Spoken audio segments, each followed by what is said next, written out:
comenzamos este congreso para hablar de la cultura de la paz.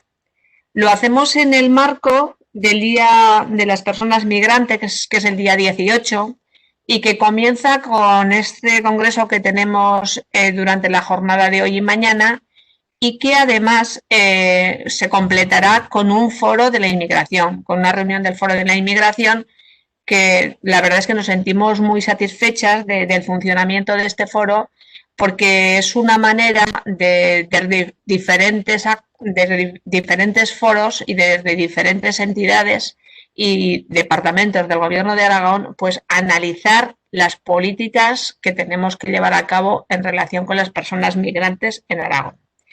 Decir que hablar de cultura de la paz es la mejor herramienta que podemos plantear para garantizar la convivencia. En una comunidad autónoma como la nuestra, en la que por una parte podemos decir que siempre nos hemos manifestado por ser una tierra de acogida, por ser una comunidad solidaria, por ser una comunidad que siempre hemos aportado la cultura del consenso. Tengo que decir que en este momento, cuando hablamos de las dificultades que tenemos con la COVID, hemos sido capaces también de prácticamente todos los grupos de las Cortes de Aragón firmar una estrategia para lo que significa el desarrollo económico de nuestra comunidad después del COVID. Por lo tanto, yo creo que esta cultura es la que tenemos la obligación, las personas que tenemos responsabilidades políticas, de continuar a lo largo de nuestra historia. Hablar de cultura de la paz significa que hablemos de la vertiente teórica y filosófica para dirigir la política, porque es muy importante que cuando tenemos responsabilidades políticas sepamos por qué hacemos las cosas, y desde luego el fenómeno de las migraciones tenemos que analizarlos desde ese punto de vista, desde el punto de vista de la cultura de la paz. Es importante saber que cuando hablamos de migraciones, y será una de las cuestiones que plantearéis los ponentes en estas jornadas, es que el fenómeno de las migraciones parece que lo queremos analizar como si fuera algo que pasa en este momento, que solo es una situación que se da en este momento de la historia. Las migraciones han sido, y si vemos la historia pues, del mundo, de nuestro país, de nuestra comunidad, ha sido pues, un tema que se ha producido por diferentes causas a lo largo de la historia. Y todas las culturas, y la nuestra especialmente, somos producto de todas las culturas que nos han acompañado y por lo tanto somos una suma de nuestra historia y de todas aquellas personas que han habitado en nuestra comunidad. En una comunidad que lo que siempre ha necesitado, además es que eso a lo largo de la historia, ha sido población. Y por lo tanto tenemos que sentirnos muy satisfechos y muy orgullosas de haber sido capaces de acoger en este momento, los datos que tenemos, a 148.000 personas que no han nacido aquí, que son extranjeras y que ahora son aragonesas, que eran extranjeras y que ahora son aragonesas, que forman parte de nuestra cultura, de nuestras relaciones, de nuestra economía y que nos han enriquecido a todos. Creo que eso es muy importante decirlo y más en este momento donde vemos intentos de racismo y de xenofobia. Afortunadamente tenemos que decir que no penetran en la población, afortunadamente son minoritarios, pero tenemos que seguir trabajando para que esto continúe así, para que esto permanezca y no tengamos ningún problema a la hora de la inclusión, la normalización de todas estas personas que han enriquecido y han engrandecido nuestra comunidad, nuestra ciudad y nuestros pueblos. Y esto es lo que pretendemos con estas jornadas. El fenómeno migratorio los tenemos que analizar con rigor, con investigación, con datos, porque solamente la cultura nos puede ayudar a evitar y a eliminar de la sociedad cualquier intento de racismo o de xenofobia. Eso es lo que pretendemos en esta jornada. En esta jornada lo que pretendemos es analizar, conocer. Solo el conocimiento nos hace más libres y nos hace más solidarios y eso es lo que pretendemos. Por lo tanto, agradezco mucho a todas las personas que hayáis querido participar como ponentes.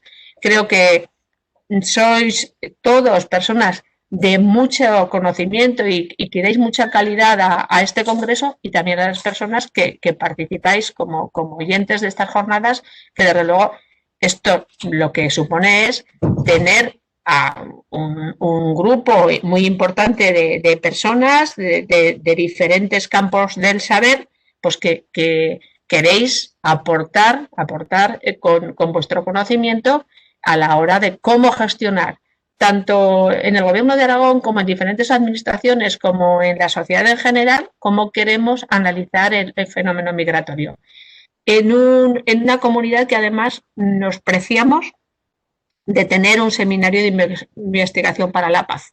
Precisamente Carmen Magallón será la última ponente de estas jornadas, con esa ponencia de un seminario que ha trabajado a lo largo de la historia por dar a conocer todo lo que tiene que ver con la paz, analizando tanto lo que ocurre en nuestra comunidad como en todos los países del mundo, y la verdad es que nos sentimos muy orgullosos de su trabajo y de sus publicaciones, un seminario que además depende también de nuestro departamento, y la verdad es que me siento muy satisfecha de ello. Por lo tanto, os deseo una buena jornada y desde luego, tanto por parte del Gobierno en general como por mí misma, como por la directora general, todo lo que se aporte en esta jornada y todas las reflexiones, pues lo que nos tienen que servir y nos van a servir para continuar trabajando como lo hemos hecho hasta ahora. Que tengáis un buen congreso y muchísimas gracias por la participación. Muchas gracias, consejera, por la inauguración y por las palabras. Antes de empezar al congreso como tal, bueno, lo primero, agradeceros a todas las personas que nos acompañáis y, por supuesto, a las y los ponentes que van a realizar las ponencias. Este congreso inaugura la línea de trabajo, como decía la consejera, Aragón Cultura de Paz, que es una línea que queremos potenciar esta legislatura y que va vinculada a otras acciones que venimos desarrollando. La última, por ejemplo, la presentación del proyecto Hate Blocker junto con el Instituto Aragonés de la Juventud y la Dirección General de Participación Ciudadana, que buscamos precisamente eso, bloquear el odio, promover el respeto, la cultura del entendimiento, el debate calmado y respetuoso. Y, por tanto, este congreso inaugura esa línea de trabajo. Agradecer sobre todo que a las más de 140 personas que se han inscrito, porque es la primera edición, somos conscientes de que pues, las circunstancias son complicadas porque tiene que ser un congreso plenamente online, con las dificultades que ello también implica, así que de antemano os solicito disculpas si hay algún problema técnico que intentaremos solucionar. Y antes de dar comienzo al congreso, simplemente dos cuestiones técnicas. La primera es que las y los ponentes que no estéis interviniendo solicitaremos que tengáis el micrófono muteado, fundamentalmente porque no haya interconexión con la persona que esté hablando, para favorecer la comunicación. Y para las personas que nos estáis siguiendo desde vuestros ordenadores, comentaros que un poco la metodología que queremos seguir es que las y los ponentes realicen su conferencia, su intervención, y luego dejen unos minutos para poder responder preguntas o dudas. Entonces, cualquier pregunta o cualquier duda que queráis hacer, la planteáis en el chat, yo las recogeré todas y cuando terminen su intervención se las formularé. Por lo tanto, estaré atenta al chat y a lo que vayáis formulando y lo que vayáis preguntando. Y ya sin más, damos la palabra al primer ponente, al primer ponente que realiza la conferencia inaugural, es el profesor Alberto Sabio Alcutén. Alberto Sabio es catedrático de Historia Contemporánea y profesor titular de la Universidad de Zaragoza en el Departamento también de Historia Contemporánea, y él va a realizar una conferencia que lleva por título Las ideas sobre la paz en época contemporánea, una reflexión sobre la historia, una reflexión desde la historia. Creíamos que era importante que se abriese el congreso con una conferencia que nos situase en un contexto histórico de dónde estábamos, dónde nos encontramos en este momento y cuál ha sido el desarrollo y la formulación de estas ideas en torno a la paz. Así que, Alberto, que creo que estás ahí viéndonos ya, cuando quieras.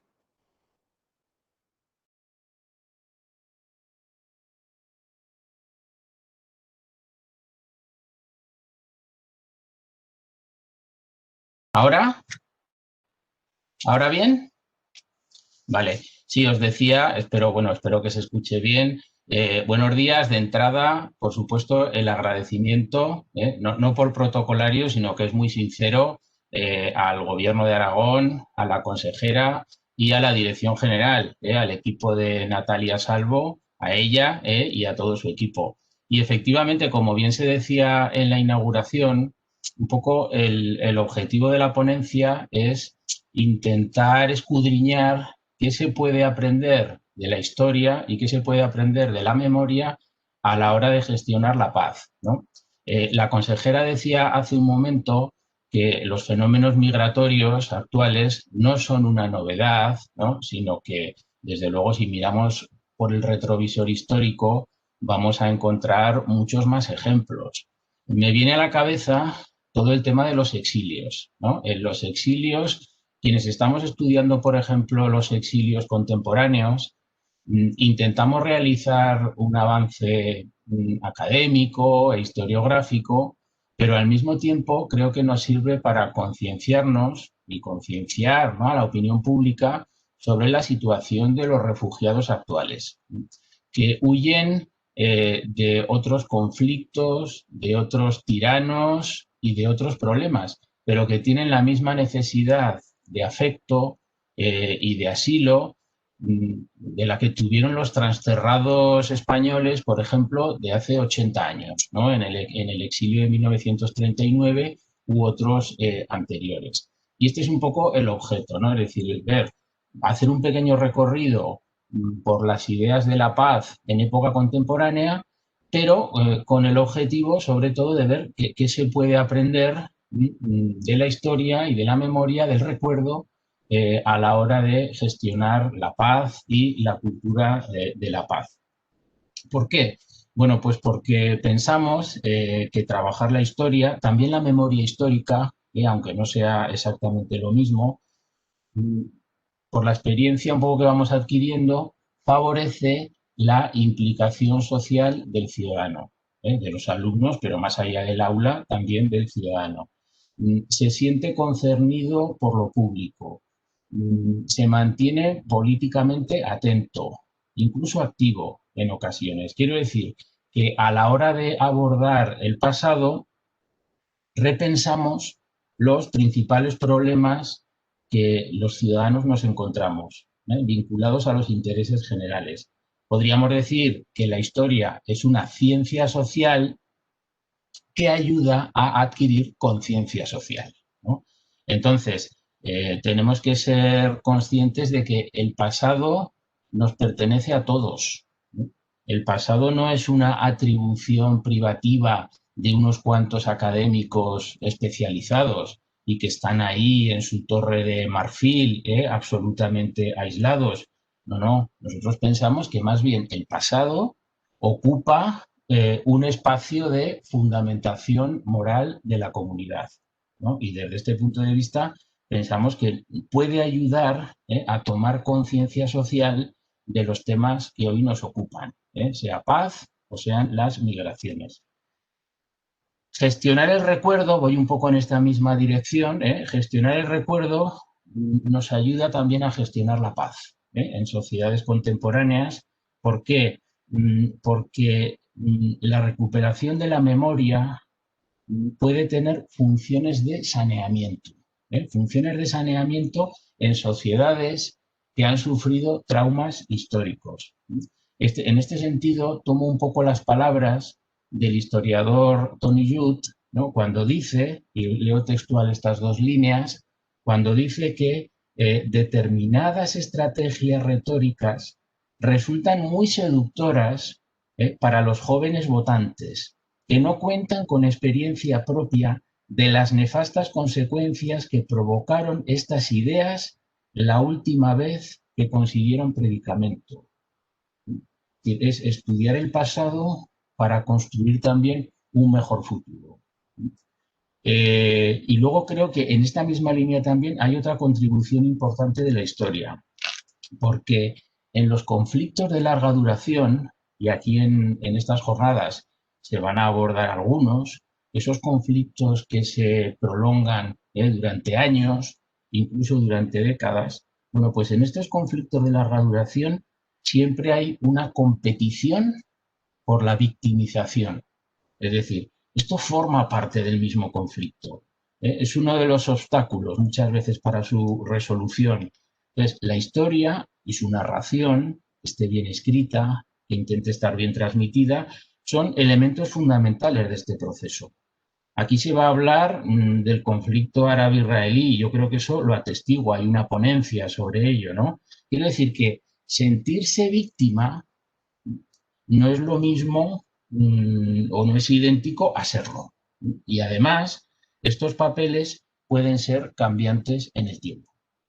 Así que la competición por la victimización, ¿no? Suele ser también un obstáculo, repito, ¿eh? Y ahí yo creo que la historia y las ciencias sociales tienen algo que decir a la hora de transmitir a la opinión pública el mensaje.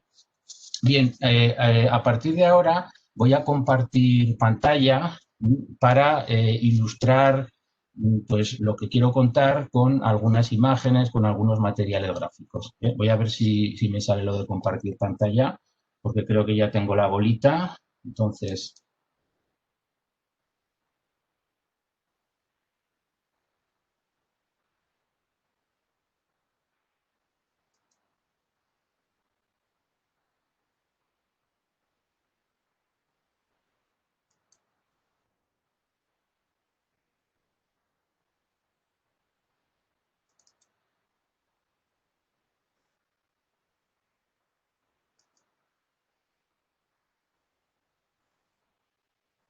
bien, espero que se vea la imagen.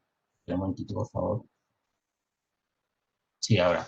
Espero que se vea bien la imagen, porque para empezar quería irme un poco hacia atrás en el tiempo, aplicar, como decía al principio, el retrovisor histórico, y lo vamos a hacer hasta Napoleón Bonaparte, ¿eh? No se asusten que no voy a hablar mucho de Napoleón, pero sí de algunas implicaciones que las guerras napoleónicas tuvieron para la construcción de la paz, posteriormente. Porque para entender la paz en Europa durante buena parte del siglo XIX, tenemos que empezar realizando un breve balance de las guerras napoleónicas. ¿Por qué? Porque después de Napoleón hubo un hartazgo de guerra. Hubo en Europa casi un cuarto de siglo de guerra, más o menos continuada, y esto había dejado a buena parte de la población europea sumida en el sufrimiento y en la desesperación.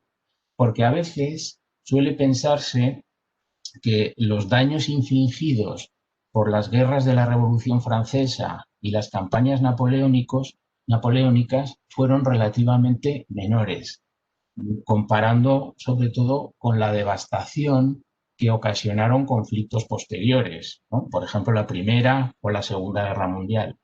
Pero en total, fíjense, en los 23 años de guerra más o menos continuada, que asoló de punta a punta el continente europeo, se calcula que perdieron la vida unos 5 millones de personas.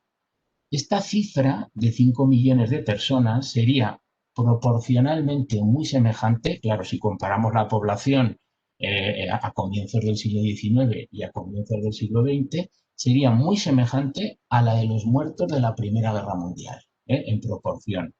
Y hubo casos especialmente duros, ¿no? Ahí en la imagen recojo un Moscú incendiado, arrasada la ciudad por los propios rusos para impedir que el enemigo utilizase sus recursos para poder pasar el invierno. Durante más de una generación, Moscú fue un gran solar. Los planes de reconstrucción de la ciudad, o sea, la comisión que debía encargarse de reconstruir la ciudad, esa comisión no se disolvió hasta 1842, y todavía le quedaba mucho camino por recorrer antes de que pudiese recuperar la ciudad su antiguo esplendor. Y si queréis un ejemplo más cercano,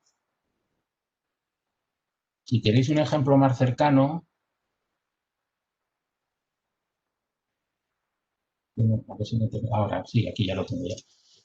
Por ejemplo, os he puesto ahí un grabado de los desastres de la guerra de Goya. ¿Por qué? Por ejemplo, Extremadura. Extremadura perdió un 15% de su población durante la Guerra de la Independencia.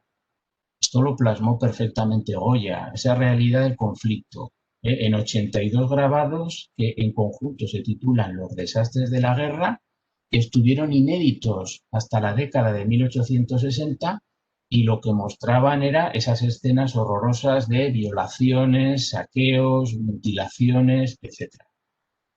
Además, estas guerras del siglo XIX, de comienzos del XIX, activaron los mecanismos limitadores del crecimiento demográfico. Es decir, las cosechas catastróficas, pero no solo.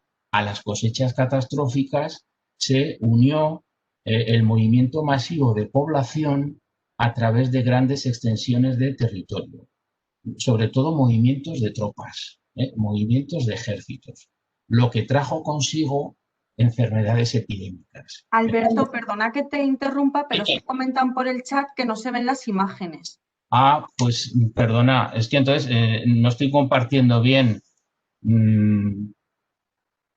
Espera, perdona, que lo voy a intentar. Un momento. Vale.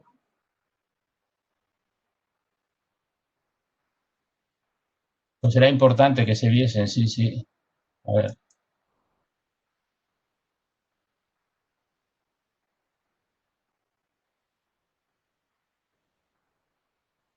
Puede ser que ahora sí. Vale, es que me faltaba dar a un... vale, y comentar por el grupo que sí, o sea, por el chat que sí. Vale, perfecto. Bueno, entonces lo que había puesto anteriormente, solamente había puesto una imagen que era esta, ¿no? Que era la de lo que os comentaba del Moscú, la ciudad de Moscú incendiada y devastada, se convierte realmente en un auténtico solar, ¿sí?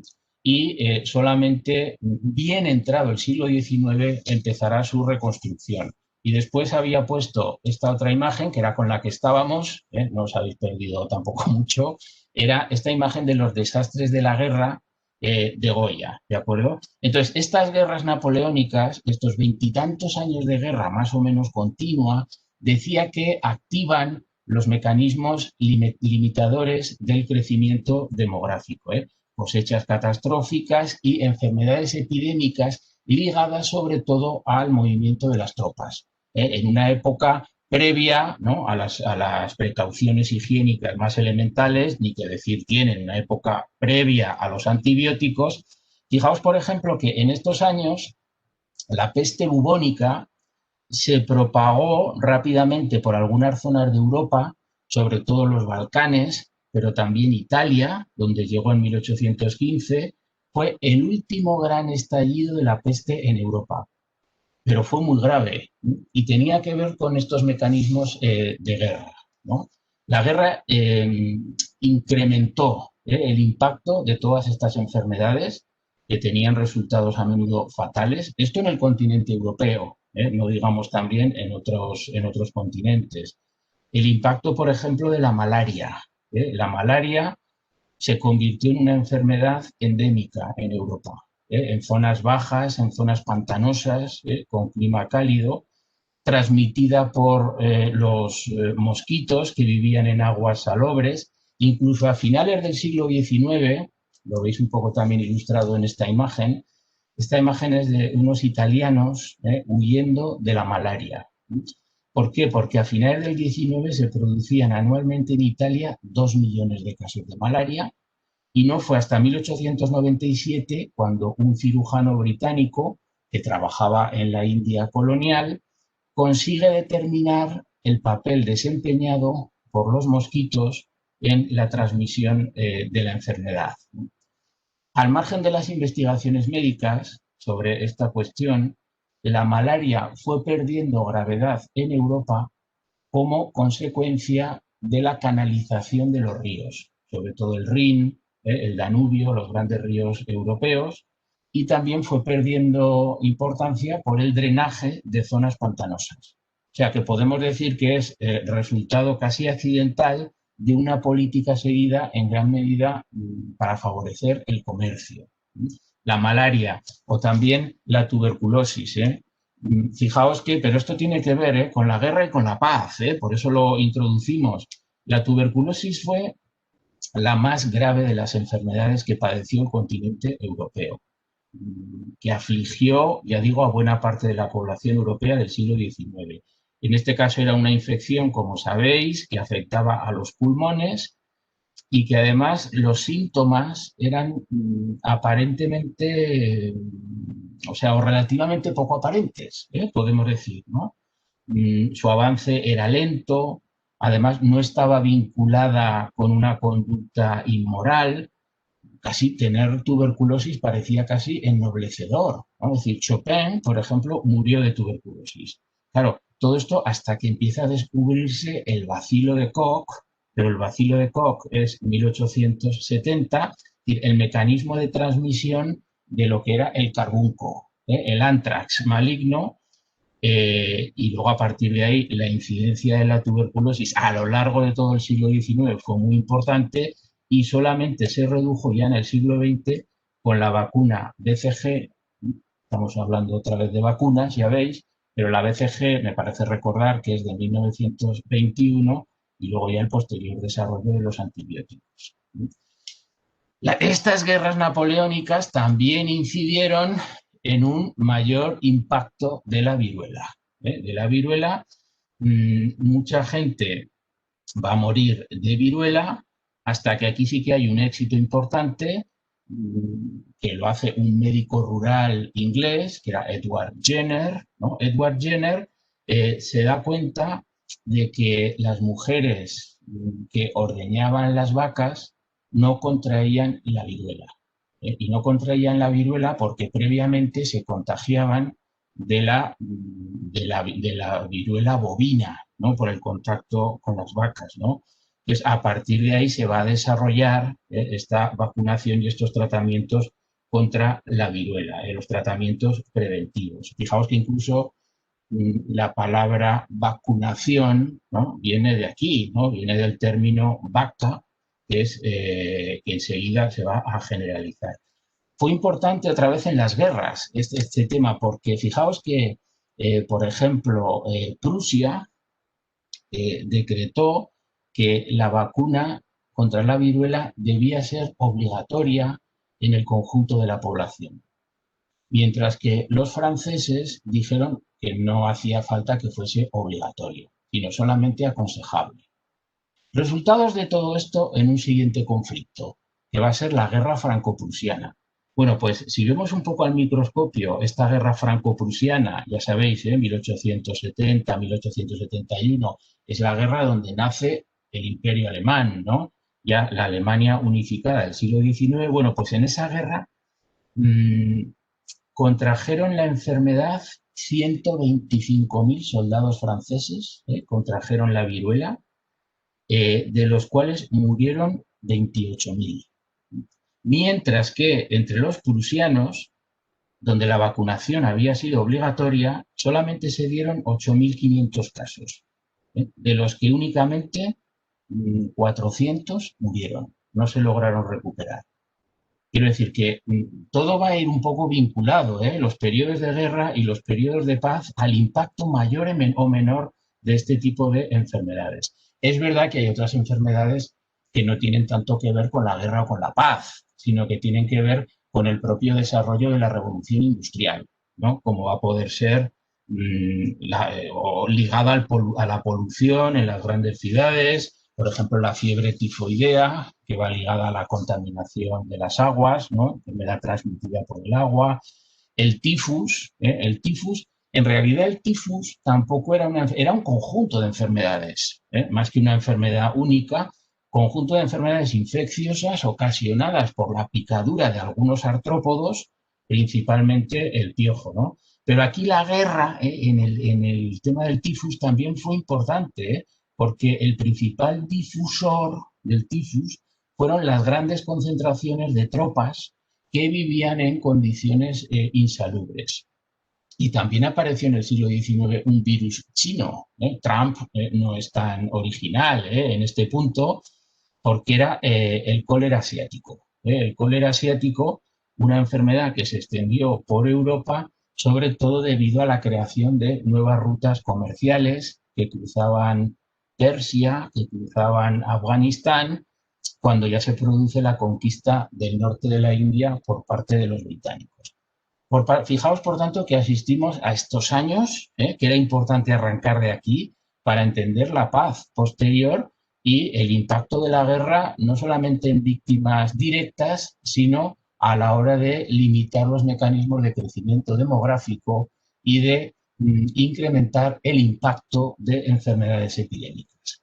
Bien, a partir de aquí, a partir de este momento, de 1815, ahí vemos un poco las epidemias de cólera que os decía, aquí, a este periodo de guerras, de este cuarto de siglo, desde 1789 hasta Waterloo, podemos decir, a este periodo revolucionario de guerras napoleónicas, le sucedió una pugna entre los conservadores que pretendían retrotraerse a la situación anterior a 1789, es decir, recuperar el antiguo régimen, y los liberales que eran partidarios de mantener algunas conquistas fundamentales de la Revolución Francesa.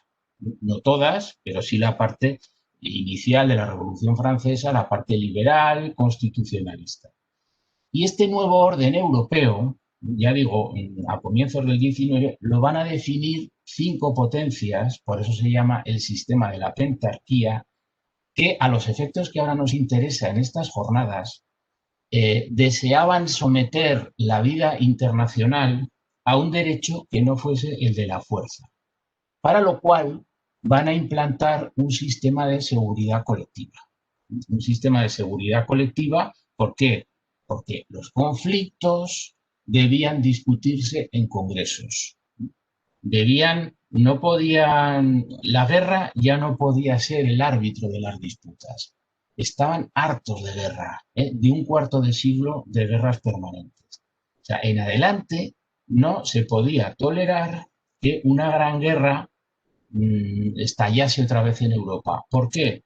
Porque esa gran guerra seguramente llevaría a una nueva revolución y ahora sí ya a la destrucción definitiva de los antiguos regímenes y de todos los intereses, ¿no?, que acompañaban a los más conservadores. Es decir, no es que los reyes y estadistas fuesen más pacíficos o fuesen más prudentes.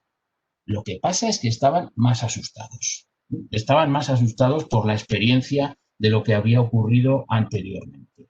Por tanto, el gran objetivo de los gobernantes europeos, plasmado en el Congreso de Viena, que es la imagen que os he puesto en 1815, va a ser sentar las bases de una paz duradera, sobre la base de reorganizar el mapa de Europa y de garantizar un principio, que era el principio de equilibrio de poder, del equilibrio de poder en Europa, que no descollase un nuevo Napoleón Bonaparte.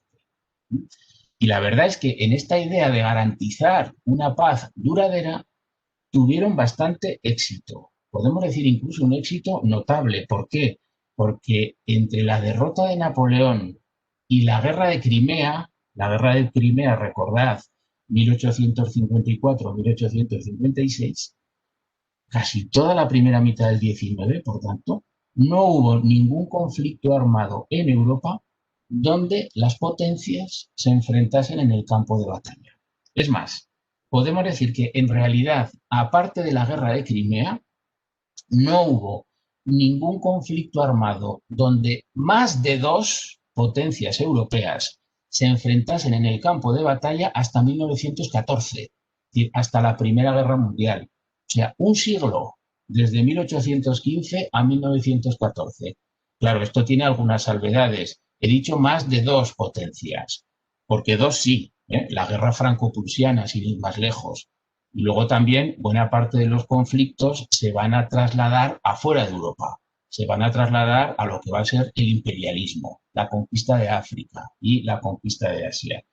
Pero nosotros, como ciudadanos del siglo XXI, preocupados por la cultura de la paz, también debemos apreciar la importancia de esto, de un siglo, prácticamente un siglo de paz, donde no más de 2 potencias están enfrentadas en el campo de batalla. Sobre todo porque la esfera internacional de aquella época distaba mucho de estar tranquila y las ocasiones para el conflicto abundaban. ¿De acuerdo? He citado la guerra de Crimea, que volvió a estar de actualidad, como sabéis, no hace tanto tiempo, la península de Crimea. Este fue el conflicto europeo más destructivo desde los tiempos de Napoleón. Aquí hay casi 500.000 de muertos.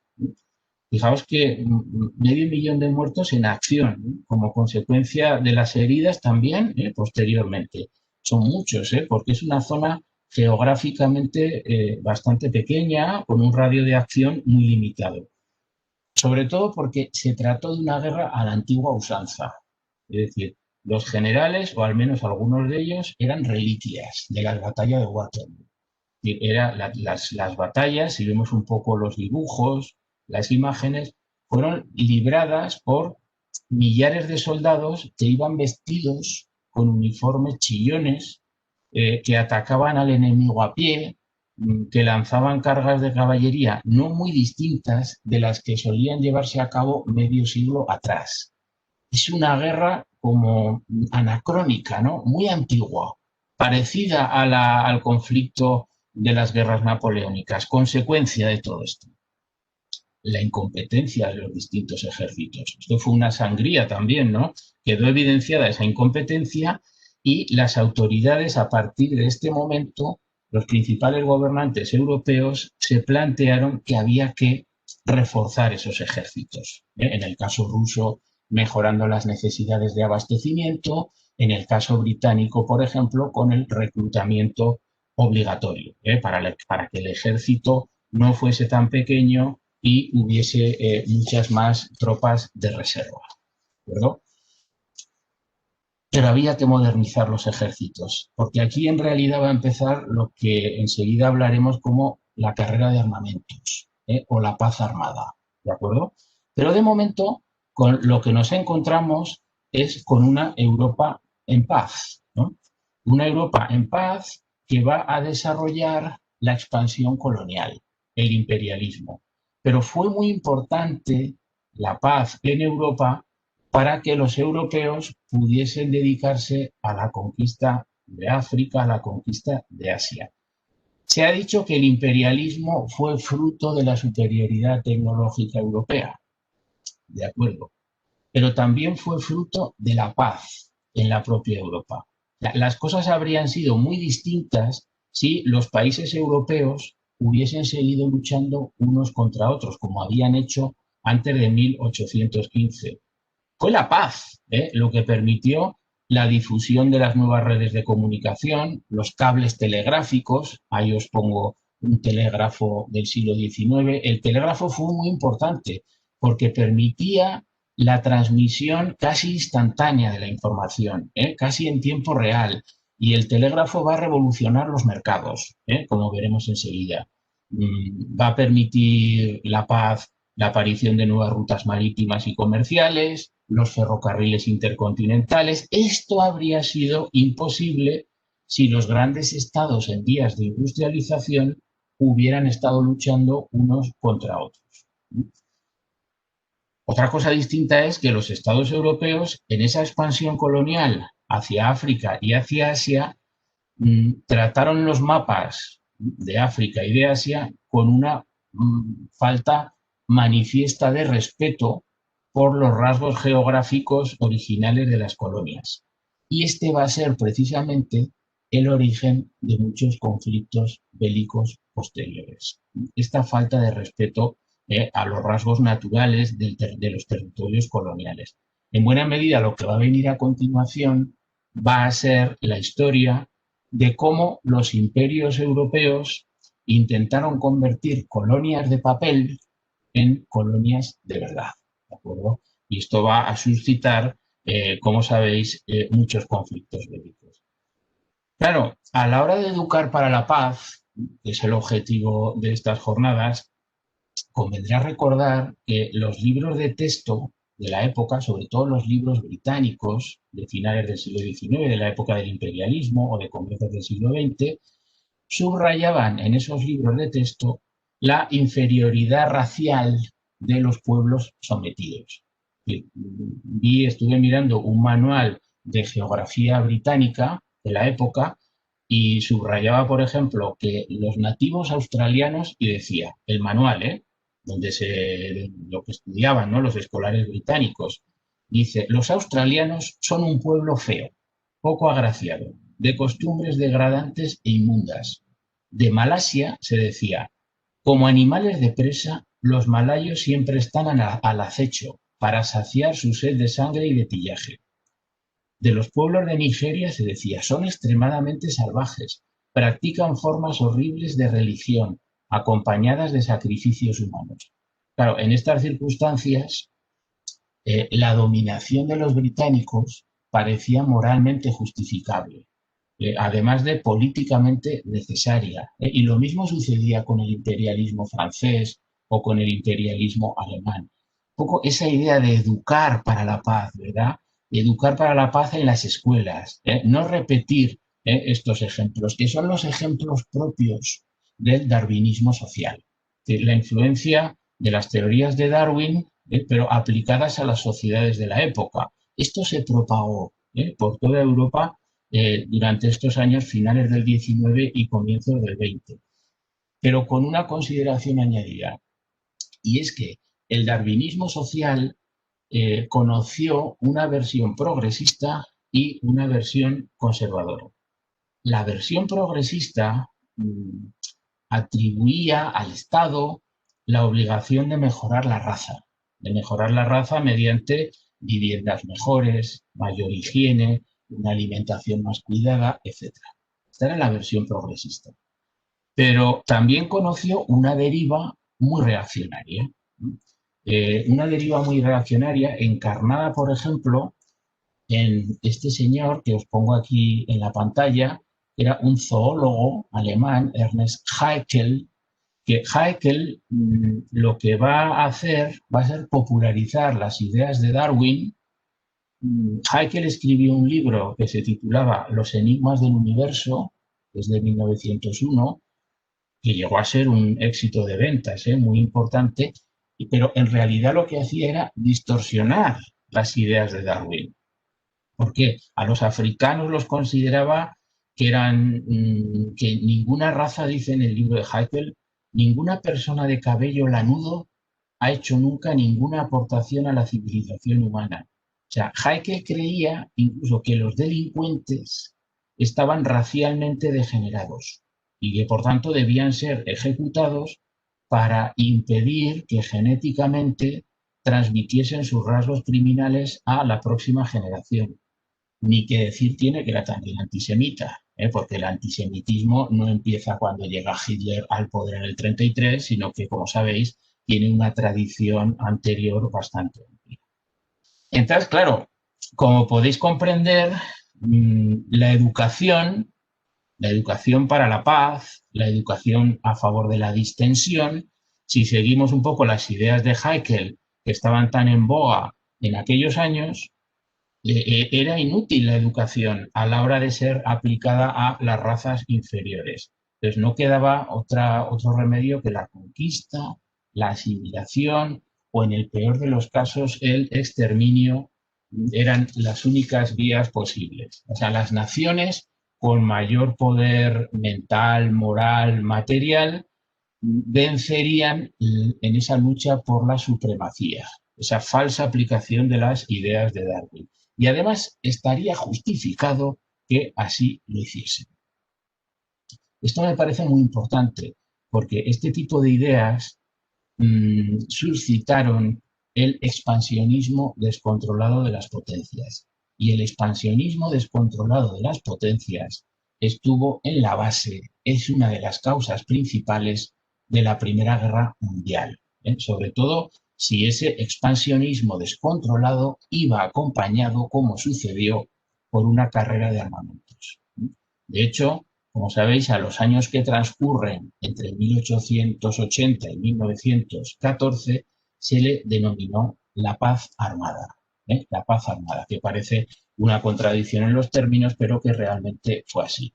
Vamos un momentito a hacer un repaso sobre estas ideas de la paz armada y a ver qué podemos aprender de ellas pues unas cuantas décadas más tarde.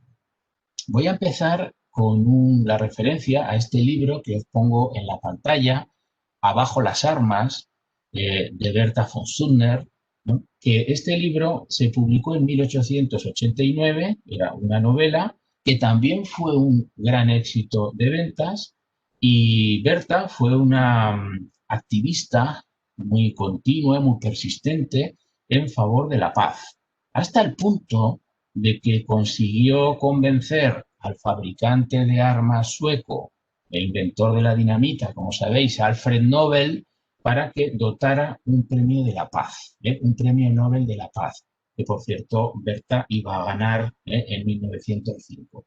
Quiero decir que junto a la carrera de armamentos y junto a la paz armada, nos estamos encontrando estos gestos en favor de la paz.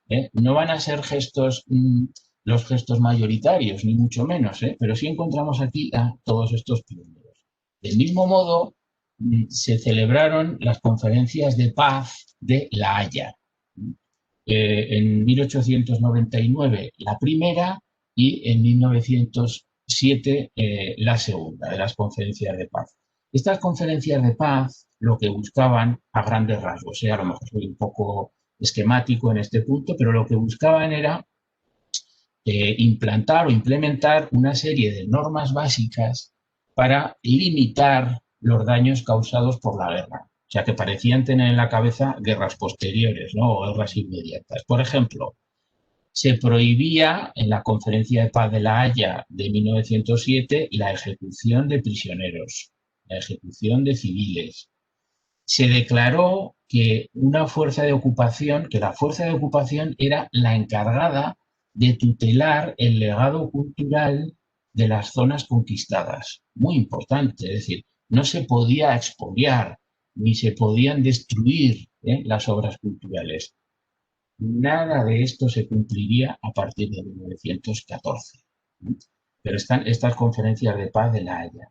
Más bien lo que va a proseguir a muy buen ritmo va a ser la carrera de armamentos.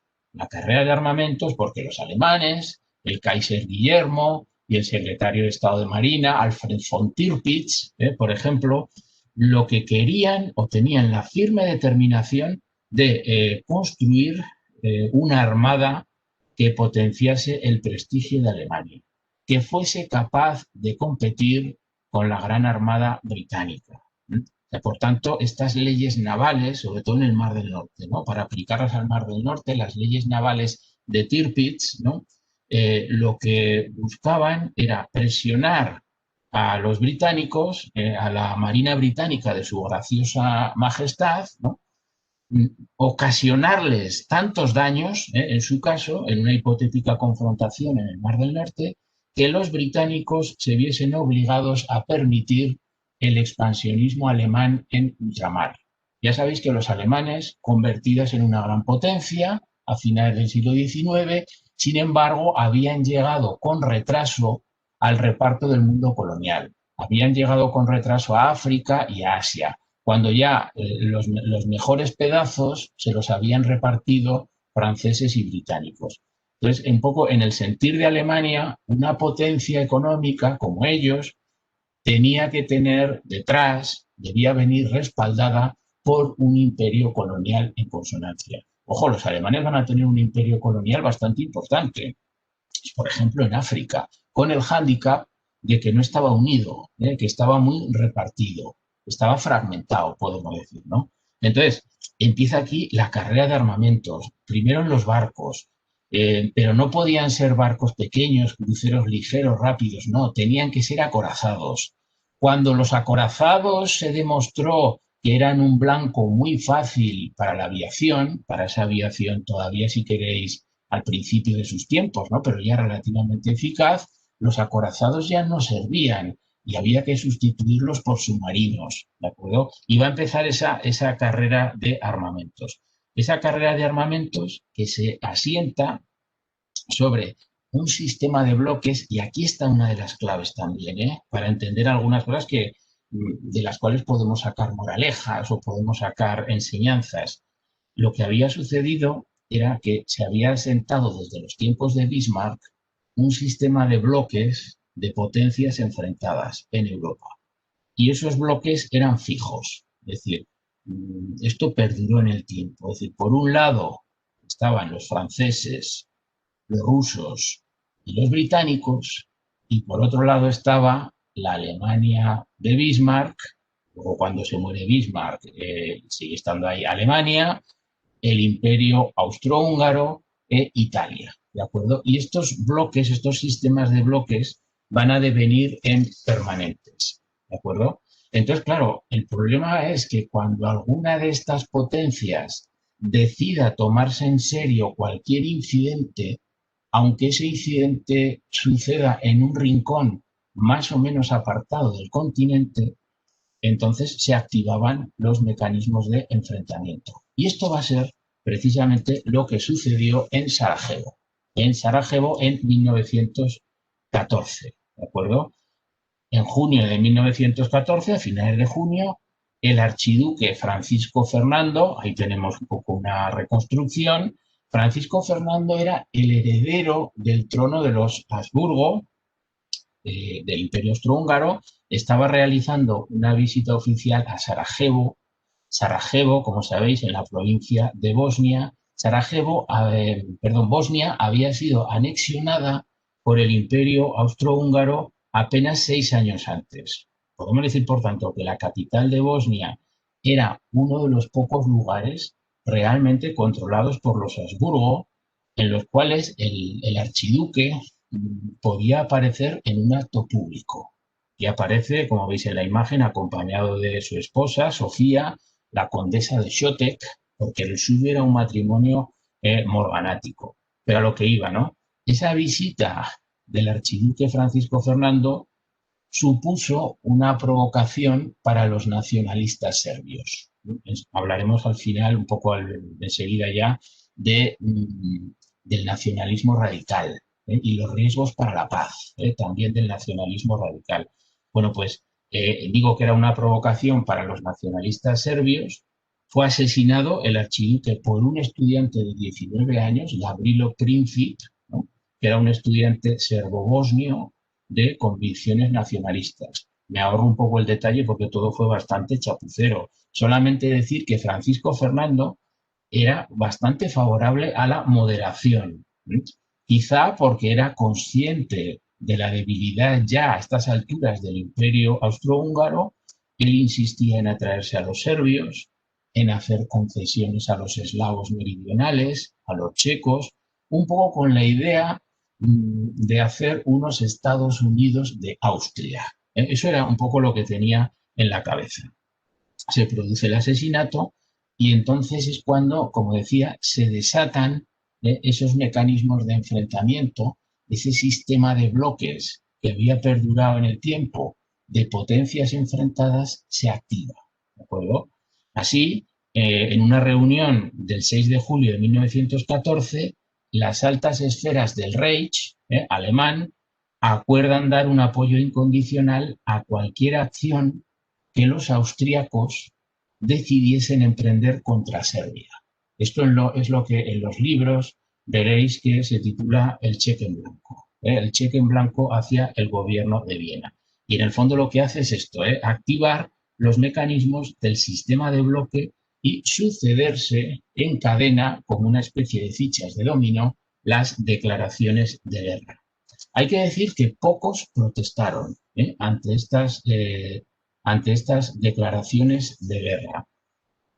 Pocos protestaron, pocos se tomaron en serio el ultimátum, incluso cuando ya se había lanzado el ultimátum, buena parte de la población estaba convencida de que no iba a haber guerra en Europa.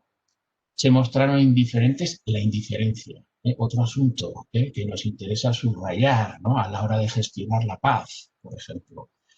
La solidaridad internacional socialista parecía estar en juego en ese julio y agosto, en ese verano de 1914, y entonces fue cuando el líder de los socialistas franceses, Jean Jaurès, convoca primero una huelga general y luego una conferencia de la Segunda Internacional. La convoca para el 9 de agosto de 1914. Pero unos días antes, el 31 de julio, un joven nacionalista francés se acerca a la ventana, a esta ventana que os he puesto ahí en la imagen, del restaurante Le Croissant en Montmartre, donde se encontraba Llorés cenando con unos amigos, saca un revólver y le dispara 2 veces en la cabeza. Muere Llorés. Muere Llorés. Pues además esto no es muy conocido quizá, el asesino fue posteriormente absuelto por el jurado, porque ese jurado estaba convencido de la necesidad de la guerra. Este asesinato sumió al movimiento socialista internacional en el caos. Pero antes del caos había estado la indiferencia. Enseguida, en la recapitulación, volveré sobre este asunto de la indiferencia. Quiero decir que lo que ahora está sucediendo es que la confianza que había aparecido en décadas anteriores de que la guerra podía ser gobernada por reglas, podía ser codificada. Bueno, esto se hizo añicos, durante la Primera Guerra Mundial. Porque además todos pensaban que con la nueva tecnología armamentística, los explosivos, las ametralladoras, la aviación, todo esto muy destructivo favorecería una guerra corta, al modo de las guerras del siglo XIX.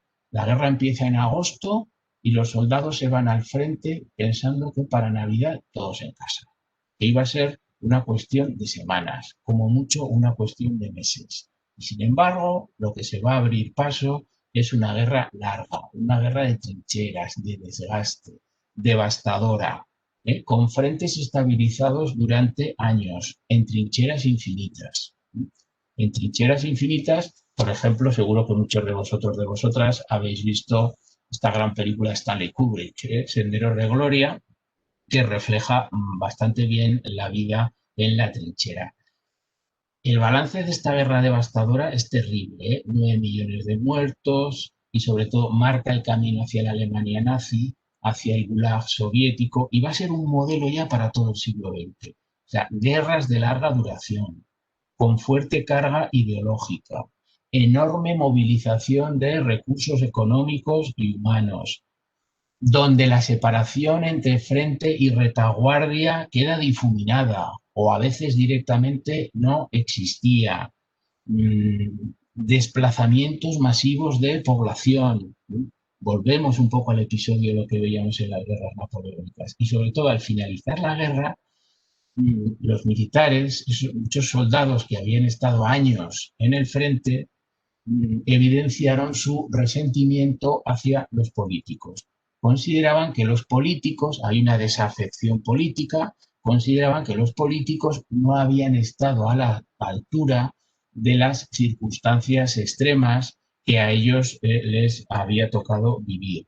Y esta idea de la desafección hacia la política propició, sobre todo en Alemania, el surgimiento de grupúsculos extremistas que no aceptaban las condiciones de paz impuestas por los vencedores. Y en uno de estos grupúsculos estuvo, como sabemos, el origen del partido nazi, donde Hitler inició su carrera política. También es importante la figura del excombatiente. A la hora de gestionar la paz, tenemos que atender a esta figura del excombatiente, a las dificultades que suele tener después para reintegrarse a la vida civil, a la vida normal. El caso es que esto fue la base de movimientos hipernacionalistas, de movimientos revanchistas, donde un cabo decide dedicarse a la política. Y ese cabo se llamaba Adolf Hitler, ¿no? Entre los vencedores prosperó, sobre todo en Francia, una actitud agresiva, una actitud sedienta de venganza contra los vencidos. Había que castigar duramente a Alemania. A diferencia de lo que había sucedido en el Congreso de Viena, recordad, donde Francia se integra otra vez en el sistema de potencias europeo. ¿Por qué? Porque no se le castiga con rotundidad, a pesar de haber salido derrotada, por el miedo a recrudecer el jacobinismo, ¿de acuerdo? Sin embargo, aquí va a ser muy distinto, con el Tratado de Versalles en 1919, ¿verdad? Los tratados, empezando, ya digo, por Versalles, fueron más el resultado del convencimiento de las grandes potencias vencedoras que de cualquier idea de desarme. No hay ese hartazgo de guerra, a pesar de que había razones para ello, como había sucedido en lo que hemos visto al principio. Ahora bien, junto a estas reacciones mayoritarias y finalmente plasmadas en los tratados, se desarrolló también un discurso pacifista. Es verdad que minoritario, pero merece la pena recordar a estos pioneros. Es decir, el horror causado por la guerra, ¿no? El impacto visual, ¿no?, de las fotografías, de las imágenes, ¿no?, de las primeras imágenes, ¿no? El cine, como sabéis, ya venía desde 1890 y tantos, como que sí que hay imágenes sobre estos años. Esto va a provocar la expansión de un sentimiento pacifista entre sectores muy concretos de la población. Ya digo, no todavía mayoritarios. Y ese sentimiento pacifista corrió paralelo al de desarme y a la necesidad de crear otra vez un sistema de seguridad colectivo. El antimilitarismo también se propagó en estos años, entre quienes no dudaron en acusar a los mandos militares de incompetencia y de ser responsables de matanzas y de sufrimientos inútiles. Pero ya digo que todavía tenía poca fuerza este sentimiento y no va a quedar plasmado en los grandes tratados de la época, empezando por Versalles. Lo que llegó fue esto, lo que llegó fue una paz, pero una paz equivocada. El Tratado de Versalles fue la parte más importante de la paz. Aquí se trató con especial dureza a Alemania. Alemania fue declarada responsable del inicio de las hostilidades, tuvo que pagar las reparaciones de guerra en una cuantía excesiva. Aquí yo recomiendo siempre a Keynes. Keynes me parece uno de los personajes más importantes del siglo XX, sin duda alguna, y Keynes llama la atención de que se estaba tratando con excesiva dureza a Alemania en lo económico. Alemania, además, fue excluida de la Sociedad de Naciones y se vio obligada a firmar el tratado, incluso en un gesto simbólico.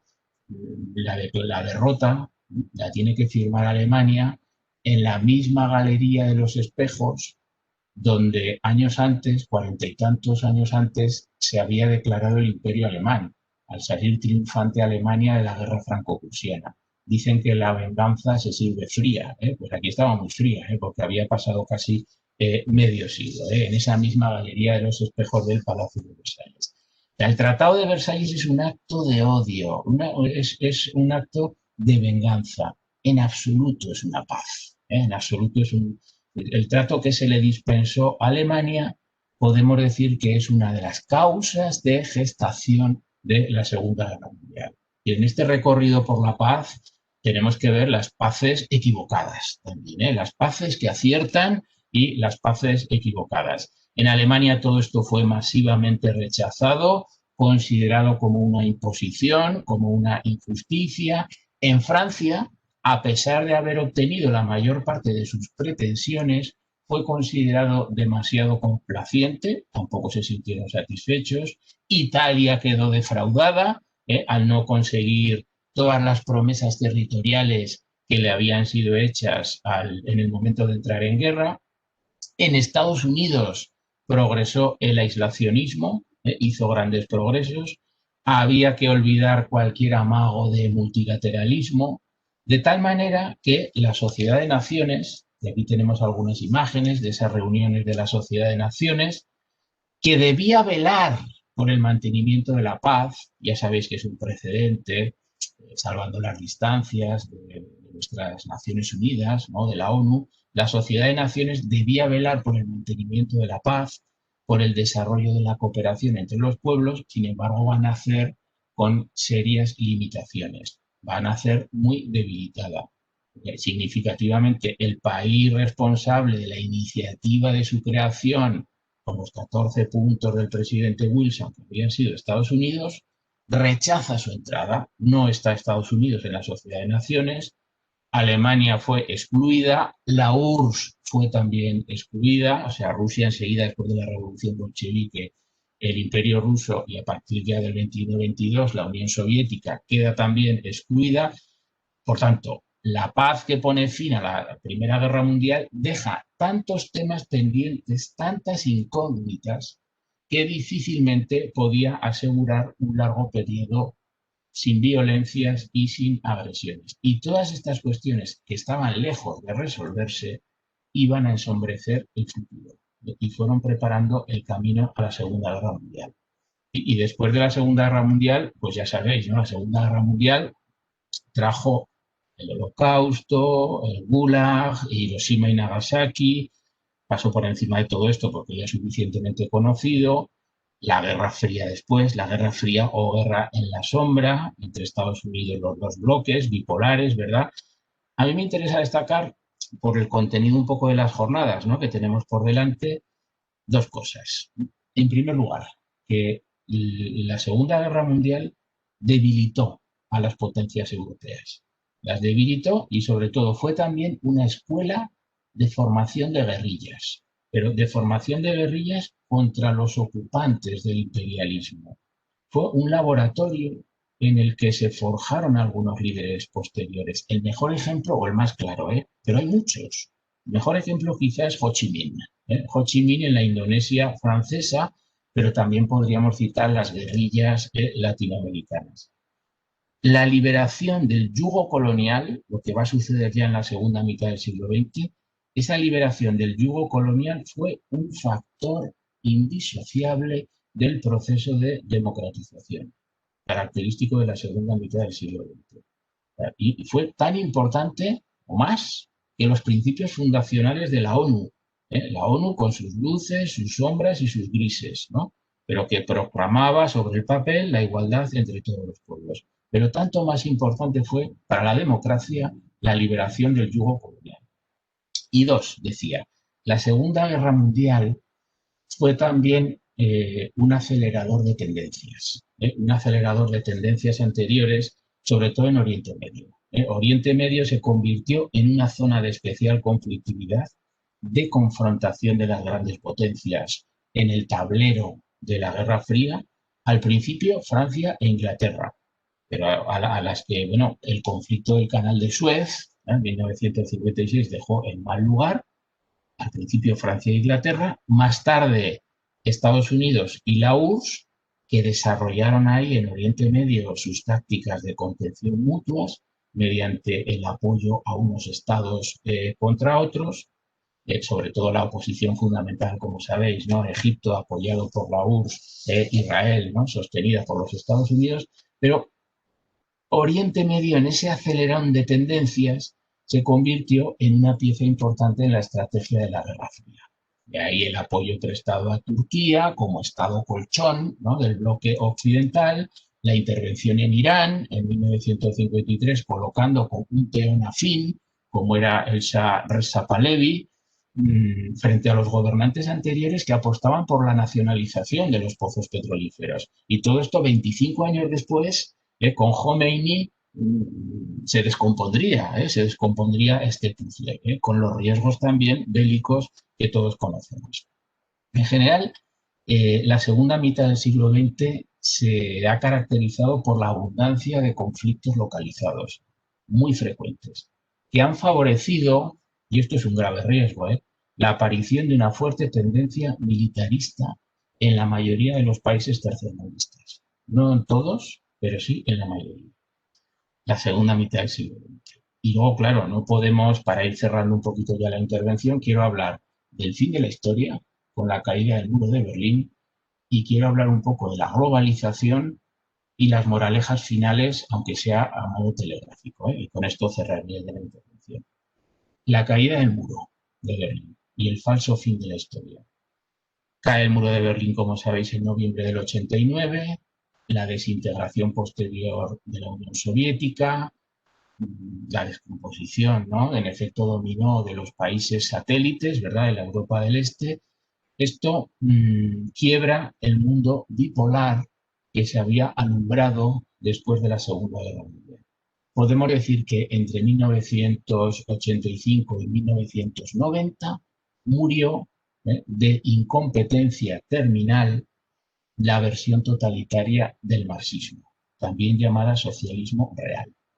desaparece el enemigo secular del capitalismo, que podría ser la URSS, ¿no? Y entonces, como desaparece ese enemigo secular, vamos a poner también alguna imagen, como desapareció ese enemigo secular, algunos analistas occidentales actualizaron las viejas tesis referidas al final de la historia.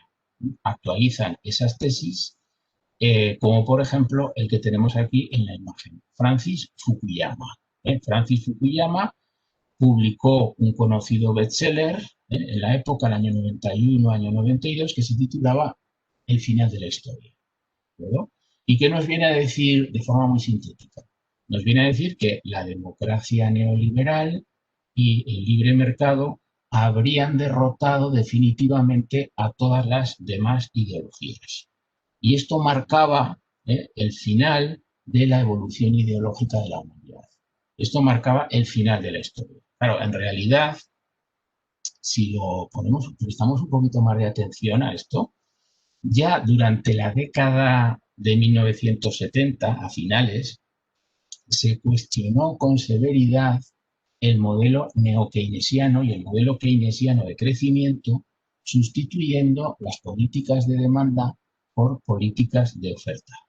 Esas políticas, esas nuevas, ese liquidar la herencia keynesiana y neokeynesiana, esto era lo que defendían, esta liquidación, lo que defendían ardorosamente Margaret Thatcher o Ronald Reagan, por ejemplo. Ellos eran partidarios de eliminar toda intervención del Estado en el sistema productivo y de privatizar numerosos servicios públicos. Y luego, claro, esto ya venía de atrás, ¿no?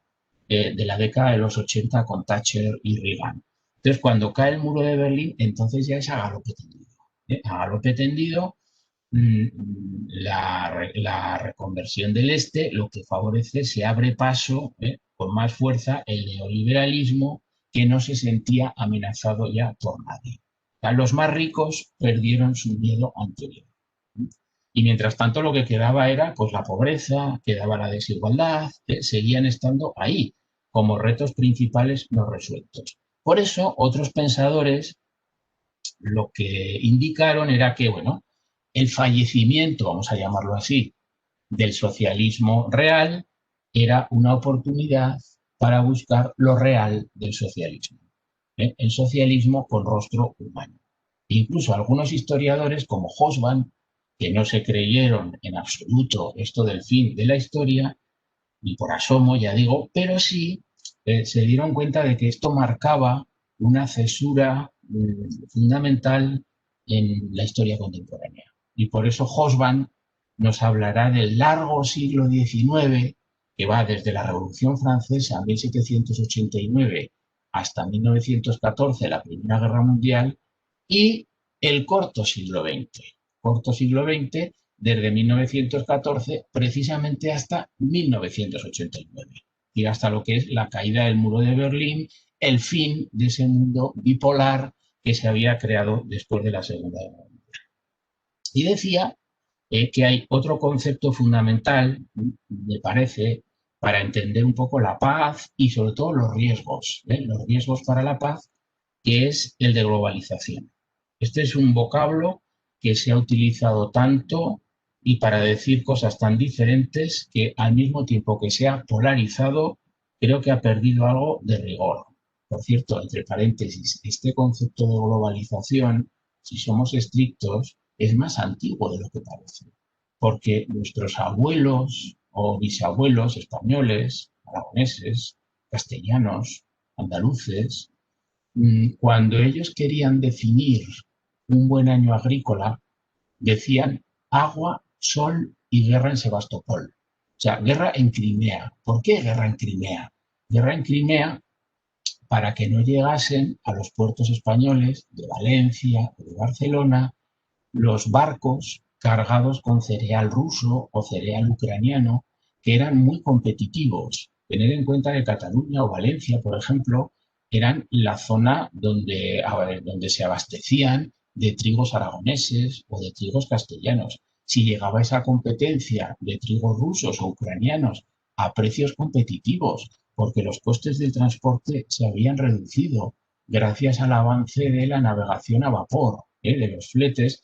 Pues esto iba a ocasionar consecuencias nefastas para Aragón o para Castilla, ¿de acuerdo? O sea que esto es el primer paso de la globalización. Si somos estrictos, pues tiene ya, pues esto, unos 140 años aproximadamente. Lo que ocurre, claro, es que luego lo que llegaron fueron nuevas oleadas, siguientes pasos o nuevas oleadas de globalización. Voy terminando ya. Entonces, fijaos, por globalización entendemos una revolución de las comunicaciones entre seres humanos. Indudablemente, la globalización nos ha hecho más interdependientes entre sí. Si concretamos un poco más, diremos que se trata de un proceso de naturaleza política, económica y cultural por el cual las políticas nacionales tienen cada vez menos importancia y las políticas internacionales, a menudo con decisiones lejanas, cada vez son más importantes. Desde luego implica interdependencia económica, pero creo que sería reduccionista decir que la globalización es un asunto meramente económico. Fijaos que ya me estoy contagiando hasta del lenguaje, ¿no? El lenguaje de la globalización es un lenguaje norteamericano. En nuestro caso, quizás sería más correcto decir mundialización. Eso sí, hay un sociólogo francés, Alain Touraine, que distingue entre globalización y mundialización no por razones semánticas, sino por razones ideológicas. Fijaos, a su juicio, la mundialización sería un proceso natural, o sea, la continuación de las tendencias aperturistas que se habían acelerado durante la segunda mitad del siglo XX. Mundialización. Mientras que la globalización significaría una ruptura con el pasado y sería un proceso nefasto, mediante el cual los pueblos han cedido el poder sobre sus economías y sus sociedades a fuerzas globales antidemocráticas como los mercados o las agencias de calificación de deuda, sin ir más lejos. O sea, esta globalización es particularmente acelerada en lo financiero. Fijaos, la globalización realmente existente se compondría de los siguientes módulos. Hoy hay una libertad absoluta para los movimientos de capitales, esto parece fuera de duda. Hay una libertad relativa para los movimientos de mercancías y servicios, con las limitaciones que aquí establecen los países ricos para que no entren en ellos, al menos sin aranceles ni barreras, para que no entren los productos competitivos de otras zonas del planeta. Fijaos que estamos hablando aquí de la guerra comercial, por ejemplo, entre Estados Unidos y China, del trumpismo, y esto indudablemente aquí hay una amenaza para la paz. No sé si es inmediata o a medio plazo. Por tanto, libertad absoluta de movimiento de capitales, libertad relativa para movimientos de mercancías y servicios, limitaciones crecientes al libre movimiento de personas. Esto se multiplica con las migraciones masivas, de lo que vais a hablar en estas jornadas, desde zonas de África o de Asia a zonas del tercer mundo. Otra amenaza también aquí. Por tanto, quiero decir que es una globalización con un brazo más largo que otro y sin una pierna. Es decir, una globalización mutilada. Y una globalización, sobre todo financiera, que campa a sus anchas. O sea, hay una masa creciente de capitales que navega por el ciberespacio de rendimientos muy significativos, sin necesidad de que intervengan otros factores de producción. Históricamente han tenido que intervenir otros factores de producción, tierra, trabajo, etc. Ya no hace falta esos factores de producción. O sea, el mundo de las finanzas reúne cuatro cualidades que hacen de él un modelo perfectamente adaptado al nuevo orden tecnológico que tenemos hoy. ¿Cuáles son esas cuatro cualidades? Este mundo de las finanzas es inmaterial, es inmediato, es permanente y es planetario. Se intercambian instantáneamente, día y noche, datos de un extremo a otro de la Tierra. Las principales bolsas están vinculadas entre sí, están interconectadas, funcionan en bucle, sin interrupción. Entonces, claro, las economías nacionales se sienten impotentes ante los movimientos de esta masa gigantesca de capitales virtuales. O en otras palabras, y esto es más peligroso, la economía financiera se ha liberado de cualquier forma de control social o político. Y esto también es una amenaza para el futuro. Como lo es el auge del populismo. El auge del populismo derechista, este populismo que ha canalizado, fijaos, porque a lo mejor esto es opinable, ¿no? Pero yo creo que ha canalizado la indignación de la gente, que a veces es comprensible, esta indignación. ¿Por qué? Porque se ha producido la pérdida de la mayoría de certezas anteriores, ¿no? Entonces, esto genera incertidumbre, genera malestar. Esta estabilidad que hizo posible los años de posguerra, lo que los franceses llaman le temps glorieux, ¿no? Los 30 gloriosos, los 30 años posteriores a la Segunda Guerra Mundial, esa estabilidad se ha perdido. Entonces, la indignación, en lugar de dirigirla contra aquellos que han desmantelado o que están desmantelando estas estructuras, la dirigen contra los otros, así entre comillas. ¿Y quiénes son los otros? Los otros son musulmanes, son inmigrantes, son diferentes.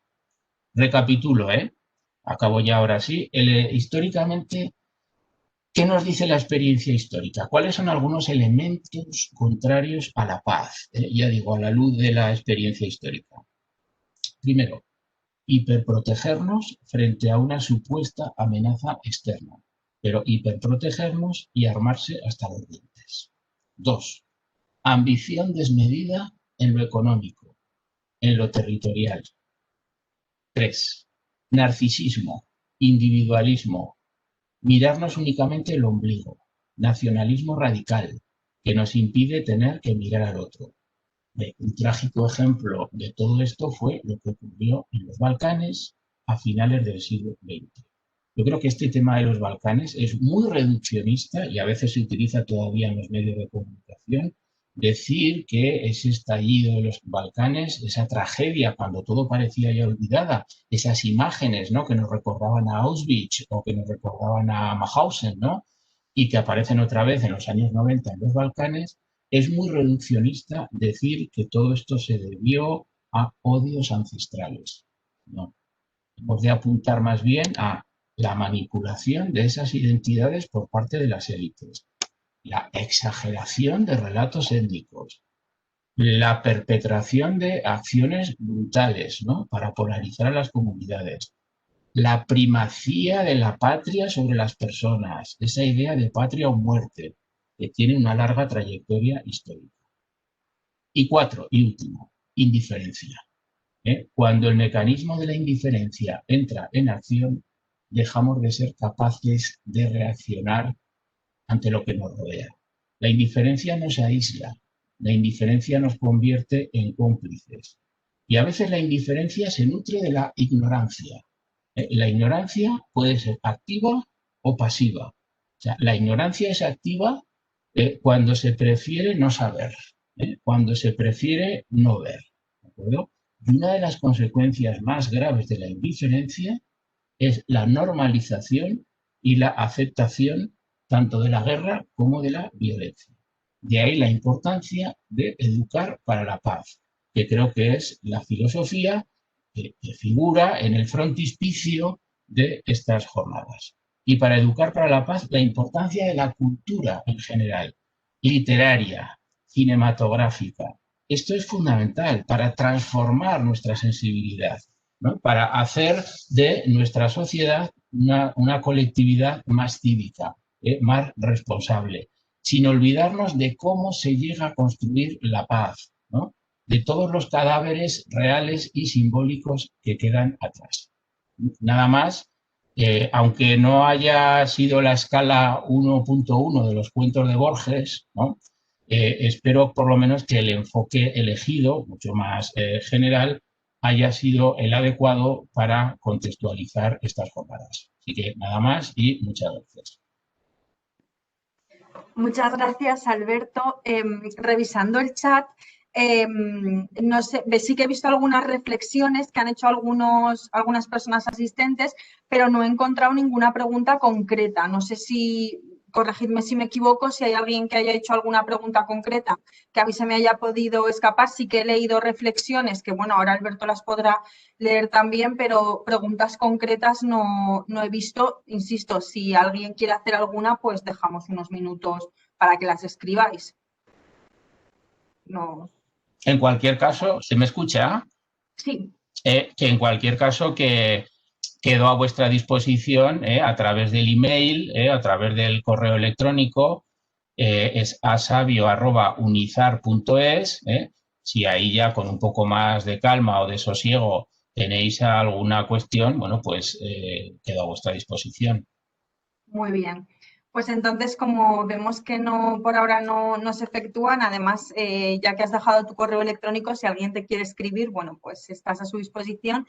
Para mí es siempre un placer escucharte, Alberto. Bueno, perdona, que justo acaba de entrar una pregunta. Si quieres, respondemos a esta pregunta y ya te liberamos, que suponemos que tendrás también compromisos.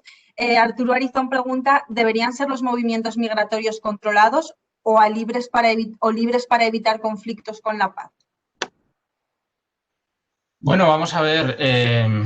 Creo que algo apuntaba al principio la propia consejera, ¿no? Decía, estamos ante un continente cuyas tasas de envejecimiento son muy notables. A mí me parece que dejar los movimientos migratorios al puro libre albedrío no es realista. Es confundir los deseos con la realidad, ¿no? A todos nos gustaría, ¿no?, construir una sociedad mejor, aceptarlo todo, pero no podemos confundir el deseo con la realidad. Pero por otro lado, me parece que los países europeos somos en general bastante rácanos a la hora de aceptar esas cuotas, que son unas cuotas muy modestas sobre inmigración, que nos podemos permitir cantidades muy superiores que además no van a ir en detrimento de lo que es el desarrollo económico, el desarrollo social o tecnológico europeo. Me parece que este es un asunto que hay que consensuarlo en las instituciones supranacionales también, porque claro, si tenemos que defendernos de todo ese libre mercado que circula de forma virtual, sin ningún control social y político, tendremos que defendernos también a través de instituciones supranacionales. Es decir, tenemos que cambiar el diseño institucional de la Unión Europea. Esto me parece de una urgencia máxima. Es decir, los que somos europeístas, y yo soy profundamente europeísta, pero tenemos que reconocer lo que se ha hecho mal, ¿no? Y aquí hay un diseño institucional de la Unión Europea que, si queremos adaptarnos al futuro más inmediato que se nos viene, se requieren indudablemente algunos cambios. Y algunos de esos cambios son indudablemente aceptar unos contingentes de inmigración muy superiores a los que actualmente están aceptando. ¿Vale? Muy bien, pues ahora sí, Alberto, muchísimas gracias. Como te decía, es un placer escucharte. Creo que ha sido muy interesante la introducción que has hecho situando el contexto histórico y bueno, pues darte las gracias nuevamente por tu participación y ya sabes que estamos a tu disposición para todo lo que necesites. Bien. Y vamos a dar comienzo a la segunda ponencia. Veo que está ya Luis también conectado. La segunda conferencia, que corre a cargo de Luis Miller, que es sociólogo y científico titular del Instituto de Políticas y Bienes Públicos del CSIC, y su conferencia, que lleva por título Democracia y polarización, sobre cómo los sistemas democráticos pueden promover la cultura del entendimiento y frenar la polarización.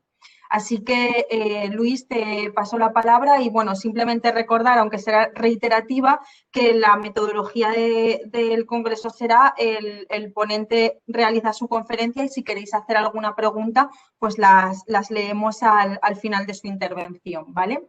Muchas gracias. Pues muchas gracias por la invitación. Veo que todavía no tengo activado para poder partir la presentación. Vale, Ahora, creo ahora que ya te lo he puesto. Hay que pasarte la bolita. Hay que pasarte la bolita, sí. ya está, ya está. Se ve ya, ¿verdad? Un momento. Sí, me dice que estoy compartiendo. ¿Podéis ver ya la presentación? Sí, sí, se ve perfectamente. Vale, perfecto. Pues bueno, ante todo, muchísimas gracias por la presentación. O sea, bueno, también por la presentación y por la invitación a este evento que me parece muy interesante. La verdad es que cuando la directora me escribió para participar, pues enseguida pensé un poco en la lata que llevo dando este año, sobre todo en los últimos meses, sobre el tema de la polarización política en sus distintas vertientes, y pensé que unirlo al tema general del Congreso relacionado bueno, con la paz, con la resolución de conflictos, promover la cultura de entendimiento, sobre todo, pues podría ser interesante contar un poco de qué va esto de la polarización política que utilizamos tanto últimamente y que tiene muchas vertientes, ¿no? De todas formas, yo, además bueno, de un poco estas instrucciones generales sobre las presentaciones, yo soy de los que me gustan recibir preguntas, pero bueno, lo podemos dejar para el final, si también no agotaré la hora completa y cualquier pregunta que haya, tanto ahora como más adelante, estaré encantado de responder. Muy bien, pues dicho esto, vamos a ver, voy a estructurar un poco la presentación. Primero pues esta parte aclaratoria sobre qué entendemos por polarización, qué tipos de polarización hay y cómo ha evolucionado en España en los últimos tiempos. Después puedo comentar cosas más en el plano comparado, pero sobre todo voy a hablar de España. Después de hablar de estos tipos de polarización, voy a pasar en la segunda parte de la presentación a hablar bueno, realmente creo que de lo que deberíamos empezar a hablar a partir de ahora. Primero, ¿cuáles son los problemas que nos genera la polarización? Y segundo, porque no toda polarización es mala. Ya veremos que, en definitiva, la polarización es algo consustancial a la propia dinámica política. Si no debatimos, si no confrontamos, pues la verdad es que no estamos aportando a la sociedad. Pero sí que tiene elementos negativos, como veremos más adelante. Y por último, voy a intentar, y un poco es lo último que he estado trabajando y lo último que he estado escribiendo, que es soluciones a la polarización. Y aquí quizá también puede ser interesante algo de debate después de la presentación. Por tanto, no ocuparé la hora completa y así ojalá después podamos tener un poco de debate. Muy bien. ¿Qué es la polarización? Bien. Cuando hablamos de polarización, hablamos de al menos 3 tipos y además veremos que cada uno de estos tipos tienen otros tipos dentro. La polarización puede ser ideológica, cómo de diferente son los partidos políticos en cuestiones ideológicas, que pueden ser tanto simbólicas, soy más de izquierda, soy más de derecha, soy más centralista, soy más autonomista, soy más federalista. Estas son cuestiones que por supuesto tienen consecuencias prácticas, pero vamos a decir que son cuestiones ideológicas. Y después puede ser una polarización ideológica basada en cuestiones más prácticas, es decir, quiero más impuestos, quiero menos impuestos, estoy más a favor de la llegada de inmigrantes, estoy en contra de la llegada de inmigrantes, ¿vale? Entonces esto es polarización ideológica y como lo vamos a medir exactamente es cómo de diferentes son los partidos políticos y aquellos que los votan en este tipo en ideología, en cuestiones de nacionalismo, etcétera, o en cuestiones prácticas. ¿Cuánta sanidad pública quiero? ¿Vale? ¿Cuántos servicios sociales quiero? ¿Vale? Esto es polarización ideológica. Esta es la más tradicional. Llevamos décadas hablando de la polarización ideológica y como veremos, pues ha aumentado. Hay un segundo tipo de polarización que se ha empezado a hablar más en la última década y que empieza a preocupar mucho, que es la polarización afectiva. O sea, cuando hablamos hemos hablado mucho de sentimientos en las últimas décadas, pensando en lo que ha ocurrido en Estados Unidos, ya desde antes, pero desde luego con Trump, lo que ha ocurrido con esa ruptura sentimental que supone el Brexit, y estamos en Aragón, o sea, lo que supone esa ruptura sentimental de nuevo que supone los eventos que vimos en Cataluña en los últimos años. Es decir, independientemente de la perspectiva desde la que los vemos, realmente lo que hemos visto es un aumento de tanto los sentimientos positivos con respecto a aquellos con los que nos identificamos, los que son de nuestro partido, los que son de nuestra identidad, los que son de nuestra ideología, como los sentimientos negativos o de hostilidad, y esta es la parte que conecta con el conflicto y la más negativa de la polarización, hacia aquellos con los que no nos identificamos. ¿Vale? Y entonces, a esta diferencia entre cómo me siento frente a los míos y cómo me siento con respecto a los otros, es a lo que le vamos a llamar polarización afectiva. Por último, y de esta también voy a mostrar resultados de los últimos años. Y por último, hay algo que todavía se conoce poco, yo estoy empezando a trabajar en ello y que me parece interesantísimo, puedo comentar algunos casos en Estados Unidos y demás, que es cómo este proceso de polarización ya no es solo una cuestión ideológica, una cuestión de sentimientos, sino una cuestión de, directamente, por poner un ejemplo, irnos a vivir o querer vivir solamente cerca de los que piensan igual que nosotros. Y esto empieza a ser mucho más preocupante, porque además esto empieza a retroalimentar el proceso de polarización y conflicto, ¿no? Si al final me voy a vivir en un barrio porque sé que la gente tiene las mismas opiniones que yo tengo acerca de la inmigración, acerca de la sanidad pública o privada, acerca de la educación, etcétera, pues entonces poco a poco lo único que voy oyendo son opiniones que son como las mías. Pero es más,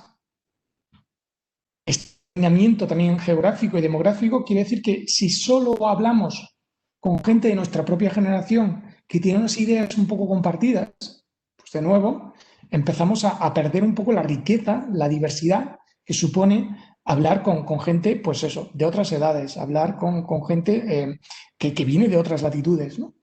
Por lo tanto, este es un proceso, y por poner un ejemplo, el ejemplo que siempre se suele poner de Estados Unidos, el porcentaje de personas que no querría vivir o que no querría que un familiar se casara con alguien de otra raza, básicamente ha aumentado, se ha disparado en los últimos años. Entonces, esto también es preocupante, todavía no lo tenemos bien medido en España, pero si seguimos en una dinámica como la que voy a mostrar ahora mismo, donde empiezan a haber voces mucho más extremas, como hemos visto también en la presentación anterior, con respecto a temas como la inmigración, por ejemplo, puede que empecemos a encontrar este alineamiento, esta creación de guetos ideológicos que también sería muy preocupante. ¿Vale? Por tanto, en la tele oímos mucho hablar de polarización, pero la polarización tiene muchos componentes y voy a intentar ir desgranándolos un poco. Bien, estos componentes, la verdad que en los últimos meses le he dado muchas vueltas a todo esto y entonces voy a basar mi presentación en 4 escritos que se han publicado en los últimos meses o que se va a publicar en las próximas semanas, ¿no? En primer lugar, voy a centrarme en la polarización ideológica y en un documento que se publicó en octubre sobre calculando un poco, midiendo cómo estamos divididos en España, qué es lo que nos divide en España. Y veremos, ya en el título está la conclusión, que lo que más nos divide en este momento en España no son cuestiones prácticas, no son los impuestos, no es la inmigración, que también, no es desde luego el estado del bienestar, nos divide sobre todo cuestiones ideológicas e identitarias. Pero vamos a verlo poco a poco y además, como esto está organizado también por... o sea, tiene este componente de la inmigración, voy a centrarme dentro de muy poco en el tema de la inmigración y cómo se ha ido polarizando en España. Pero primero vamos a centrarnos en algo, bueno, que está, siempre que hablamos del estado del bienestar, de la sanidad pública, de la sanidad privada, de todo, pues al final, en última instancia, todo esto se hace con impuestos. Entonces vamos a ver cómo ha ido cambiando la posición de los partidos políticos con respecto a en concreto, cómo ha ido cambiando la posición de los votantes de cada uno de los partidos políticos, y esto es lo que voy a hacer en todos estos gráficos, los votantes de cada uno de estos partidos políticos, cómo ha ido cambiando su posición con respecto a los impuestos. Y en concreto lo que vemos en este primer gráfico es qué porcentaje de los votantes de cada partido considera que se pagan muchos impuestos. ¿Vale? Entonces, si nos centramos ahora mismo, y entonces lo vamos a ver desde suerte, estos son todos datos del Centro de Investigaciones Sociológicas, y por suerte es la serie histórica más larga que tenemos, ¿no? Podemos ver cómo se han ido posicionando los votantes de cada partido político con respecto a los impuestos desde 1986 hasta el 2020. Bien, fijaros qué cosa más interesante. Si vamos a mirar ahora solamente a la izquierda de esta línea, que es el 15, donde cambia el sistema de partidos, cuando solo tenemos a Izquierda Unida y PSOE y Partido Popular o Alianza Popular, el azul es Alianza Popular y Partido Popular, y el rojo y rosa, como están muy cerca, siempre no me importa mucho cuál es. El más rosa es Izquierda Unida o Unidas Podemos, el rojo es PSOE. Y entonces pasaba algo muy interesante. Cuando gobernaba PSOE, del 86 al 1996, los votantes de Alianza Popular y del Partido Popular pensaban que se pagaban demasiados impuestos. Y alguien podría decir, claro, normal, son los liberales, los que no quieren Estado del bienestar, etc. Pero lo curioso es que cuando llegaban en el 96, desde el 96 hasta el 2004, cuando gobierna el Partido Popular, son los votantes del PSOE Izquierda Unida los que piensan que se pagan demasiados impuestos, más que los del PP. Ahora los del PP prefieren que se paguen más. Y esto ocurrió de nuevo.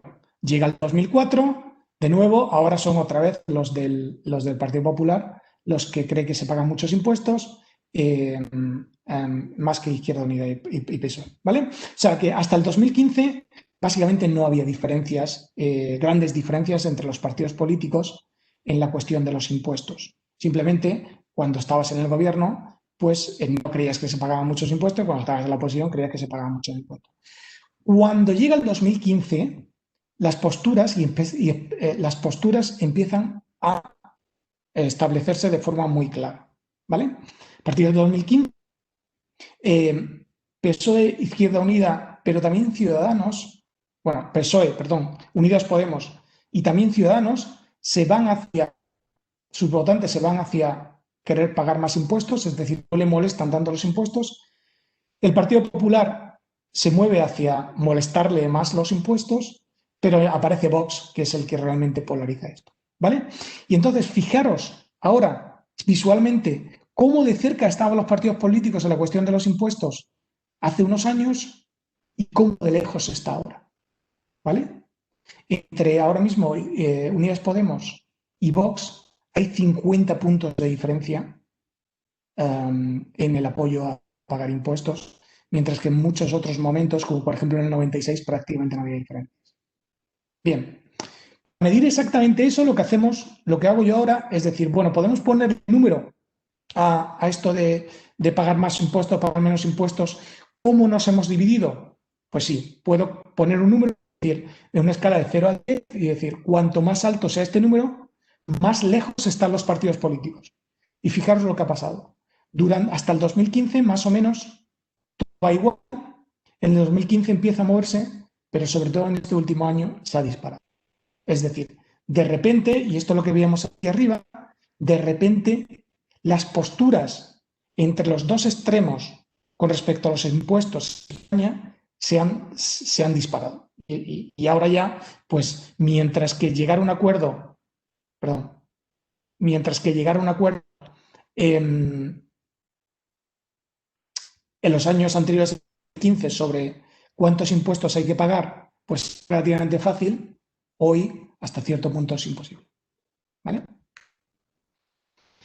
Segundo, ya decía que quiero dedicar un poco a la cuestión de la inmigración porque es parte del Congreso y además me parece interesante. Por desgracia, no tenemos datos del CIS más allá del 2017 y por tanto no podemos ver cuál ha sido el efecto de Vox, que habrá sido muy grande, pero no tenemos esa pregunta.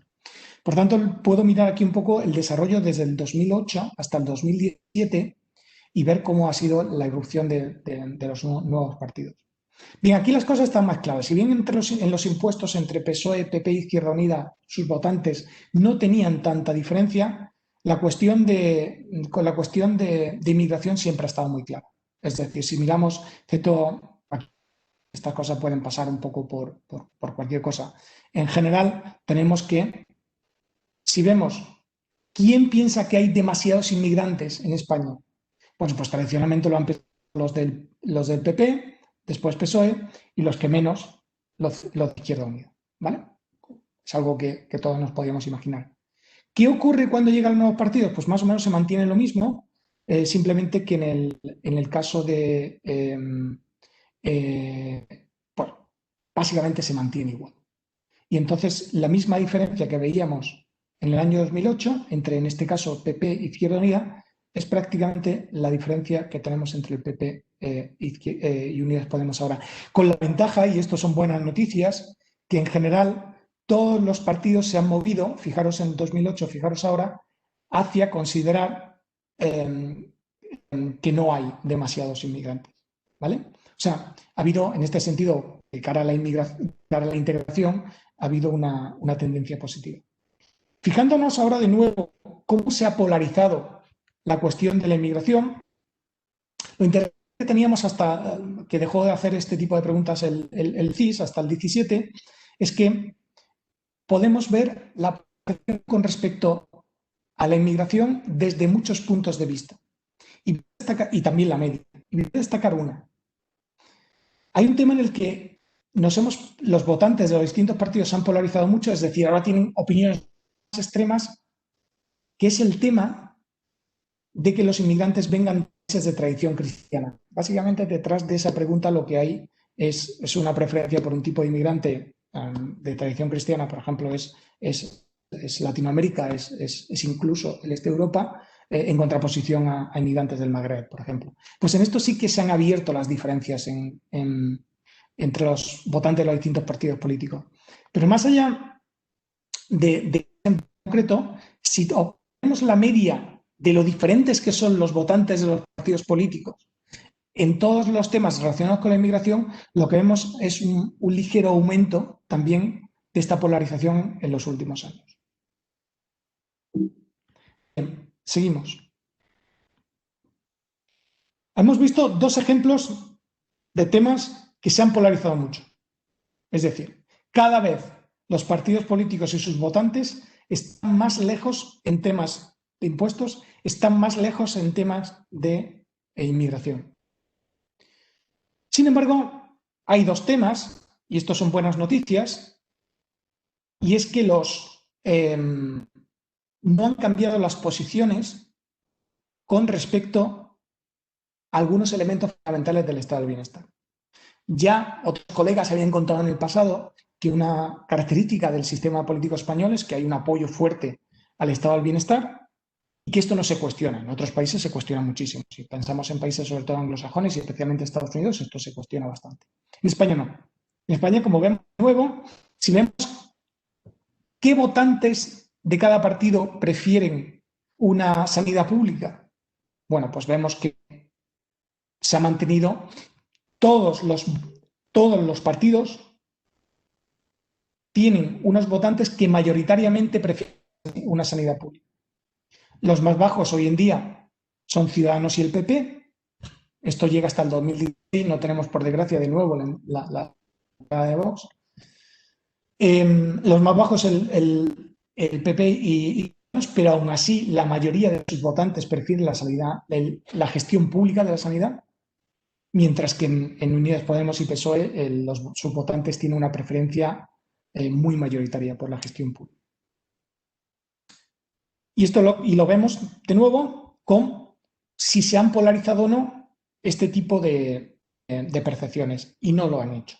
De nuevo, aquí tenemos importancia de cómo estamos de diferenciados en la importancia servicios públicos y nada ha cambiado, y en la importancia y la satisfacción con el sector sanitario tampoco ha cambiado. Por tanto, hasta el 2016-18, y tendríamos que ver qué ha pasado con la pandemia, después me voy a referir un poco, la mayoría de partidos, de votantes de partidos políticos, preferían una gestión pública en la sanidad y no había diferencia de grandes con cómo de satisfechos se consideraban con respecto a esto.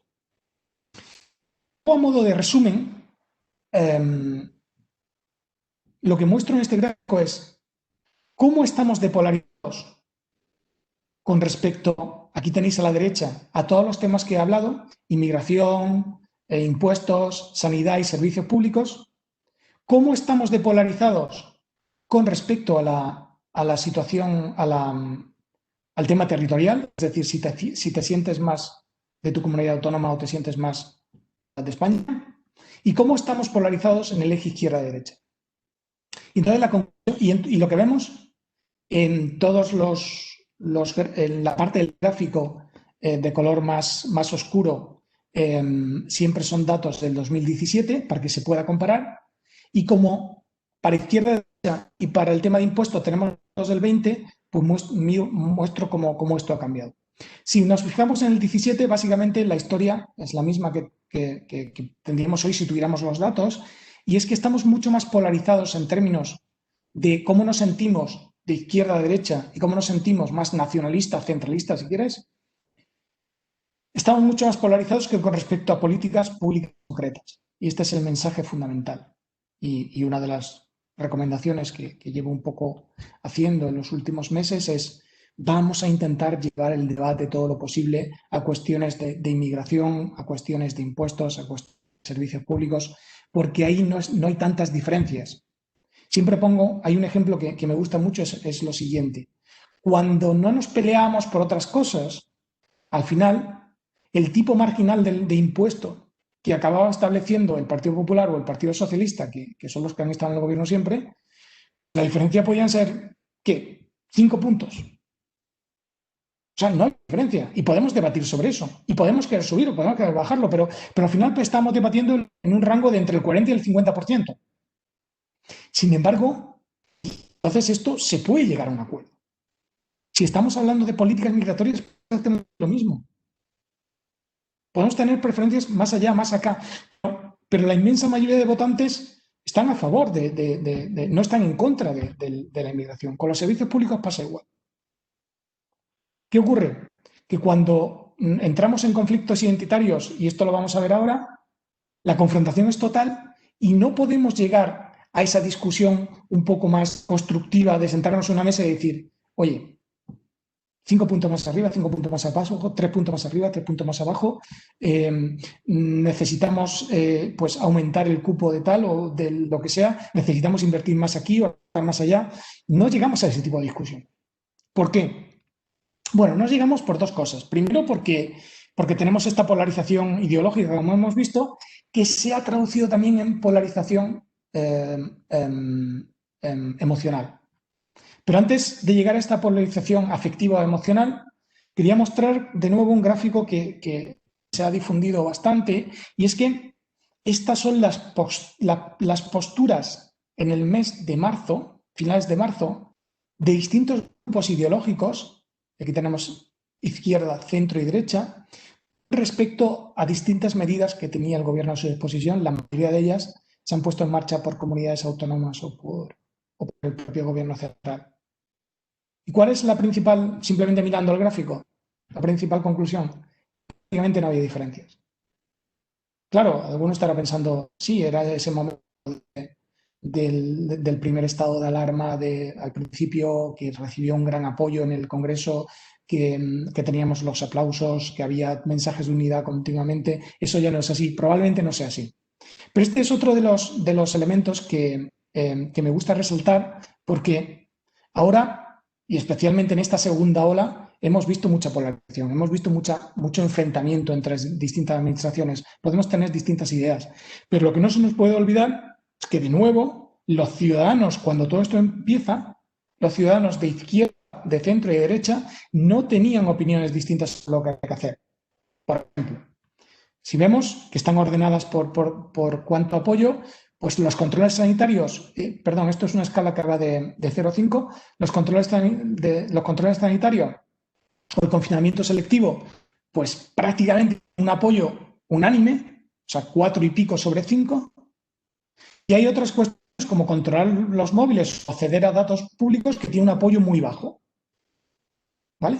Pero no hay diferencias entre los distintos grupos. Un poco por contaros algo que no he tenido tiempo y no he podido difundir últimamente, pero que sí que es interesante. Solo hay un tipo de... En aquel momento, donde había mucho acuerdo sobre lo que había que hacer, solo hay un tipo de políticas que sí que generan un posicionamiento muy diferente de las personas de distinta ideología, que es la intervención de los cuerpos y fuerzas de seguridad del Estado. Siempre que se pregunta por cuerpos y fuerzas de seguridad del Estado, Ejército, Policía Nacional, Guardia Civil, hay una diferencia, hay mucho más apoyo por parte del centro y la derecha, hay menos apoyo por parte de la izquierda.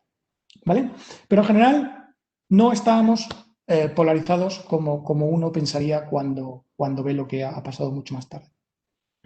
Bien, el problema de la polarización no es solo que tengamos distintas opiniones, no es solo que estas opiniones se vayan haciendo más diferentes porque van entrando elementos extremos, si queremos, sino uno de los problemas es que esto llega a los sentimientos.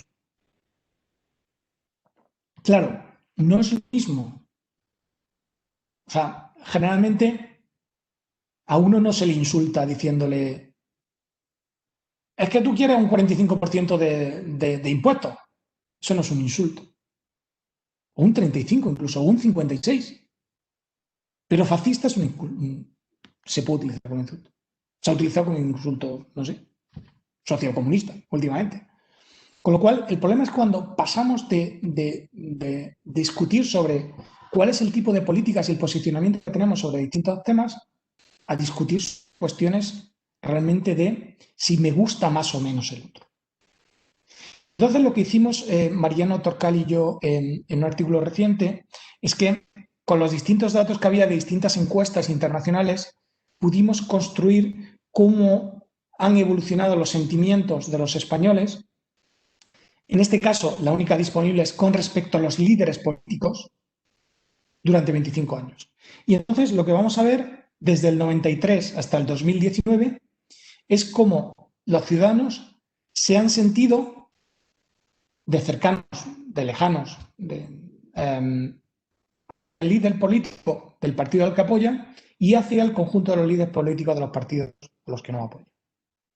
Y eso es lo que tenemos aquí. Vemos que tenemos desde el 93 hasta el 2019. Y vamos a ver aquí una escala del 1 al 10. Vamos a fijarnos primero en estas líneas verdes y rojas. La línea verde es el sentimiento hacia el líder del partido con el que me identifico. La línea roja es el sentimiento hacia...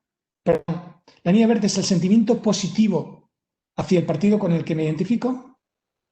La línea roja es el sentimiento negativo con respecto al líder del partido con el que no, de los partidos que no me identifico. ¿Vale? Entonces, y lo que tenemos en la línea azul debajo es lo que le llamamos polarización afectiva y es precisamente la diferencia entre lo positivo que me siento hacia los míos y lo negativo que me siento hacia los otros. Y entonces vamos a ver dos cosas. Primero, ¿cuáles son los momentos de mayor conflicto sentimental en los últimos 25 años en España? Bueno, tenemos un pico que es el 2008 y a nadie le sorprende. Es decir, ahí se dio una especie de tormenta perfecta, ¿no? Veníamos de una legislatura que comenzó de una forma traumática con las elecciones posteriores a los atentados del 11M y que terminó con el inicio de la gran recesión. Con lo cual, no es sorprendente que ese haya sido el pico de diferencia entre los sentimientos hacia los míos y los otros. Es más, es el único momento en estos 25 años donde los sentimientos negativos, y que tenemos aquí, para que lo visualicemos, pues aquí tenemos a José Luis Zapatero y a Mariano Rajoy, ¿vale? Pues los sentimientos de los votantes por así decirlo, de izquierdas hacia Rajoy y los de derechas hacia Zapatero, básicamente alcanzan, esos sentimientos negativos alcanzan un pico, y un pico muy importante, en esa elección del 2008. Un segundo pico es el 2015, cuando de repente también llegan los partidos y tenemos también un clima un poco más de confrontación. Y un tercer pico, que también históricamente seguro que todo el mundo lo recuerda, pues son las elecciones del 96 donde se produce ese cambio político. Pero más allá de esos tres picos, lo más interesante es lo que ha pasado en los últimos tiempos, y es que con la excepción de ese 2008, que los odios les ganaron a un poco los sentimientos de cercanía con respecto a los nuestros, lo que se ha producido durante todo este siglo XXI es que los sentimientos positivos con respecto a los míos han estado por encima de los sentimientos negativos con respecto a los otros. Es decir, lo que marca la polarización afectiva ahora mismo en España, en contraposición a otros países, en especial Estados Unidos, no es tanto que odiemos a los otros, sino que estamos como muy aferrados a los nuestros, ¿vale? Y esto, bueno, yo creo que no es tan negativo como que la polarización viniera de los odios, pero sí que quizá algo de lo que tenemos que hacer es empezar a un poco a pensar más fuera de un poco de nuestro propio grupo. Bien, pues ya hemos visto que esto de la polarización afectiva ha aumentado un poquito, pero no mucho, ha tenido estos picos y sobre todo lo que vemos en los últimos años en España es que se basa sobre todo en el cierre de filas con respecto a nuestro partido. El que es del PSOE es muy del PSOE, el que es del PP es muy del PP, etc. ¿Vale? ¿Tiene algo que ver esta polarización afectiva, que es esta línea gruesa azul, con cosas importantes que han pasado en España en los últimos años? Algo sí. Es decir, esta polarización afectiva ha aumentado un poco, primero en un momento en el que, de forma lenta, pero continuada, ha ido aumentando la desigualdad en España. ¿Vale? Esta línea nos muestra cómo ha ido aumentando la desigualdad y seguramente saldrá en cualquier otro momento de estas charlas. Sabemos que la desigualdad ha aumentado. También una cosa que ha pasado en España es que a partir del 11, sobre todo el 15, y no digamos ahora, pues se ha disparado el número de partidos, ¿no?, políticos. Y esto también suele estar relacionado con la polarización porque, claro, hay más posturas, ¿no? Y por último, algo que, por desgracia, es muy importante dentro de lo que es pues la estructura económica y social de España, es el desempleo. Y vemos también cierta tendencia similar entre el desempleo y la polarización. Aquí quería yo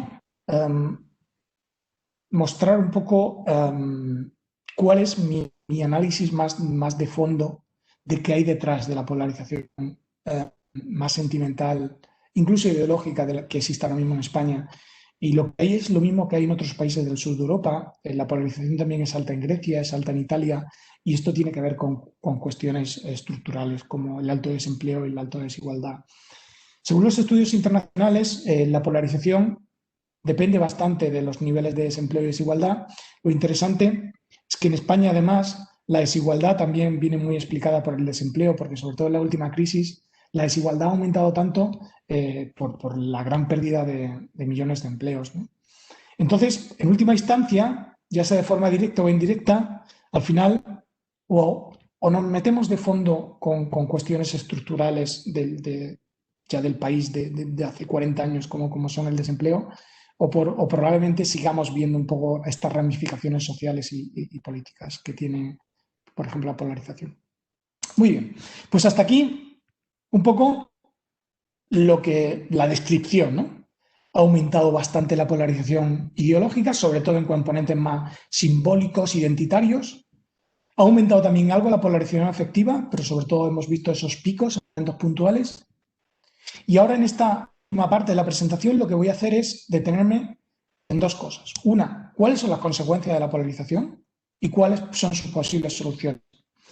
En cuanto a consecuencias, quiero detenerme en tres que he contado un poco más en detalle en un artículo reciente de la revista Letras Libres. Y lo primero que quiero decir es que la polarización no y la confrontación política no es negativa por sí misma. Tenemos que confrontar. O sea, a nadie, nunca le pediría yo a alguien del PSOE o de Podemos que, pues no sé, que se entienda en todo con alguien de Vox. No tiene ningún sentido. Es decir, la confrontación política justamente está para eso. Tanto en cuestiones prácticas, como cuántos impuestos pagamos, cómo gestionamos la inmigración, como en cuestiones más simbólicas, incluso estéticas. O sea, la confrontación tiene sentido. Y de hecho, la democracia es buena. La confrontación es buena para la democracia. Tanto es así que en Estados Unidos, por ejemplo, hasta los años 50 o 60, en los años 50 o 60 se establece un debate público en el que los partidos dicen, es que estamos poco polarizados. Es que somos plataformas electorales que simplemente estamos aquí compitiendo por el gobierno, pero no le ofrecemos menús distintos a la ciudadanía. Tenemos que polarizarnos. De cierto modo, a mí siempre me gusta comparar esto con lo que pasó en España hace muy poco.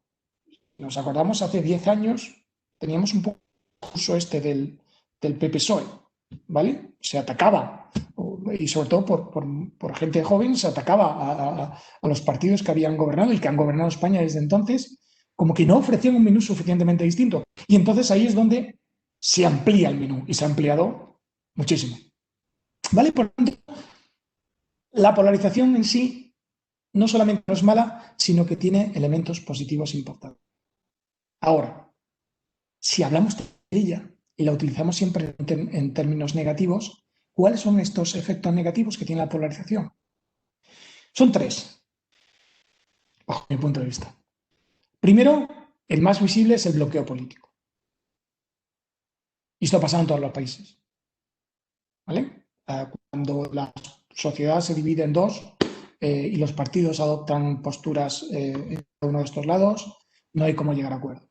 Y esto ha sido muy obvio, por ejemplo, en Estados Unidos con el tema de no llegar a acuerdos presupuestarios que permitan incrementar el techo de gasto y, por tanto, en muchos momentos se ha cerrado la administración. Muchos de vosotros seguramente recordaréis un poco esta imagen de funcionarios estadounidenses con sus cajas yéndose a casa porque se cierra la administración.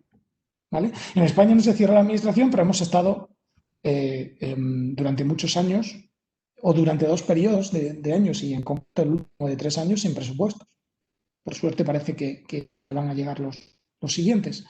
Pero lo principal es que si estamos en una situación en la que los partidos solo están dispuestos a defender un conjunto estrecho de postulados y estos son asumibles por los adversarios, pues no podemos llegar a acuerdos. Y no podemos sacar leyes, y no podemos reformar el sistema educativo, y no podemos reformar el mercado de trabajo, y no podemos tener leyes ambiciosas que gestionen el flujo migratorio. Este es uno de los problemas. Segundo, el bloqueo político tiene que ver con el aumento de la desconfianza de las instituciones. Claro, las instituciones están para resolver problemas, que el Parlamento está para resolver problemas, que los gobiernos están para resolver problemas. Si no son capaces de resolverlos porque no se pueden llegar a este tipo de acuerdos, pues la ciudadanía no es que se le genere un odio así de forma espontánea, es que simplemente, pues para lo que están estas instituciones ya no nos sirven. ¿Vale? Por tanto, si esto ocurre, hay parte de la ciudadanía que se puede ver excluida del debate público, incluso agraviada. Porque claro, si el mensaje que recibe la ciudadanía a través de los medios es el mensaje de, al final, hay algo que es muy interesante aquí. El voto a grandes bloques de izquierda y derecha apenas ha variado en números absolutos en España, por mucho que haya habido muchos cambios y demás.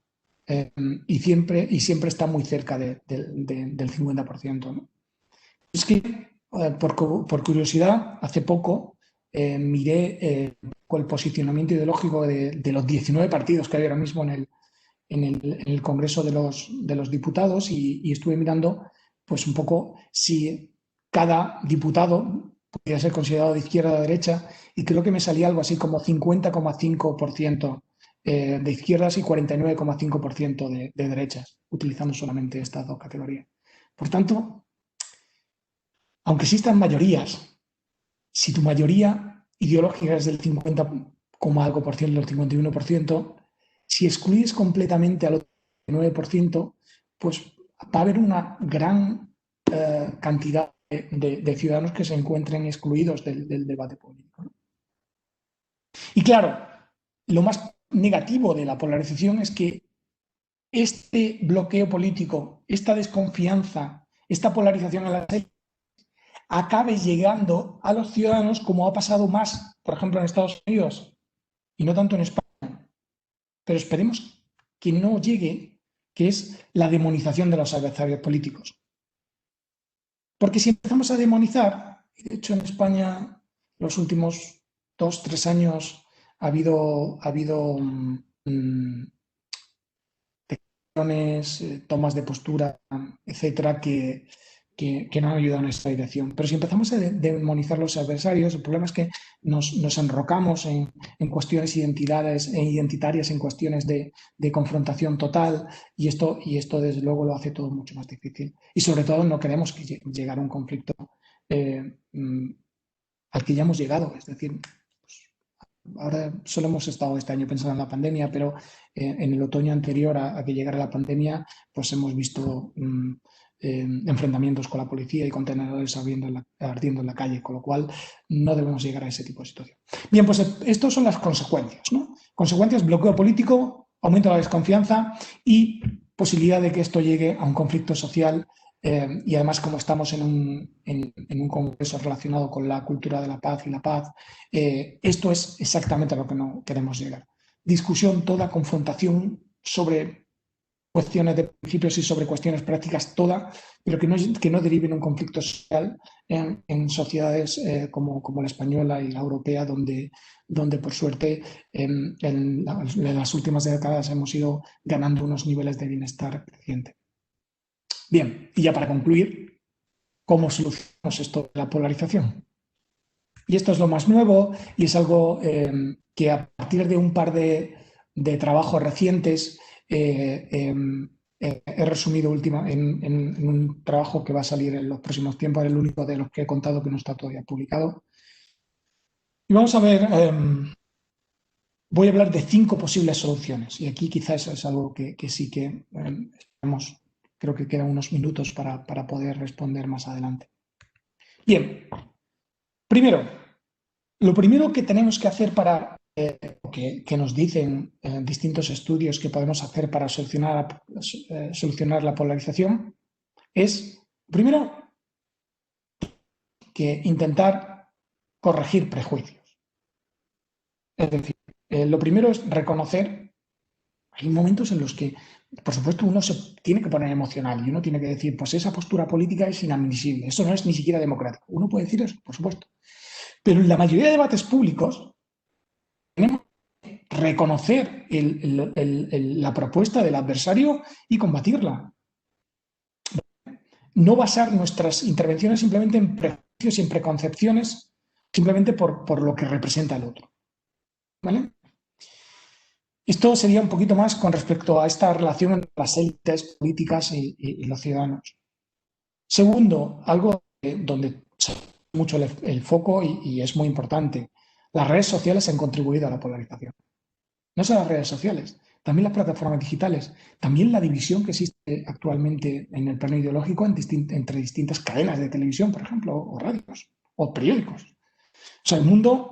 Ahora tenemos un menú mucho más amplio, pero claro, al tener un menú mucho más amplio también hace que muchas personas solo tengan, solo quieran, solo puedan, solo tengan acceso a un tipo de información, ¿vale? Y esto ha sido dramático en los Estados Unidos, pero también uno lo ve en España, ¿no? Por tanto, en esto los gobiernos ya están trabajando con las grandes redes sociales y plataformas y demás, pero también los ciudadanos tenemos que ser conscientes de ello. En tercer lugar, la polarización no cae del cielo. Esto es quizá una de las frases que más he repetido en los últimos meses. Existen polarizadores y hay que identificarlos. Y a veces se polariza de forma positiva, como he dicho. A veces pues tenemos gente que remueve las conciencias, que consigue que un poco se rompa una dinámica más de consenso. Bien. Pero también hay que identificar a aquellos que polarizan por polarizar y por dividir. Y ver, y esto tenemos que aprender más, y todos los ciudadanos, a identificar esos momentos en los cuales se está utilizando un argumento no de una forma completamente, digamos, honesta o directa y tal, sino simplemente para meter el dedo en el ojo al otro, ¿no? O sea, es muy importante identificar este tipo de comportamientos y distinguirlos del debate constructivo habitual. Y por último, un par de soluciones más desde el punto de vista de la ciudadanía que me importan mucho y que se están poniendo y que podemos ser muy creativos. En otras sociedades lo están haciendo y yo creo que aquí ayuntamientos, comunidades autónomas pueden tener un papel trascendental, ¿no? Primero, necesitamos revitalizar la democracia, pero en el sentido más mundano del término. Es decir, necesitamos volver a asambleas de vecinos en municipios, etcétera, donde ya no sea una cuestión de rojos y azules, no sea una cuestión de confrontación con los focos puestos sobre la tribuna del Congreso, que esto ayuda a poco, sino simplemente de debate sobre cuál es el proyecto que queremos para nuestro barrio, cuál es el proyecto que queremos para nuestro municipio. Esto es fundamental, porque esto se ha ido comprobando en otras sociedades que ayuda mucho un poco a salir de ese debate maniqueo identitario e ir a debates mucho más constructivos, ¿no? Esto es una. Y relacionado con esto, hay un autor americano, Ezra Klein, que habla de identity mindfulness, como de toma de conciencia de la entidad. Es decir, simplemente tenemos cuando, por ejemplo, con estos ejemplos que se ponen a veces, cuando con nuestro familiar nos enfrascamos en esa discusión porque él es de un partido y soy de otro y tal, y nos cabreamos mucho y demás, simplemente tenemos que tomar conciencia de en qué postura está cada uno y entender que esto no es una cuestión de vida o muerte. Generalmente la mayoría de discusiones pueden ser reducidas a cuestiones mucho más prácticas y no tanto de una confrontación total, y quizás es un momento también de que miremos un poco hacia adentro, que reflexionemos y que intentemos no dejarnos llevar por esta confrontación total que vemos muchas veces en los medios. Vale, y con esto voy a terminar. Primero, muchas gracias. Aquí tenéis mi correo para lo que necesitéis y estoy encantado de los minutos que quedan de responder a las preguntas que pudiera haber. Muy bien, muchísimas gracias, Luis. Yo tengo recogidas 2 preguntas, te las voy a leer y si mientras tanto alguien quiere hacer alguna intervención más, pues como digo, que lo escriba en el chat. Bueno, pues comenzaríamos con 2 preguntas de Arturo Arizón. La primera dice: la polarización no nace ya desde la misma institución de la educación, lo comento por la utilización de los niños para la obtención de objetivos sindicales, sociales, políticos o económicos propios. Y la segunda pregunta, que sería: ¿no crees que la carga impositiva va en relación a la percepción que tiene cada uno de una necesidad de una administración pública más pesada o menos? Me refiero a que la percepción de los partidos políticos sobre la carga impositiva será directamente proporcional a la percepción del volumen de funcionariado o administración pública y redes clientelares más grandes. Estas serían las 2 preguntas que hay por ahora y, como digo, mientras responde Luis, si alguien más quiere hacer alguna pregunta, que lo ponga por el chat. Pues muchas gracias a Arturo, ¿verdad?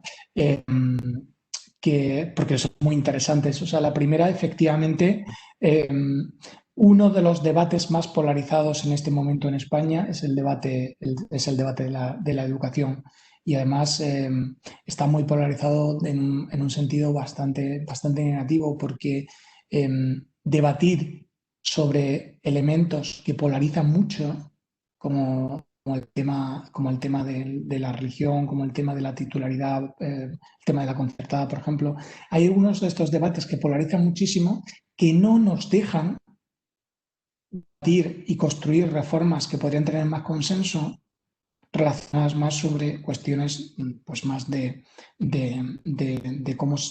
propio aprendizaje y de los contenidos y de cuál debería ser el currículum, que cuando hablas con personal del sector, pues están mucho más preocupados por este último caso de cómo se construye el currículum, si el currículum está demasiado cargado, si deberíamos poner más foco, si debería tener más peso las matemáticas o la lengua, por ejemplo, y de esto debatimos mucho menos que de cuestiones mucho más identitarias. Entonces, efectivamente, el debate de la educación está muy polarizado, se empieza a polarizar desde la escuela y esto es un gran problema.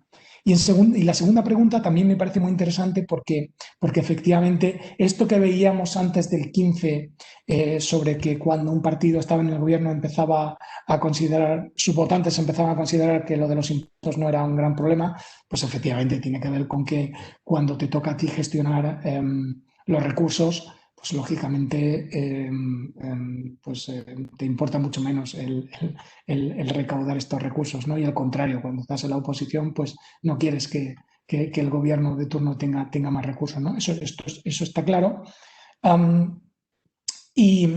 Pero eso ha cambiado desde el 15. Y desde el 15 empezamos a ver una toma de posición mucho más clara por parte de los votantes de los distintos partidos con respecto al tema fiscal. Y ahora el debate que hoy es, o sea, antes no he puesto el ejemplo, pero hoy en día el debate sobre los impuestos está endiablado desde que, por ejemplo, desde que llegó Vox, básicamente, porque ha roto un poco el consenso que había en España, incluido el Partido Popular, de unos impuestos que puedan financiar un estado del bienestar suficientemente amplio.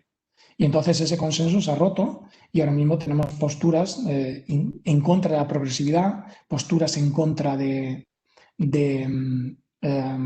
unos impuestos potentes para financiar el estado del bienestar y, por tanto, ya no solamente es lo que comentabas de que dependiendo del partido que esté y de las redes y demás, pues haya unas posturas u otras, sino que ahora sí que tenemos posturas por cada uno de los partidos como mucho más extremas.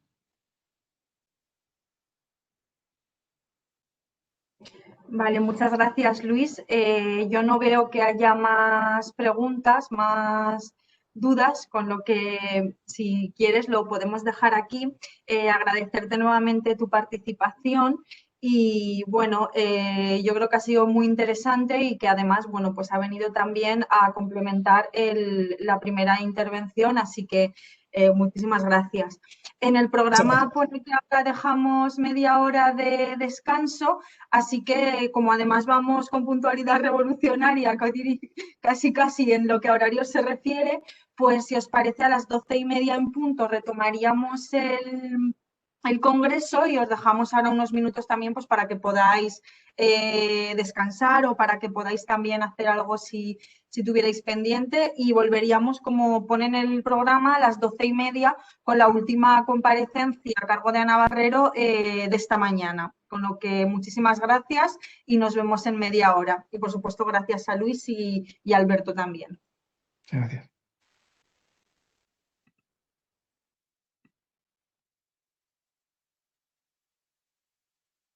Visible. La parte invisible son los estereotipos y los prejuicios, los procesos de autoridad y deshumanización de los otros.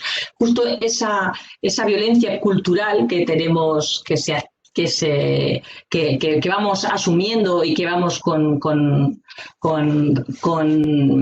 respuestas externas y que vamos incorporando, y luego la parte visible, que son ya los discursos de odio, porque ya sí se ven, porque ya lo manifestamos. De ahí se pasa la discriminación a las violencias estructurales, que también está diciendo, a la violencia física, que son las violencias directas, y de ahí al genocidio. Es decir, que está vinculado directamente para que veamos la gravedad que tienen las violencias culturales, esos estereotipos y prejuicios que vamos incorporando hasta las manifestaciones de violencia. La incitación al odio, el discurso de odio, generador de odio y de discriminación, por eso no puede tener amparo ni cobertura en los derechos a la libertad de expresión y la libertad ideológica, ya que el discurso de odio es incompatible con varios derechos y valores fundamentales propios de una democracia, como la no discriminación y la dignidad de la persona, y amenaza, por supuesto, los valores democráticos. ¿Y cuáles son estos discursos y narrativas en los medios de comunicación y en las redes sociales? Bueno, pues antes de abordarlos, vamos a ver un poco esta diapositiva que os he puesto, que es un nuevo paradigma de la comunicación, que está marcado evidentemente por la popularización de Internet y sobre todo por la llamada Web 2.0. Aunque la red Internet, lo vemos aquí, aparece en los años 50, que es una red militar del ejército de Estados Unidos, pero no será hasta los años 90, hasta 1990, cuando se produce la gran innovación que vino a transformar los contenidos, que fue la WWW, la World Wide Web, que fue creada por Tim Berners-Lee y su equipo, es lo que ponemos en las páginas www. A partir de ahí ya las personas podían compartir la información de cualquier tipo, se podían crear páginas web con contenidos, colgarse en un servidor para que otras personas pudieran ver y acceder a esa información que había en las páginas web. Y también crear hipervínculos, que esa fue la gran revolución, el de clicar en el hipervínculo que nos llevara a otra página o al documento que al que queríamos acceder. Las páginas también ya se categorizaban y se podían localizar a través de buscadores. Primero apareció Yahoo, pero en 1998 aparece Google, que es ahora mismo, pues claro, el buscador de los buscadores, ¿no? La llegada del siglo XXI pues trajo la proliferación de los medios sociales de comunicación social, que proporcionaron nuevas formas para relacionarnos y compartir información en línea. Podríamos decir que es a partir de 2004 cuando se popularizan con la aparición de la Web 2.0. Facebook aparece en 2004, en 2006 aparece Twitter, se crea Twitter. Aún recuerdo cuando Jack Dorsey nos hablaba en 2009 en Málaga en una reunión sobre la web sobre la red social que había creado con sus amigos. Era Twitter, y nosotros no entendíamos para qué servía, por mucho que este hombre nos explicaba que era para que dijéramos qué estábamos haciendo en cada momento, pero no entendíamos qué importancia tendría nuestra vida ahí. Y entonces, cuando ya realmente comprendimos y vimos, o yo por lo menos entendí para qué servía Twitter, fue a partir de 2011, en 2010 y en 2011, con la aparición de los smartphones y los movimientos sociales de la primavera árabe, el 15M, ahí es donde realmente empiezan ya a popularizarse el uso de las redes sociales y a convertirse en medios de comunicación. Porque en las redes sociales es que todos y todas nos convertimos en medio de comunicación, nos convertimos en periodistas ciudadanos, generamos y compartimos información, nos comunicamos, debatimos, accedemos a la información. Y también aparecen los medios de comunicación, empiezan a aparecer medios de comunicación específicamente digitales, ya directamente digitales, o también los medios tradicionales tienen que ir adaptándose a estas nuevas formas de difusión y de acceso a la información. Esta sería la evolución en la manera de comunicarnos y de acceder a la información. Pero en el nuevo paradigma de la comunicación también cambia el discurso y la narrativa, y estos están marcados claramente. En este paradigma de la comunicación están marcados claramente. Quería ir a la de atrás, a ver si me lleva. Está debajo que me he pasado. Está marcado claramente por los atentados del 11S, está también por la crisis financiera y económica de 2008 y, por supuesto, por la actual crisis de la pandemia de la COVID-19. Es a partir de ahí de que el discurso se convierte en un discurso securitario que se refuerza con las llegadas de las demás crisis. La migración ha sido uno de los primeros campos en los que se ha asociado con la seguridad. El argumento es que los flujos de migración pueden suponer una amenaza a la seguridad y a la estabilidad de los estados que la reciben. Vemos aquí lo que hablaba antes de las amenazas construidas. Según Trumbull, el proceso de securitización se inicia cuando un actor identifica algo que existencialmente puede estar amenazado. Sugiere qué es lo que amenaza en este caso se puede decir que es la migración, y piden que se pongan en marcha medidas extraordinarias para abordar ese problema. El proceso de securitización es entonces completo y exitoso cuando el público al que se dirige ese actor acepta los tres componentes como dados y perpetúa este discurso securitizador, que implica que se están utilizando palabras y narrativas para describir a las personas migrantes y refugiadas como un peligro para un determinado lugar. ¿Y qué palabras se suelen utilizar en este discurso securitizador para hablar de migración? Pues todas las conocemos y todos porque las oímos frecuentemente. Irregulares, diferentes, fanáticos, ilegales, avalancha, invasores, sin papeles. Llamarlos sin papeles es deshumanizar a las personas. Es decir, con este lenguaje se deshumaniza a las personas. Y veamos qué narrativas. Estas son palabras que se utilizan y veamos qué narrativas en el discurso securitizador. Se utiliza la narrativa de seguridad pública. Con ella se argumenta que la migración incontrolada constituye una amenaza para la estabilidad social y el orden público. Para aplicar esta narrativa se establecen vínculos entre la inestabilidad, delitos y personas migrantes, y de este modo se crea un vínculo evidente entre seguridad y migración. Se construyen amenazas que nos generan miedo.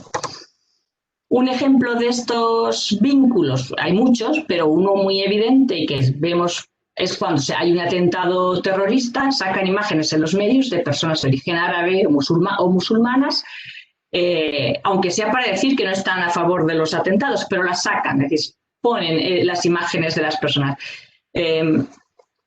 Eso contribuye a crear en el imaginario colectivo ese vínculo entre terrorismo y personas musulmanas. En el marco en el que aparece la sociedad musulmana es en el marco del terrorismo, en el marco terrorista, aunque sea para decir que no son terroristas y que están en contra. Esto también, aquí quería hablar de una anécdota también. Yo hago unos talleres en institutos de educación secundaria, en algunos CIES, y hace un par de años hice uno en un instituto de Villaverde, un barrio de Madrid, que había una diversidad enorme, era en cuarto de secundaria. En aquel aula había una diversidad que era fantástica. Y justo hablando de esto, intentando decirles lo que era violencia, las violencias culturales, las violencias...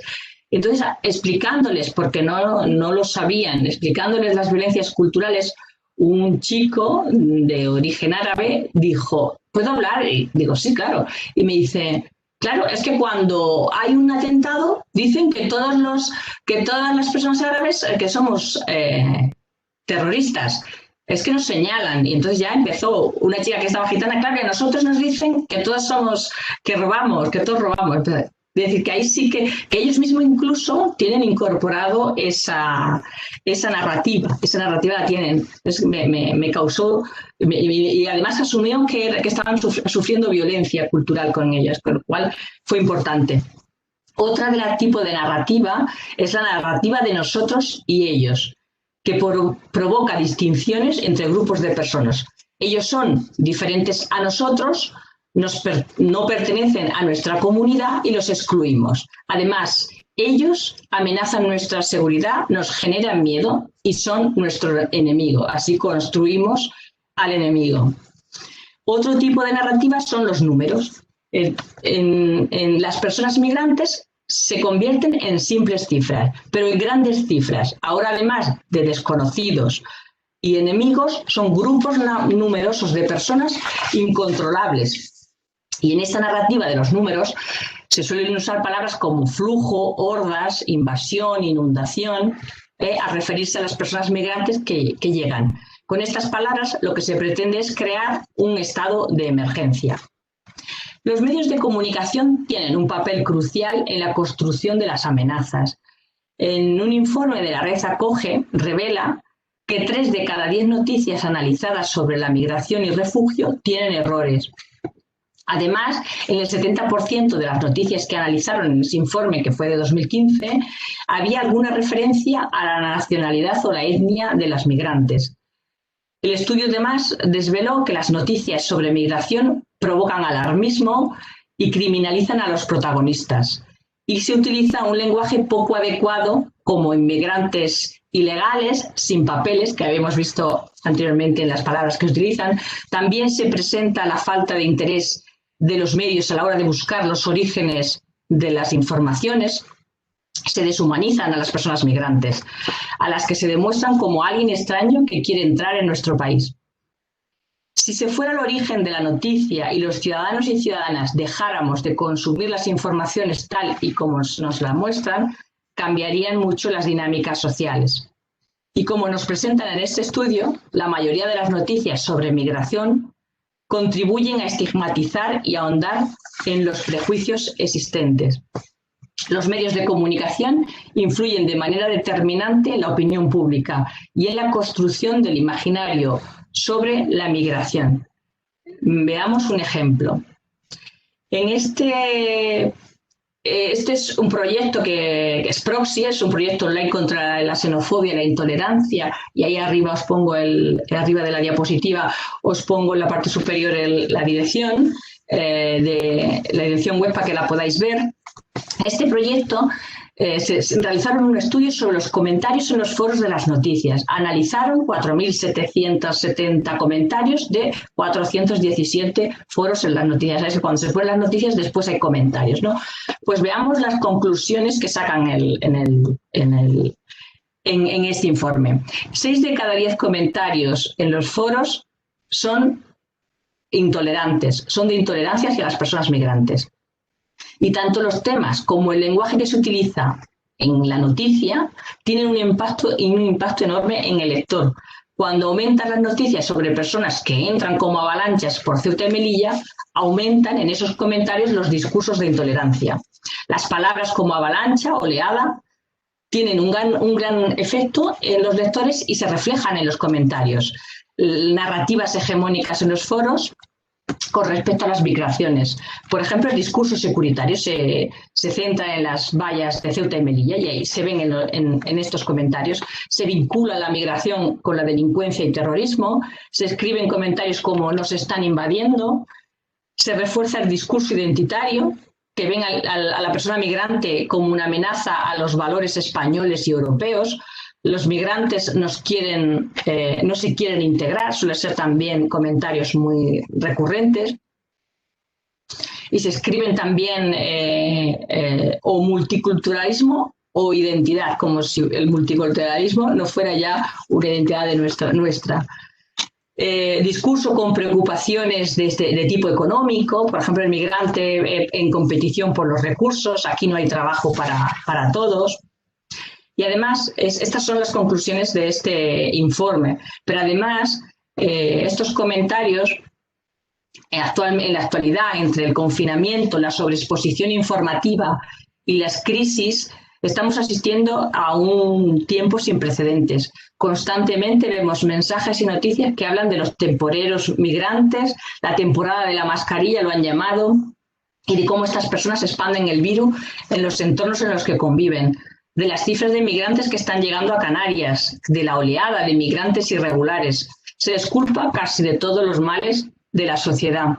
Y como hemos visto con este tipo de discursos, la xenofobia, la intolerancia, cómo se llega a las agresiones, por ejemplo, en las manifestaciones xenófobas que se han producido estos días anteriores en Mogán, en Gran Canaria. Por tanto, es importante tener en cuenta, y lo sabemos, que los medios de comunicación, las redes sociales y los responsables políticos contribuyen a ese discurso securitario y de odio. Y de esta manera el discurso va calando en nuestra cotidianidad y vemos a los otros como enemigo, fomentando la intolerancia y favoreciendo peligrosamente a los planteamientos totalitarios.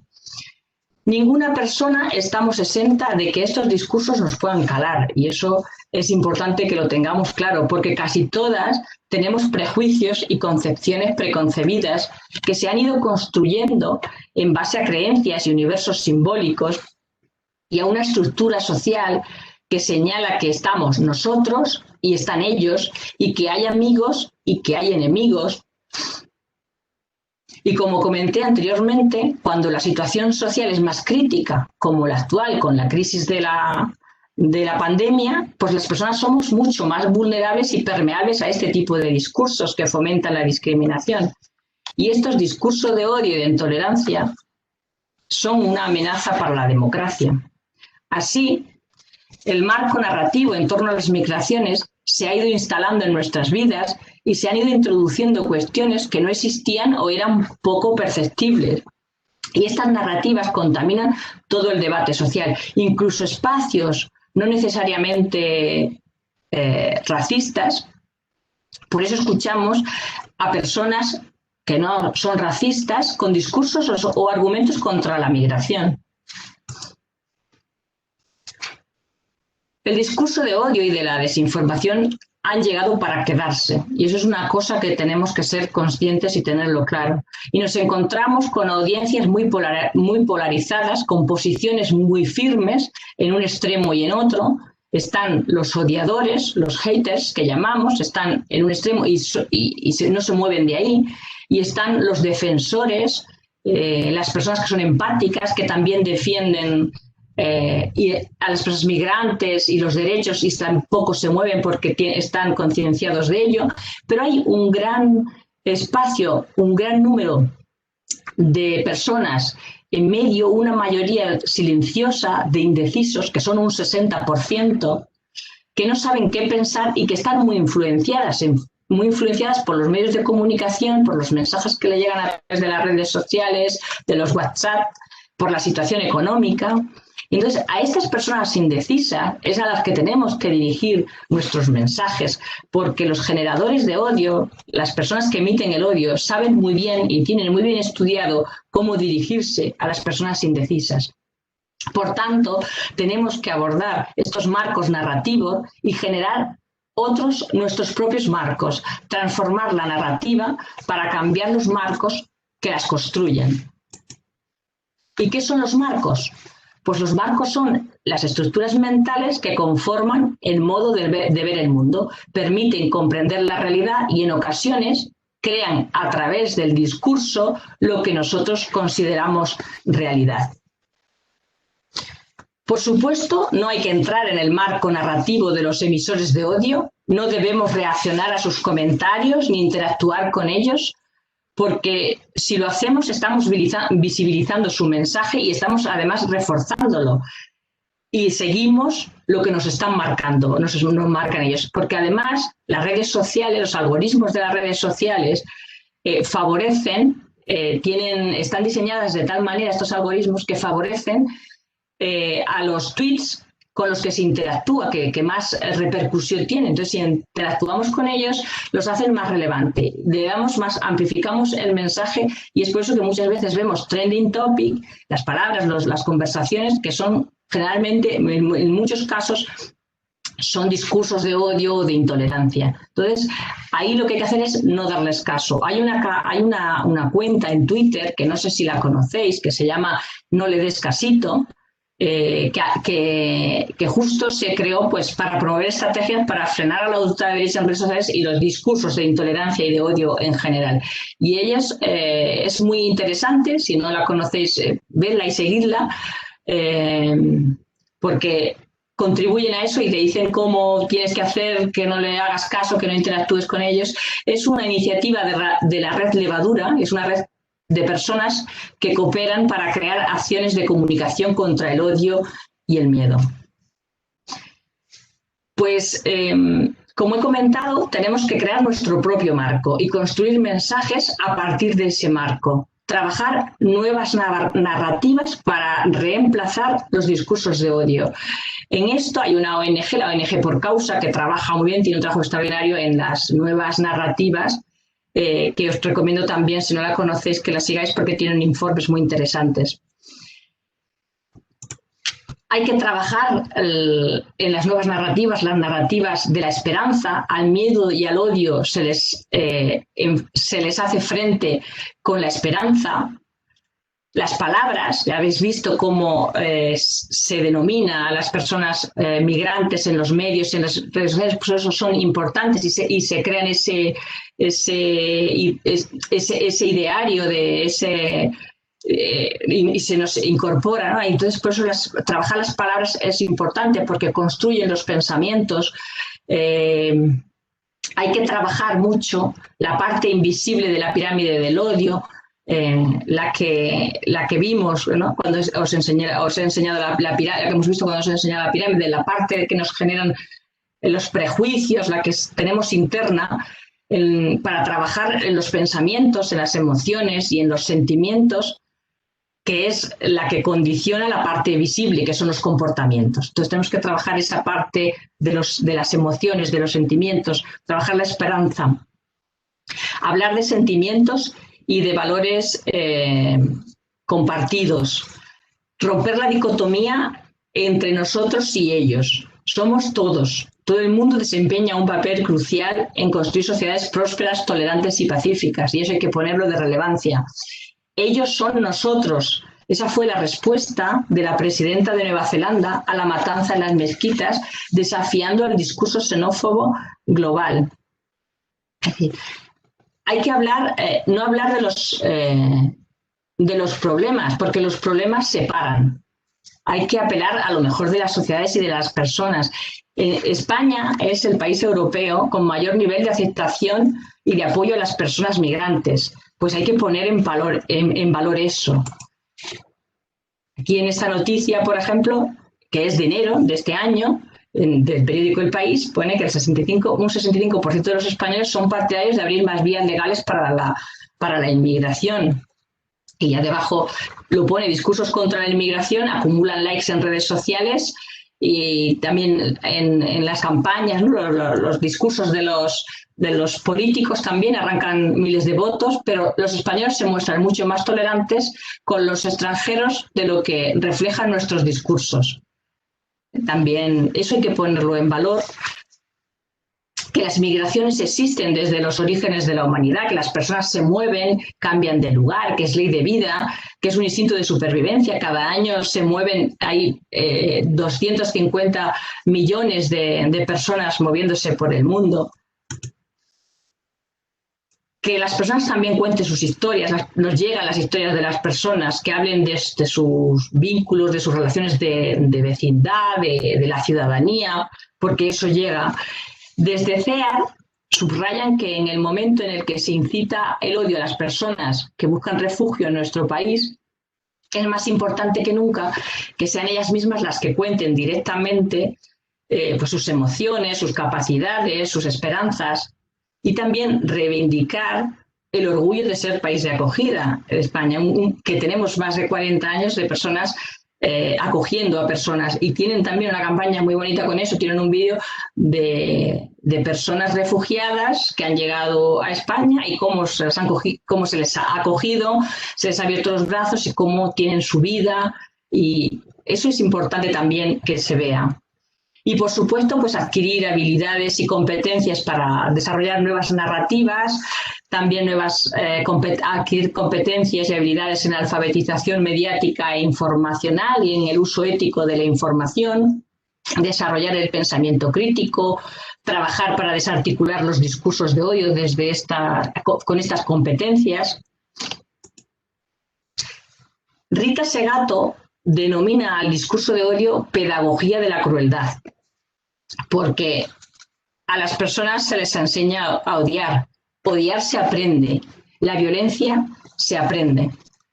Y desde la investigación para la paz defendemos, desde el rigor científico, que los seres humanos tenemos capacidades diversas y dependiendo de cuáles se potencien en la educación o qué estructuras sociales se construyan colectivamente, se generará violencia o, por el contrario, se desarrollarán capacidades para actuar con justicia y cuidado desde una educación emocional, racional, construyendo una mentalidad y unas actitudes adecuadas para hacer las paces. Es decir, que también, que dependiendo de las capacidades que se potencien con la educación, pues haremos Aprenderemos violencia o aprenderemos a hacer las paces. Por eso, la educación debe desarrollar las capacidades necesarias y proporcionar las herramientas adecuadas a los ciudadanos y ciudadanas para que puedan comprender la realidad social en la que viven y los problemas de la comunidad global de la que forman parte. Y de esta manera poder analizar y profundizar y afrontar las distintas situaciones y discursos con criterio propio y juicio ético, defender un sistema de valores basado en la justicia, la tolerancia y el respeto a la diversidad, contribuyendo al fomento de la cultura de paz. Somos seres sociables, empáticos, cooperativos, solidarios. Apostemos por el potencial humano para crear realidades de convivencia y paz a través de la educación para la paz, que haga ciudadanos libres y responsables, mediante prácticas pedagógicas transformadoras que estimulen el pensamiento crítico y activo, fomentando las capacidades y actitudes y valores para una ciudadanía global, más solidaria, crítica, participativa y comprometida con el respeto a la vida, a los derechos humanos, la diversidad cultural, la equidad de género, la cooperación al desarrollo, la lucha contra la pobreza, la sostenibilidad medioambiental, la paz, la justicia. Los seres humanos somos capaces de hacer las paces, que decía nuestro querido amigo de la investigación para la paz, Vicent Martínez Guzmán, pues hagamos las paces. Y empecé con un texto, una cita de Averroes, y quiero finalizar mi intervención con una de Nelson Mandela, que dice: nadie nace odiando a otra persona por el color de su piel, su origen o su religión. La gente tiene que aprender a odiar, y si ellos pueden aprender a odiar, también se les puede enseñar a amar. El amor llega más naturalmente al corazón que su contrario. Nelson Mandela. Muchas gracias. Aquí os dejo mi correo por si queréis contactarme o escribirme. Encantada, os recibiré vuestros comentarios o lo que me queráis hablar o consultar. Y me gustaría, si tengo un momento, Natalia, poner un pequeño vídeo de un minuto. A ver si se conecta. ¿Se ve?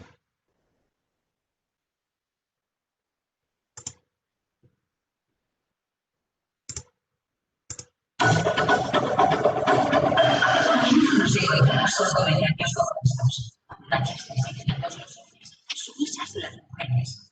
Son buenos y también gobernados. Similares por el entorno y poco generosos por el de comida. Tienen hábitos injustos. ¿Quién crees que está? Son solidarios que hablan sobre los cargos. Ana, no se ve bien. O sea, hay compañeras que ponen que sí que lo están viendo, pero otras ponen que no. Y yo tampoco lo estoy pudiendo ver bien. Ah, ¿no? ¿No lo estáis viendo? No, en general no, por lo que pone la gente en el chat.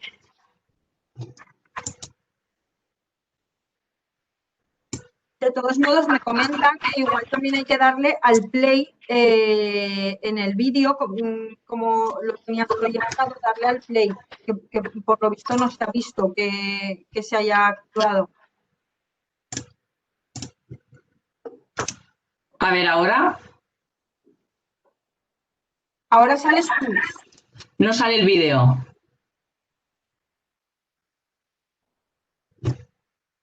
El vídeo no sale, ¿no?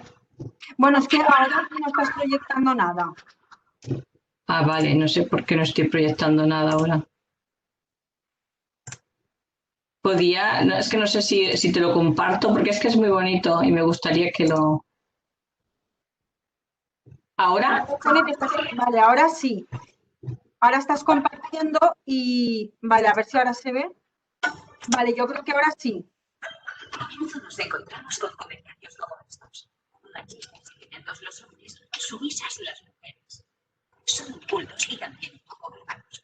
Sin interés por el entorno y poco generosos con la comunidad. Tienen hábitos injustos. ¿De quién crees que están hablando? Son solidarios que hablan sobre los paganos creados en los años 70. Cada día se publican miles de comentarios que agreden y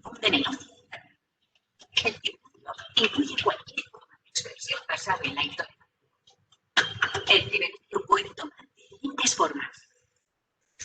Estereotipos. Atribución generalizada de determinadas características de algunos miembros de un grupo a la totalidad de ese grupo. Prejuicios. Actitudes de liderazgo hacia una persona. Rumores. Son declaraciones sobre personas, grupos, hechos o instituciones sin que se demuestre. Es que las palabras se propagan por toda la red y un sobre la vida de otras personas. A nivel individual, justifica la discriminación entre las personas, contribuyendo a la propagación y justificación de los crímenes de hoy. A nivel colectivo, genera desconfianza en la sociedad, por ejemplo, a los vecinos, y alimenta movimientos políticos intolerantes y xenófobos. Recuerda, el libro piensa en todos, revisa e identifica los prejuicios y rumores, piensa críticamente, vigila los espacios de comunicación, piensa antes de contar, actúa, interpreta foros y expresa tu opinión. Recuerda, los movimientos xenófobos e intolerantes. Proxy actúa contra el liberalismo.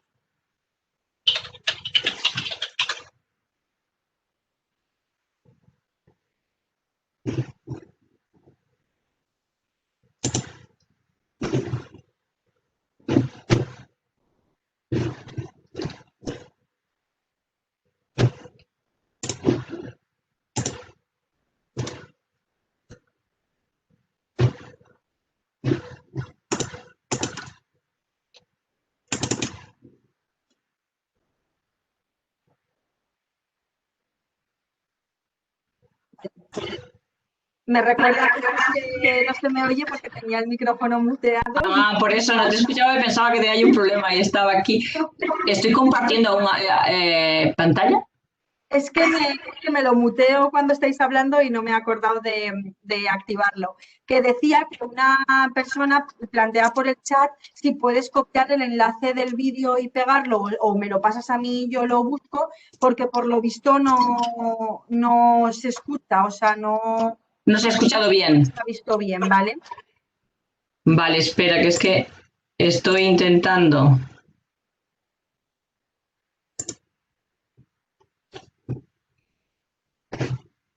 Es que ahora no veo.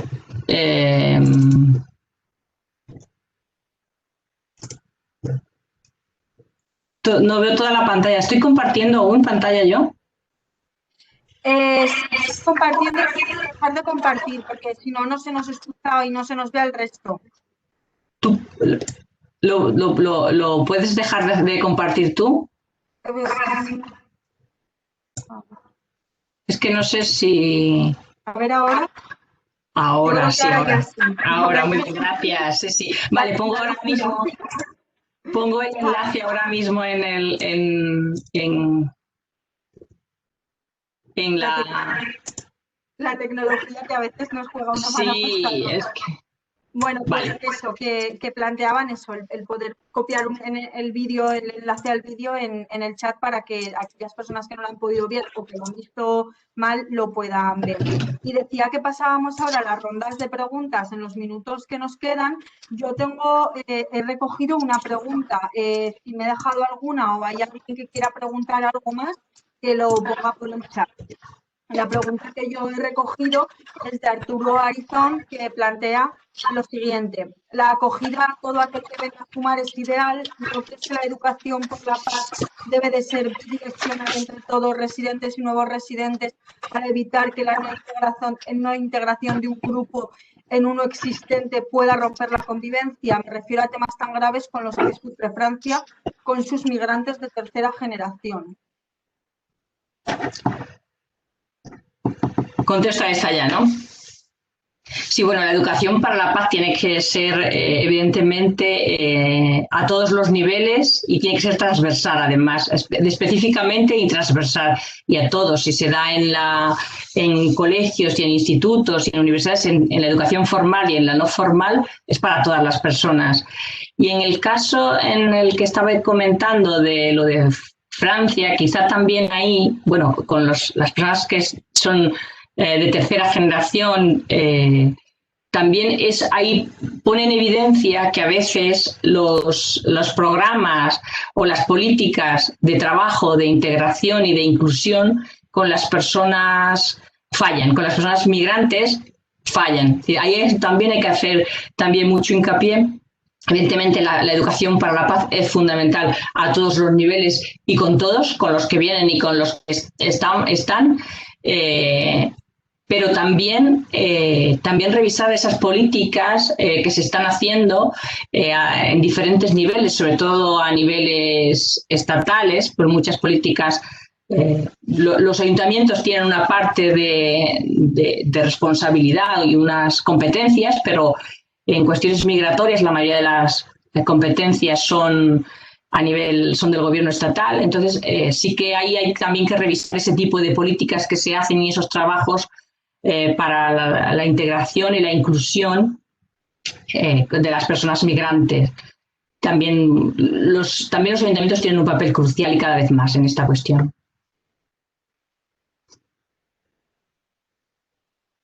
Vale, Ana. Como decía, creo que no había más preguntas. Si alguien quiere preguntar algo en los últimos minutos, podremos formularla y si no, pues despediremos a Ana, agradeciéndole, por supuesto, su participación y que nos haya acompañado en este primer congreso, con una comparecencia que yo creo que ha sido interesante, necesaria y bueno, como decía, creo que vamos bastante bien de hora y en ese sentido, pues nos despediríamos ya hasta esta tarde. Que continuaría el congreso a partir de las 4 de la tarde con la conferencia de Liliana Jacot de UNESCO. Así que, sin más, muchísimas gracias, Ana, muchísimas gracias al resto y nos vemos esta tarde. Pues muchísimas gracias, Natalia, muchísimas gracias a todas y a todos. Hasta luego. Hasta luego, gracias. Es que nada, buenas tardes. Y quiero daros las gracias por haberme invitado, ¿no?, a participar en este congreso y también a las personas que nos acompañan, pues por estar aquí hoy, ¿no?, en este evento en el que se celebra la paz y el encuentro entre culturas. Yo creo que es una oportunidad muy buena, pues, para poder pensar y detenernos un poquito a pensar en este tipo de cuestiones que son muy importantes y más en estos momentos que estamos viviendo, ¿no? Entonces, perdón. En primer lugar, pues quiero agradecer a Natalia Salvo y a todo su equipo, a todo tu equipo, Natalia, también por esta invitación y también agradecer a la consejera de Ciudadanía y Derechos Sociales, a María Victoria Broto, ¿no? Liliana, perdona que te interrumpa, pero no se te ve, o sea que tienes que tener la cámara apagada, porque no te estamos viendo. Vale, pues a ver. Disculpa, ¿eh? Sí, no. Sí, es importante además. ¿Ya? A ver. Ahora sí. Ok. Ahora sí. Ahora sí, ¿no? Gracias, Natalia. Bueno, entonces decía que, ¿no?, quería agradecerte, Natalia, y a todo tu equipo la invitación y también a la consejera, ¿no?, de Ciudadanía y Derechos Sociales, a María Victoria Broto, ¿no?, por organizar este evento que creo que es muy importante, ¿no? Y además estas jornadas en las que se habla de la cultura de paz y del encuentro entre culturas, me parece, ¿no? Digamos que es un honor para mí y un gran gusto estar aquí, ¿no?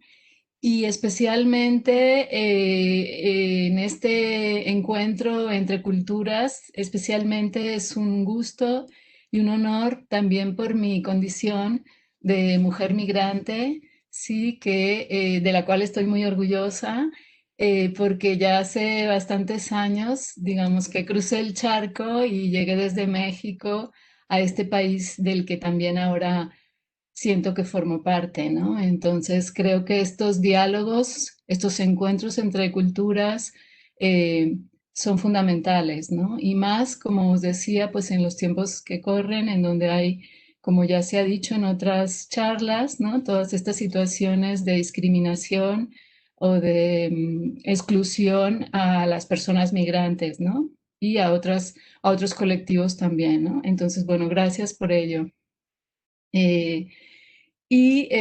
Bueno, la idea es presentaros una pequeña digamos, una presentación de todo esto que me ha hecho pensar, ¿no? A raíz de la organización y la invitación al Congreso. Y quería pues compartir con vosotras estas reflexiones, ¿no? Así que voy a pasar a compartir el PowerPoint que tengo preparado para ello. A ver si lo consigo bien.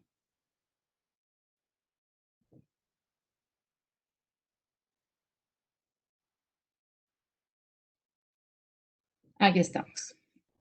Vale, pues yo soy Liliana Jacot y soy profesora de la Universidad Autónoma de Madrid en la Facultad de Educación y también soy la coordinadora del área de investigación de la Cátedra UNESCO de Justicia Social, ¿no? El título de la charla hoy es Educar para la Justicia Social, representaciones sociales y construcción de responsabilidades compartidas. Bueno, antes de empezar, digamos, con la charla, ya de lleno, quería deciros que una parte de la presentación de los resultados son resultados de algunos estudios que hemos realizado en el marco del Grupo de Investigación de Cambio Educativo para la Justicia Social en la Autónoma y también dentro de la Cátedra UNESCO, ¿no? En la línea que coordino que se llama Desarrollo Humano y Justicia Social. En este caso, pues algunos de los trabajos que estamos realizando en la actualidad pues tienen que ver con las representaciones que tenemos las personas, los distintos colectivos sobre la justicia social y también las representaciones que tenemos sobre la ciudadanía cosmopolita, ¿no? Al mismo tiempo que estamos tratando de pensar en estas y desarrollar algunas propuestas educativas, tanto de formación ciudadana como de justicia social, que son ámbitos que están estrechamente interrelacionados, como más adelante os voy a decir, ¿no? Entonces, lo primero que quería que pensáramos es que pensemos, que nos detengamos un poquito y que reflexionemos un poco de la pregunta es ¿de qué hablamos cuando hablamos de paz o de justicia, ¿no?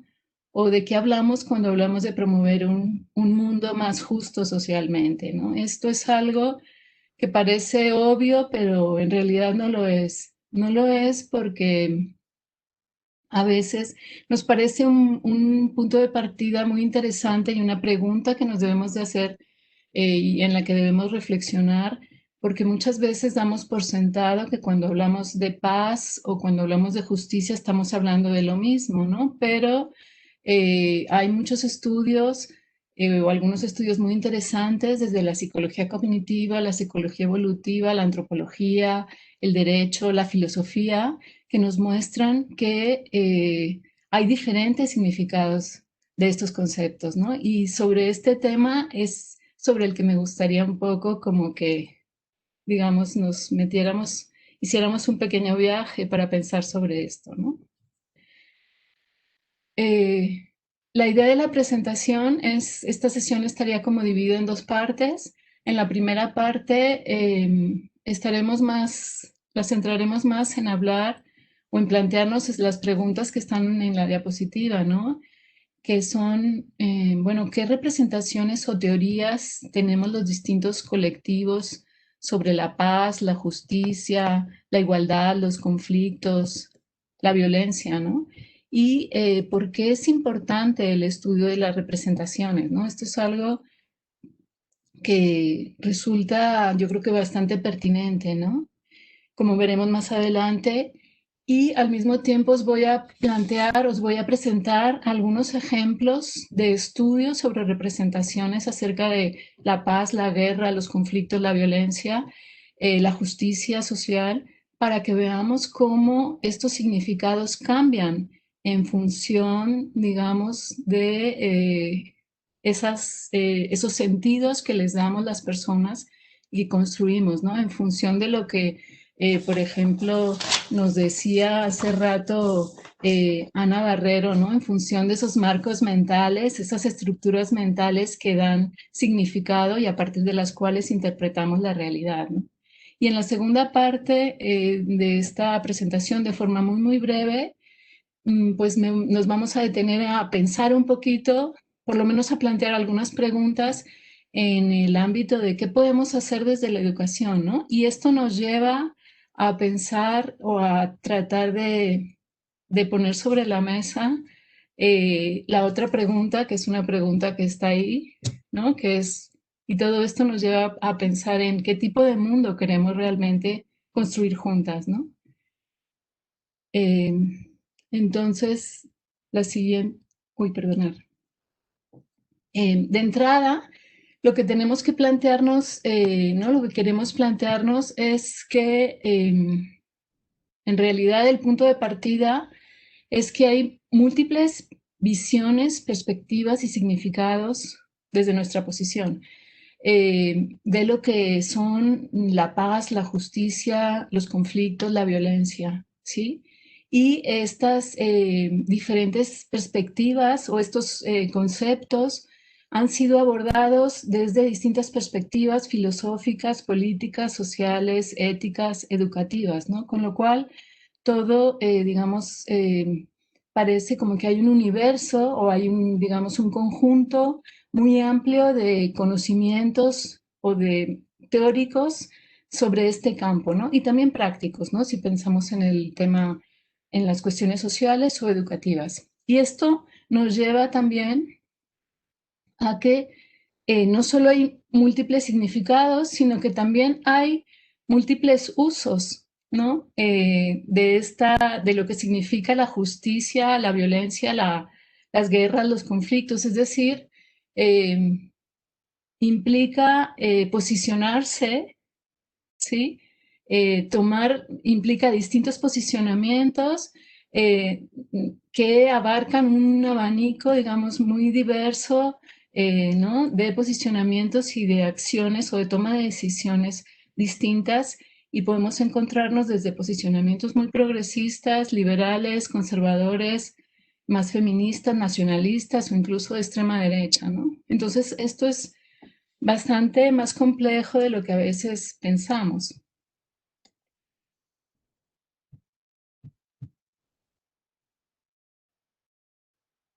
Y entonces, algunas, perdonad, cuestiones clave que quiero que pensemos sobre ellas, que sería como el corazón de la presentación, de lo que quiero que pensemos ahora en esta presentación, en esta charla, es, bueno, ¿y cómo construimos realmente las representaciones que tenemos sobre esos conceptos, ¿no? ¿Cuál es ese proceso de construcción de significados? ¿Y cuáles son los componentes? ¿Qué pasa, por ejemplo, con los elementos cognitivos y emocionales, ¿no? Y al mismo tiempo esto nos hace pensar si se trata de un proceso de construcción de significados, entonces nos podemos plantear, bueno, y entonces, ¿cuáles son las diferencias que pueden existir entre las representaciones que tienen los distintos colectivos? ¿Significa lo mismo la paz o la justicia en distintos contextos políticos o socioeconómicos o culturales distintos? ¿Significa lo mismo la paz, la justicia, el conflicto, la violencia, si somos mujeres, migrantes, o si pertenecemos a unos colectivos en los que está en una situación de conflicto, de mucha violencia? Y todo esto, ¿qué quiere decir, no? Y luego, la otra cuestión también importante es, ¿y cuáles son las implicaciones que tienen estas representaciones en nuestras vidas? ¿Sí? Porque el estudio de las representaciones desde nuestra perspectiva es interesante y además es fundamental porque nos permite, digamos, establecer esa conexión que existe entre las representaciones que tenemos, entre cómo comprendemos la realidad y luego cómo se traduce eso en acciones, actitudes, compromiso, toma de decisiones o como en los procesos de participación, ¿no? Entonces, todo esto está relacionado. Vamos a ver ahora algunos ejemplos, ¿no? Como de estos estudios que se han realizado acerca de las representaciones para que veamos el alcance de lo que intento plantear, ¿no? En esta charla. El primer estudio que me parece interesante revisar es un estudio que ha sido realizado recientemente en el 2020, publicado recientemente, y en donde se ha analizado, la pregunta sería, bueno, ¿cuáles son las representaciones que tienen sobre la paz aquellas personas que se encuentran en un conflicto violento de forma permanente, ¿no? Este trabajo que ha sido publicado recientemente nos abre como nos da algunas claves que, en mi opinión, pueden ser muy interesantes. Entonces, el contexto de este estudio es un estudio realizado por Leshem y Halperin en el 2020, como os digo, en donde como participantes tiene a 500 judíos que residen en Israel y a 500 palestinos que viven en la ribera occidental y la franja de Gaza, ¿no? Como sabemos, existe un conflicto bastante fuerte, ¿no? en esta zona, y se trata de un conflicto prolongado, violento, también muy asimétrico en términos de relaciones de poder, porque, como sabemos bien, Israel tiene un poder político, económico y militar bastante superior a los palestinos, ¿no? Y entonces esto crea unas condiciones pues de mucho conflicto, en donde hay una gran exposición a situaciones de violencia, pero de una forma bastante asimétrica, ¿no? Y entonces, pensando en las representaciones, ellos se plantean, bueno, ¿qué representaciones sobre la paz tienen las personas que viven en estos dos contextos tan diferentes, ¿no? Y en este caso, pues lo que hacen es plantearles una tarea en donde les presentan, como podéis ver en la transparencia, una serie de palabras y les piden que asocien estas palabras al concepto de paz. ¿Qué tan lo que les piden es que evalúen en una escala del 1 al 5 cuál es el grado, digamos, que ellos piensan, que las personas piensan que cada una de estas palabras se acerca más a su concepto de paz, ¿no? Y se obtiene una serie y tenemos, como podéis ver, pues justicia, fin de la guerra, armonía, libertad, fin de derramamiento de sangre, colaboración, vida, igualdad y acuerdo. ¿Qué es lo que encuentran nuestros investigadores? Lo que encuentran es lo siguiente, ¿no? Lo que vemos en el gráfico. Encuentran que el 73%, es decir, la mayoría de los participantes judíos israelíes, asocian la paz a una paz negativa, ¿sí? Pero también se encuentran lo mismo, aunque en menor medida, en la muestra de los participantes palestinos, ¿sí? Bueno, es decir, en ambos casos los dos colectivos piensan que o asocian la paz con ya el fin del conflicto, el fin de la guerra y además, ¿no? Con este fin del derramamiento de sangre, ¿no? El fin de las muertes, ¿no? Sin embargo, se encuentra un resultado como muy interesante, ¿no? El resultado que nos parece de lo más interesante es que en el caso de las personas palestinas, ellos al hablar o al pensar en paz, al hablar de paz, fundamentalmente están pensando en una paz estructural, ¿sí? Lo vemos en el gráfico, en donde el 52% de la muestra palestina piensa en una paz estructural. ¿A qué hace referencia esta paz estructural? Pues a las ideas de justicia y de igualdad, ¿sí? Frente a la muestra de los judíos que están pensando, cuando hablan de paz, estructural solo en un 23%, ¿no? Es decir, En definitiva, cuando bueno, antes de deciros en definitiva lo que iba a decir ahora, se me ha pasado a decir, además, el otro resultado interesante es que en cuanto digamos, los judíos piensan, israelíes, piensan en una paz positiva en un 43% y en menor medida en esta paz positiva la asocian en un 32% la muestra palestina, ¿no?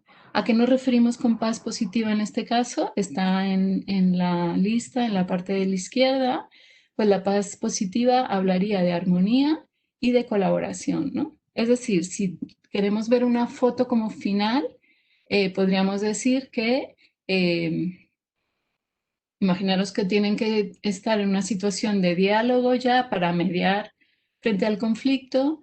Esto nos indica que cuando se habla de paz, cada colectivo está pensando en cosas diferentes, ¿sí? Los palestinos están pensando más en una paz más estructural, en términos de justicia, que sea justicia, ¿no? Y la otra parte está pensando en cuestiones de, bueno, vamos a terminar la guerra, llevarnos bien, a situaciones más de armonía, de solidaridad. Es decir, están pensando en cosas diferentes totalmente, ¿no? Y sobre todo nos muestra que los participantes en Palestina están pensando en que es necesario, digamos, llegar a hablar de las condiciones estructurales que están provocando, generando estas situaciones de desigualdad y de injusticia tan tremendas, ¿no?, que hay.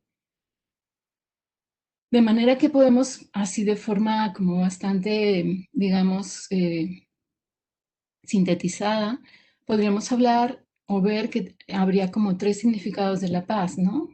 Con todo esto que estamos diciendo. La paz negativa, que sería esta ausencia de violencia o fin de la guerra, ¿no? Una paz positiva en términos de relaciones sociales positivas, como, bueno, amistad, solidaridad, armonía, y una paz estructural que tendría que ver con situaciones de igualdad y de justicia, de no discriminación y de libertad, ¿no? Entonces, esto nos muestra, este estudio nos muestra cómo hay diferentes significados sobre la paz y cómo los colectivos, ¿no?, que están, en este caso, dentro de un conflicto de violencia bastante fuerte, ¿no?, y además prolongada durante mucho tiempo, en donde hay unas relaciones de poder muy asimétricas, pues están pensando, cuando piensan en la paz, en cosas diferentes, ¿no?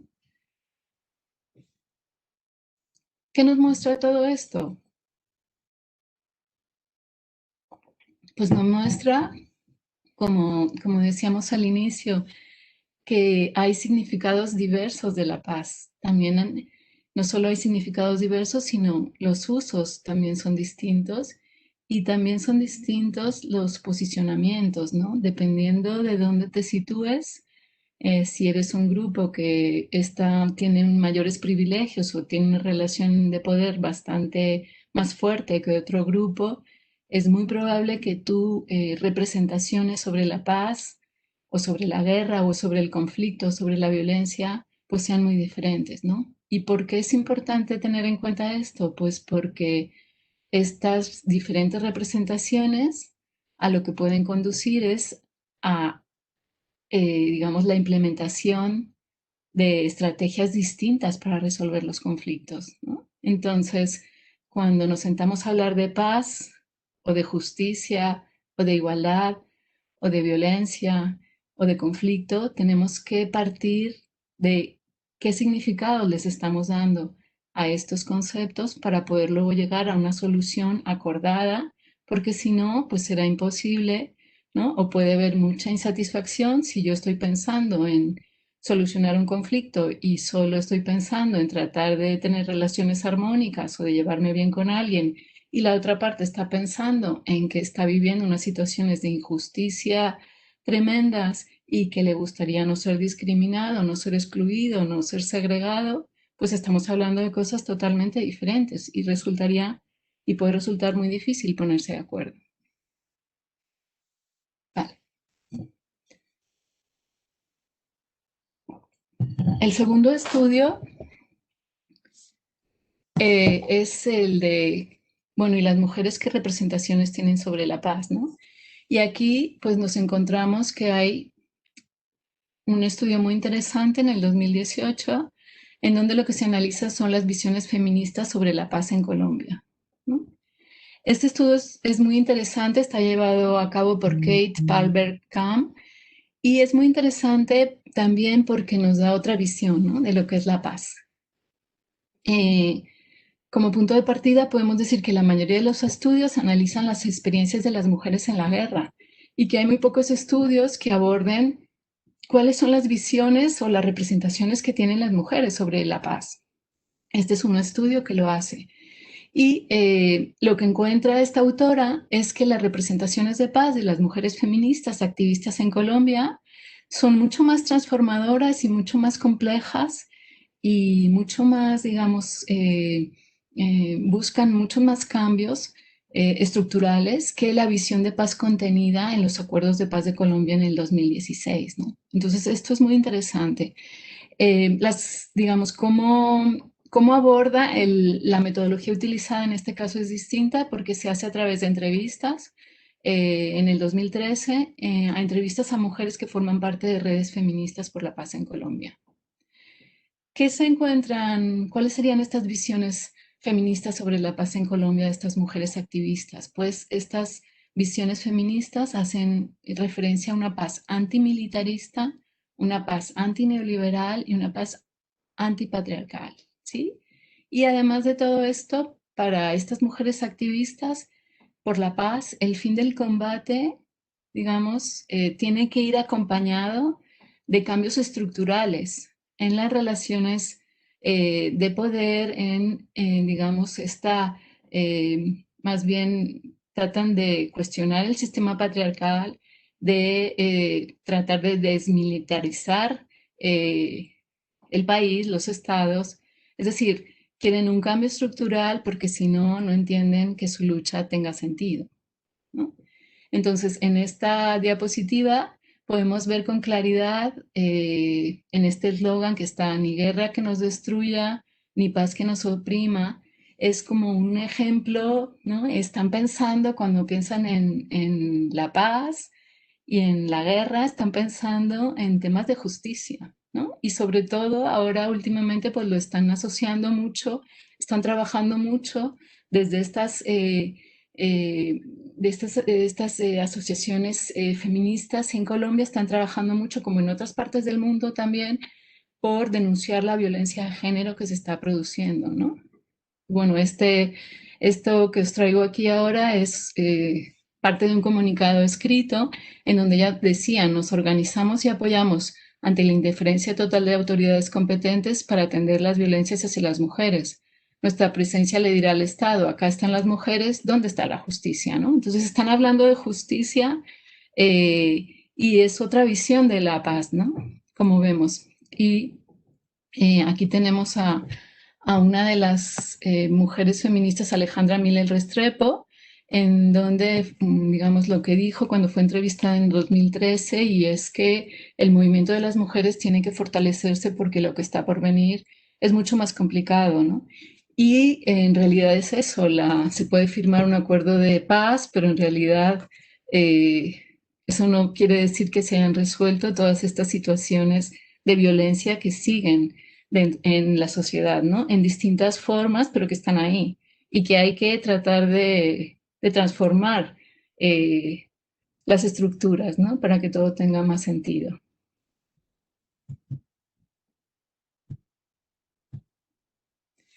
El tercer estudio que os quiero traer aquí es en México. Nos vamos a México ahora, viajamos un poco. Y este estudio es un informe que ha sido publicado ahora en el 2020 por Laura Atuesta y Estefanía Vela-Barba, ¿no? Y se titula Las dos guerras, el impacto de los enfrentamientos de las Fuerzas Armadas en los asesinatos de mujeres en México, 2007-2018, que es el periodo de tiempo que ellas hacen ese estudio. Aquí nos planteamos, ¿no? Bueno, ¿y cuáles son las representaciones sobre la guerra, ¿no?, que tienen se pueden tener desde una posición feminista. Y por eso traigo este estudio que me parece muy interesante. Es un estudio que presenta datos objetivos en donde se analiza el impacto de los enfrentamientos de las Fuerzas Armadas en México en el marco de la llamada guerra contra las drogas en los homicidios de mujeres, ¿no? No sé si sabéis, pero desde el 2006 el Estado mexicano declaró oficialmente la guerra contra las drogas, la guerra al narcotráfico, y desde entonces ha militarizado muchísimo al país, cada vez está más militarizado, cada vez hay más fuerzas de seguridad y cada vez aumenta más la violencia, ¿no? La violencia en todo el país, pero digamos que en este informe de las dos guerras lo que se analiza es cómo están relacionados, cuál es la intersección que existe entre estos dos fenómenos. Por una parte, la violencia contra las mujeres y por otra, la violencia generada por el Estado, ¿no? Dentro del marco de esta guerra contra las drogas. Lo cual resulta muy interesante porque, bueno, podríamos pensar, México no es un país que está en guerra, ¿no?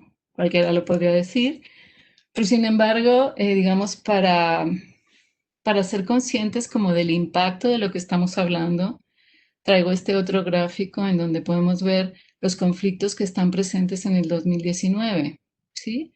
Y podemos ver cómo la guerra contra la droga en México, a la izquierda, en el gráfico del mapa, digamos que tiene más o menos, ¿no? México ya ha alcanzado como las mismas víctimas mortales, casi que la guerra de Afganistán, ¿no? Lo cual es bastante tremendo, ¿no?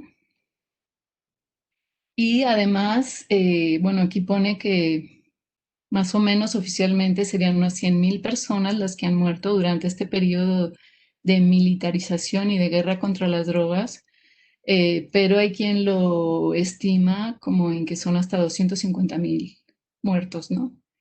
Y en esas cifras, en ese estado, en esa guerra contra las drogas, lo que ha aumentado también muchísimo y parece que más o menos sigue patrones similares es la guerra contra las mujeres, ¿no? La violencia contra las mujeres. Entonces, desde esta perspectiva,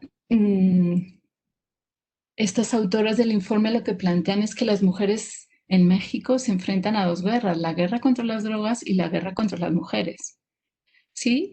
Y lo que intentan mostrar y lo muestran con datos objetivos, a pesar de la dificultad del acceso a este tipo de información, ¿no? Por parte del Estado, que trata de no dar esta información de cuáles son, digamos, los enfrentamientos que ha habido y cuáles son las muertes que se han producido, pero a pesar de ello tienen algunas cifras oficiales y con estas cifras han hecho el informe.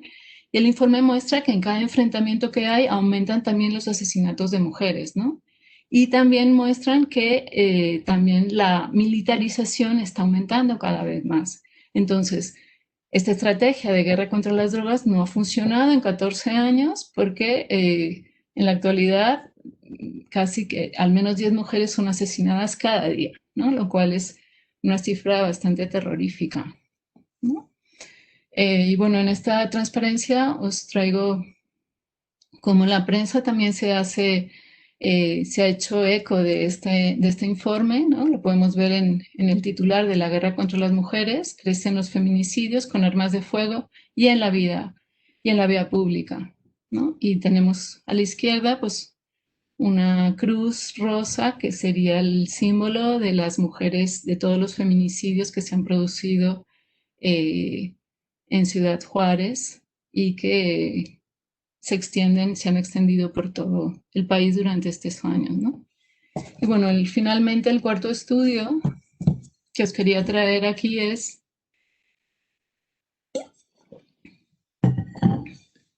¿y qué pasa con las representaciones sobre la justicia social, ¿no?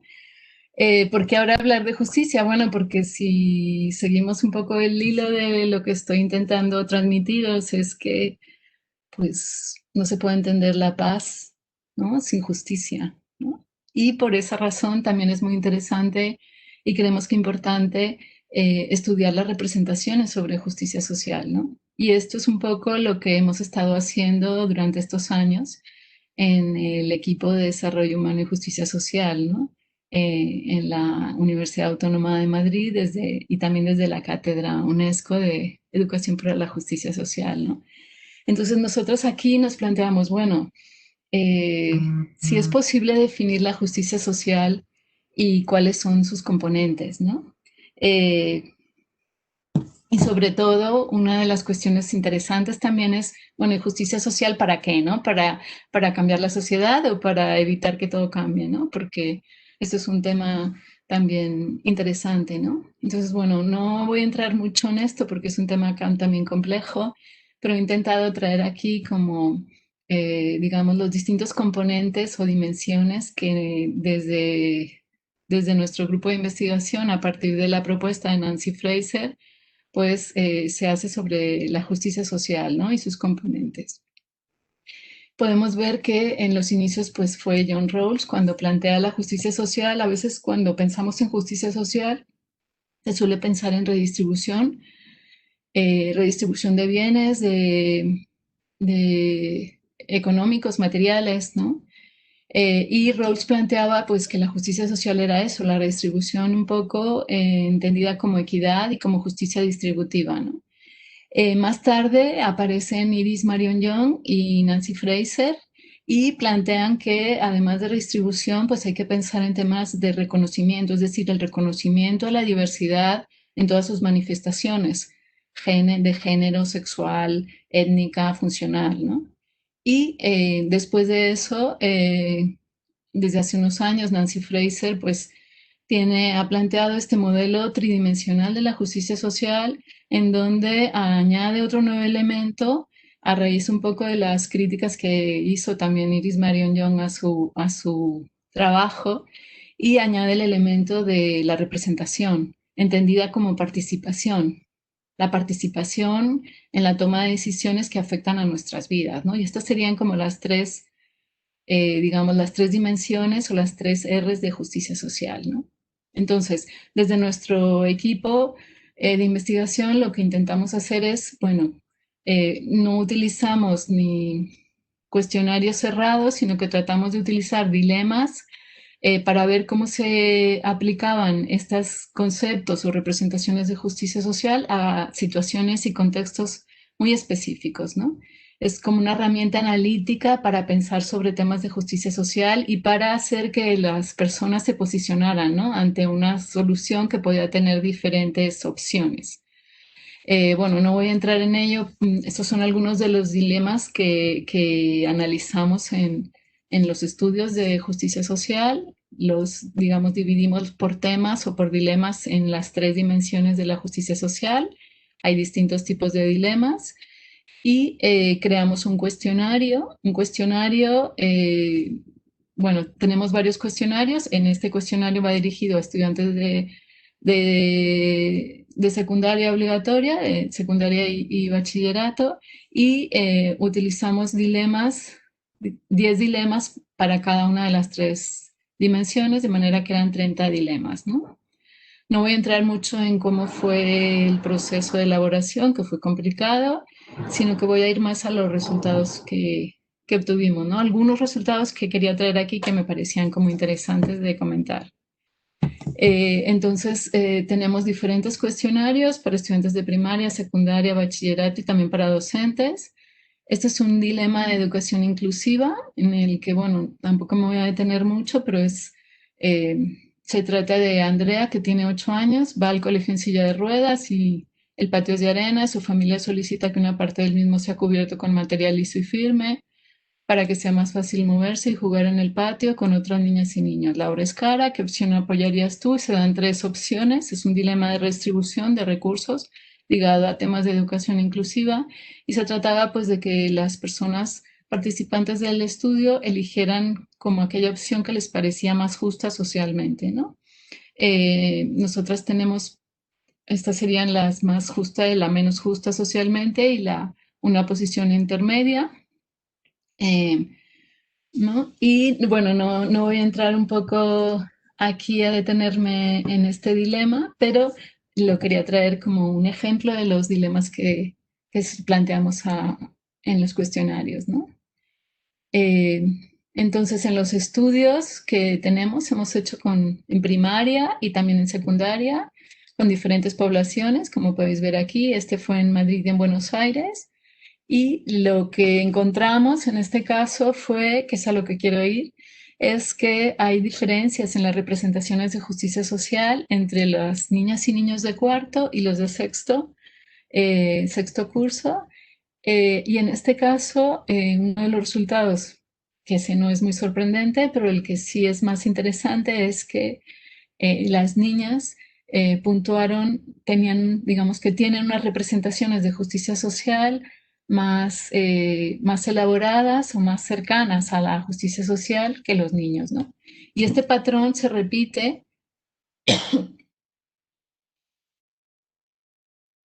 en las diferentes dimensiones, ¿sí? Como podemos ver, también se da si diferenciamos por dimensiones, ¿no? Y lo más interesante, también otra cosa interesante es que donde, digamos, piensan más en términos de justicia social es en la dimensión de reconocimiento frente a la de redistribución, como que les cuesta más pensar en términos de redistribución equitativa de recursos materiales o económicos o de profesorado o educativos que en términos de reconocimiento de la diversidad, lo cual es interesante porque, ¿no? Pues ofrece datos como digamos que en este contexto en el que estamos viviendo, donde la diversidad es bastante más, digamos, hay muchas más expresiones de diversidad, al mismo tiempo que hay también otra contrarreacción a todo ello, pues esto es como interesante, ¿no? Desde ese punto de vista. Y bueno, el segundo estudio que hicimos fue con estudiantes de secundaria y con profesorado. Voy a ver si termino para que haya un momento para preguntas o algún debate. Y no me detendré mucho, pero lo que encontramos también fue diferencias evolutivas, es decir, los de segundo, frente a los de segundo de secundaria, cuarto de eso y segundo de bachillerato. Pero también otro dato concordante con los de primaria fue que encontramos diferencias de género significativas entre mujeres y hombres, tanto en segundo de eso, como en cuarto, como en segundo de bachillerato, ¿no? Y en este caso, pues son las mujeres las que muestran unas representaciones más cercanas a la justicia social que los hombres, ¿no? Con lo cual, estos datos también son interesantes y nos pueden hacer pensar, ¿no? Entonces, los resultados principales del estudio es ese, ¿no? Que existe una tendencia hacia las representaciones más elaboradas de justicia social con la edad, con el nivel educativo, ¿no? Y digamos que las mujeres, que este es el dato que quería también, ¿no? Que he estado trayendo aquí, muestran puntuaciones más altas en todas las dimensiones de justicia social, excepto en el caso del profesorado, ¿no? Lo cual es como interesante y no sabemos, habría que investigarlo con mayor profundidad, ¿no? Pero un poco el efecto de la formación en estas representaciones, ¿no?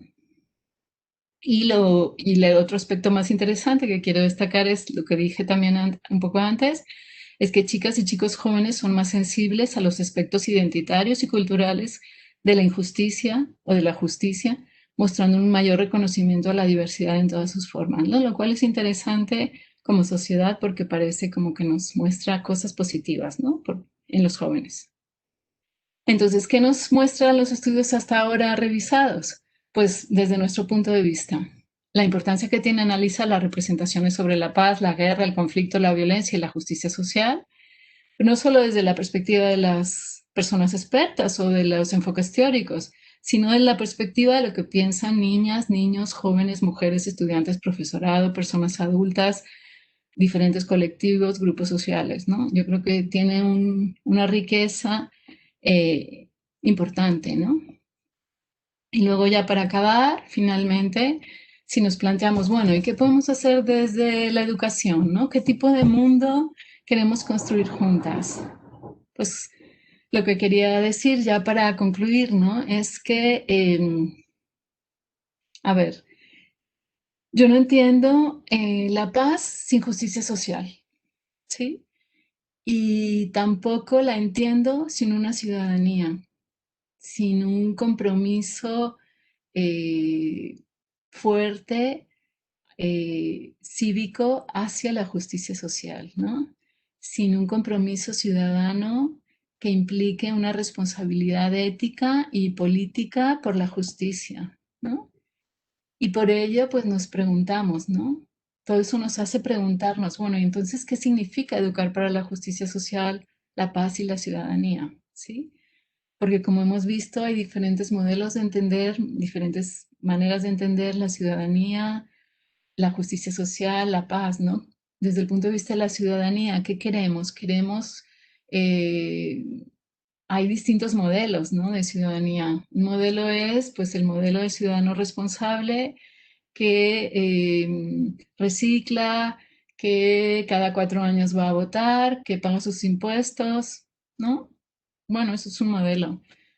O queremos un modelo de ciudadanía más participativo, en donde podemos, digamos, realizar acciones, pues para, por ejemplo, ahora con el tema de la COVID, ayudar a las personas que están en una situación, ¿no? Bastante complicada en sus vidas. Ese es otro modelo. O queremos una ciudadanía que, además de ello, pueda pensar y explicar y comprender cuáles son las condiciones estructurales que están creando estas situaciones de injusticia y desigualdad, ¿no? Y cómo posicionarnos ante todo eso, ante todo ello, ¿no? Cómo promover, en definitiva, que estudiantes y profesorado se conviertan en agentes de cambio y transformación y que sean capaces de comprender y posicionarse activamente frente a estas situaciones de injusticia y desigualdad, ¿no? Y en definitiva, pues esto nos haría pensar de manera conjunta, ¿no? En cuál es el tipo de mundo que queremos construir juntas, ¿no? Y pensamos que este es un reto muy importante, tanto social como político y educativo, ¿no? Muchas gracias. Y hasta aquí mi presentación y voy a dejar de compartirla. Por si tenéis algunas preguntas o algunos comentarios que me encantaría escuchar. Muchísimas gracias, Liliana. Yo creo que ha sido muy interesante, sobre todo también ese aporte desde la perspectiva de género. Y bueno, no sé si alguien quiere hacer alguna pregunta a Liliana o alguna duda o plantear alguna reflexión, lo puede escribir por el chat y lo leemos en voz alta. Todavía tenemos unos minutos, de hecho veo que Cristina no se ha conectado todavía, su conferencia empieza a las 5, así que todavía tenemos un ratito con Liliana si alguien quiere comentar algo. Muchas gracias, Natalia. Yo encantada de si tenéis algún comentario, duda o ¿no? Cualquier cosa.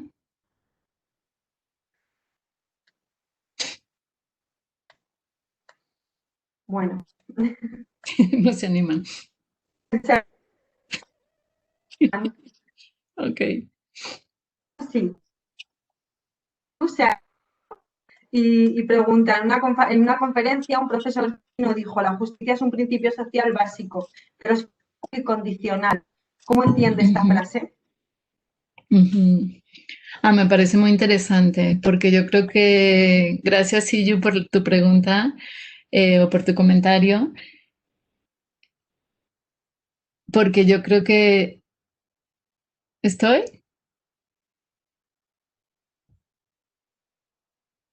¿He salido o sigo ahí, Natalia?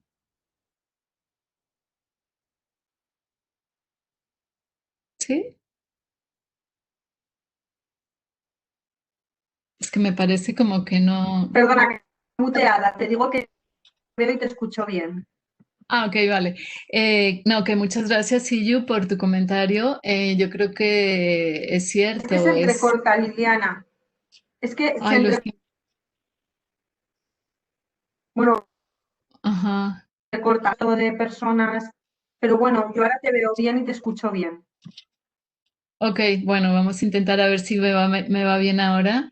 Decía que gracias, Siyu, por el comentario, porque me parece que en realidad es cierto que la justicia es un concepto frágil, ¿no? Que, digamos, se puede y se rompe en tantas situaciones en las que se dan todas estas injusticias, ¿no? Y además creo que coincido con la idea de que hay que cuidar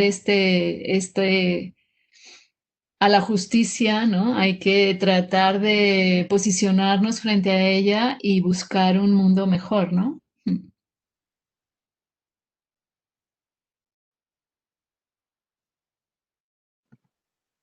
Muy bien, gracias Liliana. Hay dos preguntas más. Una de Fernando Luesia, que te pregunta ¿cómo ves la justicia social en el actual contexto de capitalismo global con importantes focos de tensión? Y Raquel Lucas te pregunta en la actividad en los colegios e institutos ¿dónde hay más empatía por la justicia social entre los niños o los jóvenes? Sí, muy interesantes las preguntas. La primera era, porque la segunda es la de los colegios, ¿no? Y la primera era... Sí, la de Fernando de cómo ves la justicia social en el actual contexto de capitalismo global con importantes focos de tensión. Claro, pues creo que hace falta, o sea, digamos, todos estos focos de tensión que están en la actualidad, lo que están reflejando son estas situaciones de gran injusticia, ¿no? Y de desigualdad. Entonces, creo que deberíamos tratar de construir este mundo más justo socialmente, quizás pensando, por ejemplo, en Judith Butler ha escrito hace poco, y me parece como una idea muy interesante, que deberíamos sentirnos, o sea, desde una ética de la no violencia, ¿no? Trabajarla, y deberíamos sentirnos como en ese sentimiento de vulnerabilidad mutua y de interconexión. Es decir, hace falta que nos planteemos como colectivo, como mundo, que somos vulnerables todas las personas, ¿no? Y que al mismo tiempo estamos interconectadas, y aunque esta vulnerabilidad mutua no significa que adoptemos un papel pasivo, sino que más bien deberíamos tener un papel activo para tratar de luchar por conseguir de forma responsable, construir esta responsabilidad compartida por una ética de la no violencia y por una responsabilidad por la justicia, ¿no? Entonces lo veo muy, muy complicado.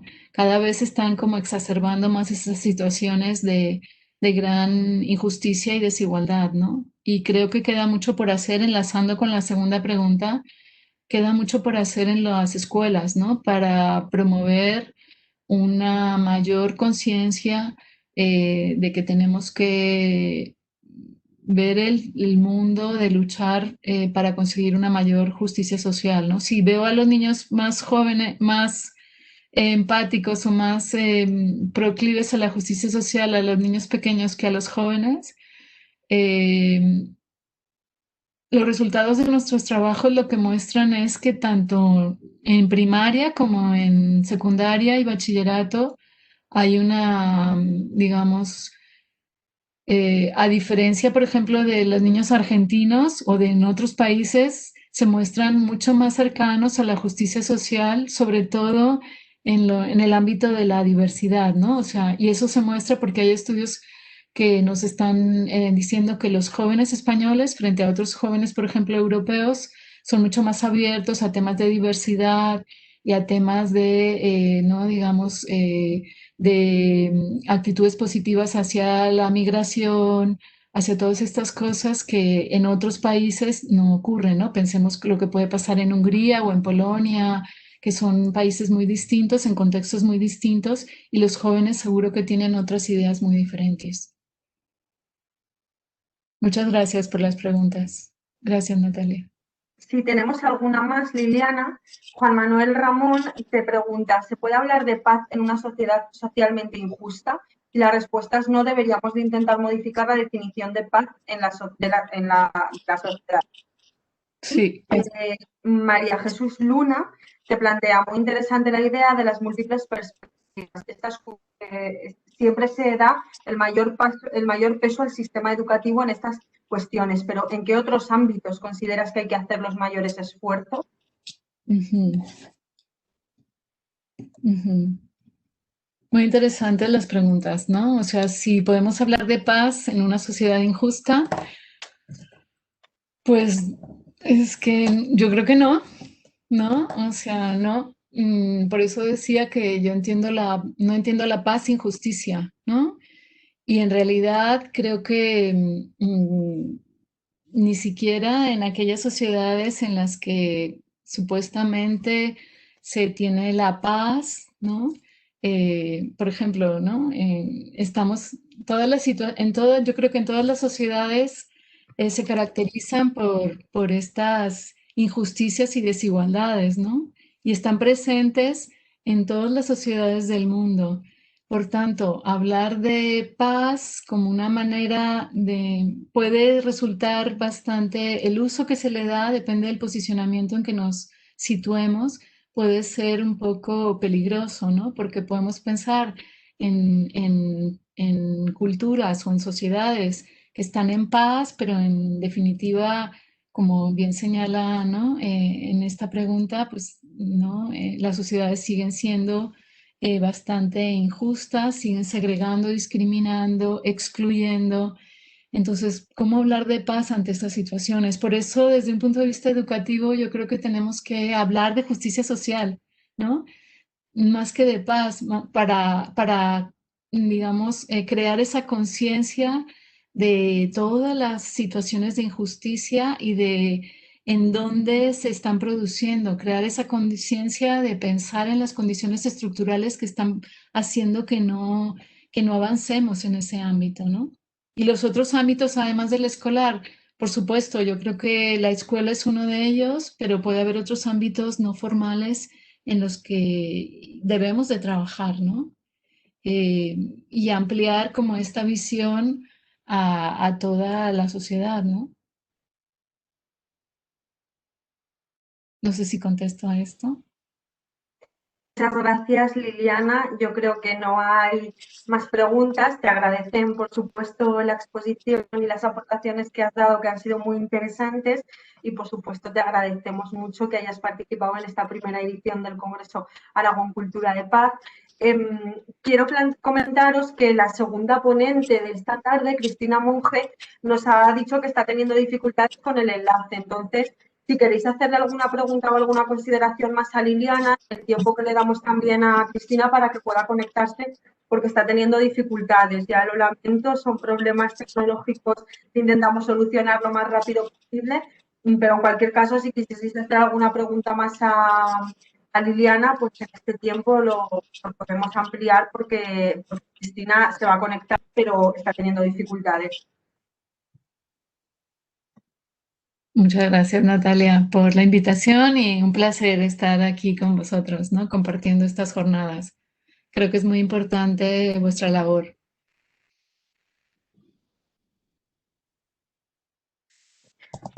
Bueno, pues esperamos a ver si no hay más preguntas, esperamos a ver, bueno, sí, Fernando Loesia te plantea si crees que hay una correlación entre injusticia social y situaciones violentas. Como digo, Cristina se está intentando conectar, lo estamos intentando que sea lo más rápido posible.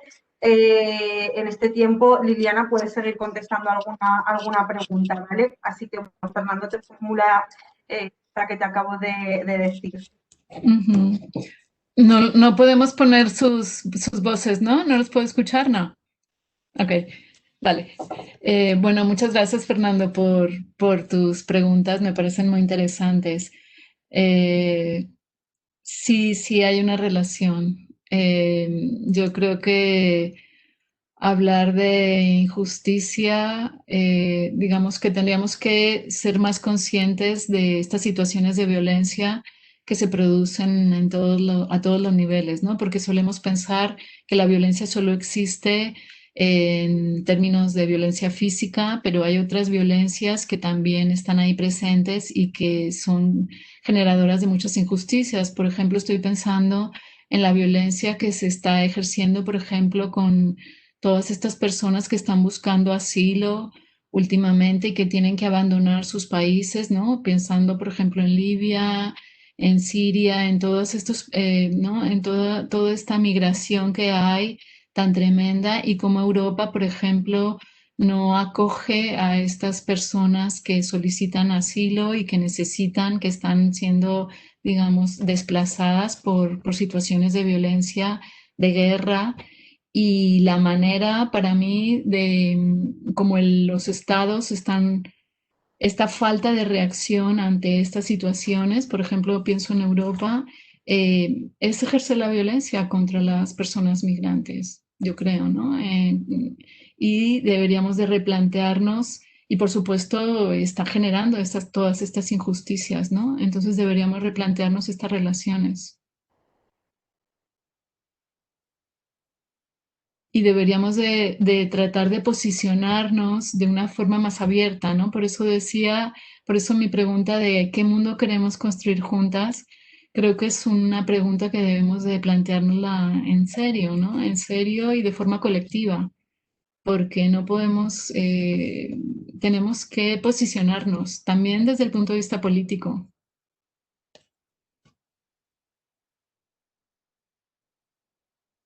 Muchas gracias. Muchas gracias, Liliana. Como digo, es que estamos intentando que se pueda, si lo puede conseguir pronto, y disculpad las dificultades que estamos teniendo. Bueno, el resto de intervenciones han ido bien y estamos fallando. Y Cristina lo está intentando, pero nos está costando. Entonces, vamos a intentar que se pueda conectar lo más rápido posible. Estoy mandándoles un mensajito de agradecimiento. Muy bien, gracias, Liliana. A ti, Natalia.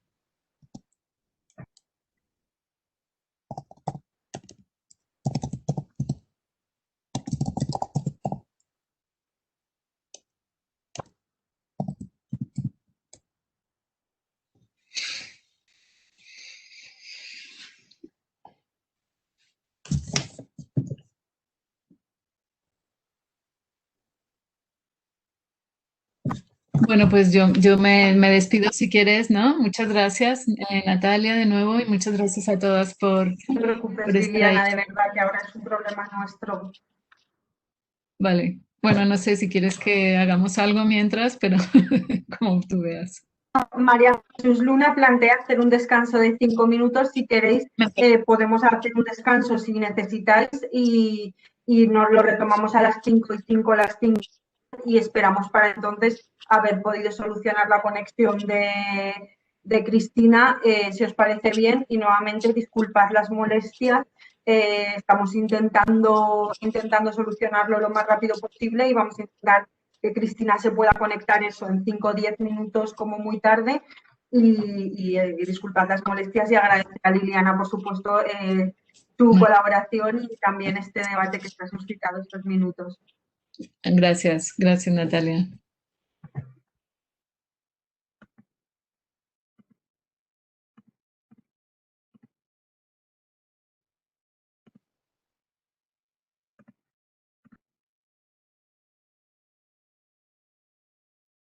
Hola, ¿me escucháis?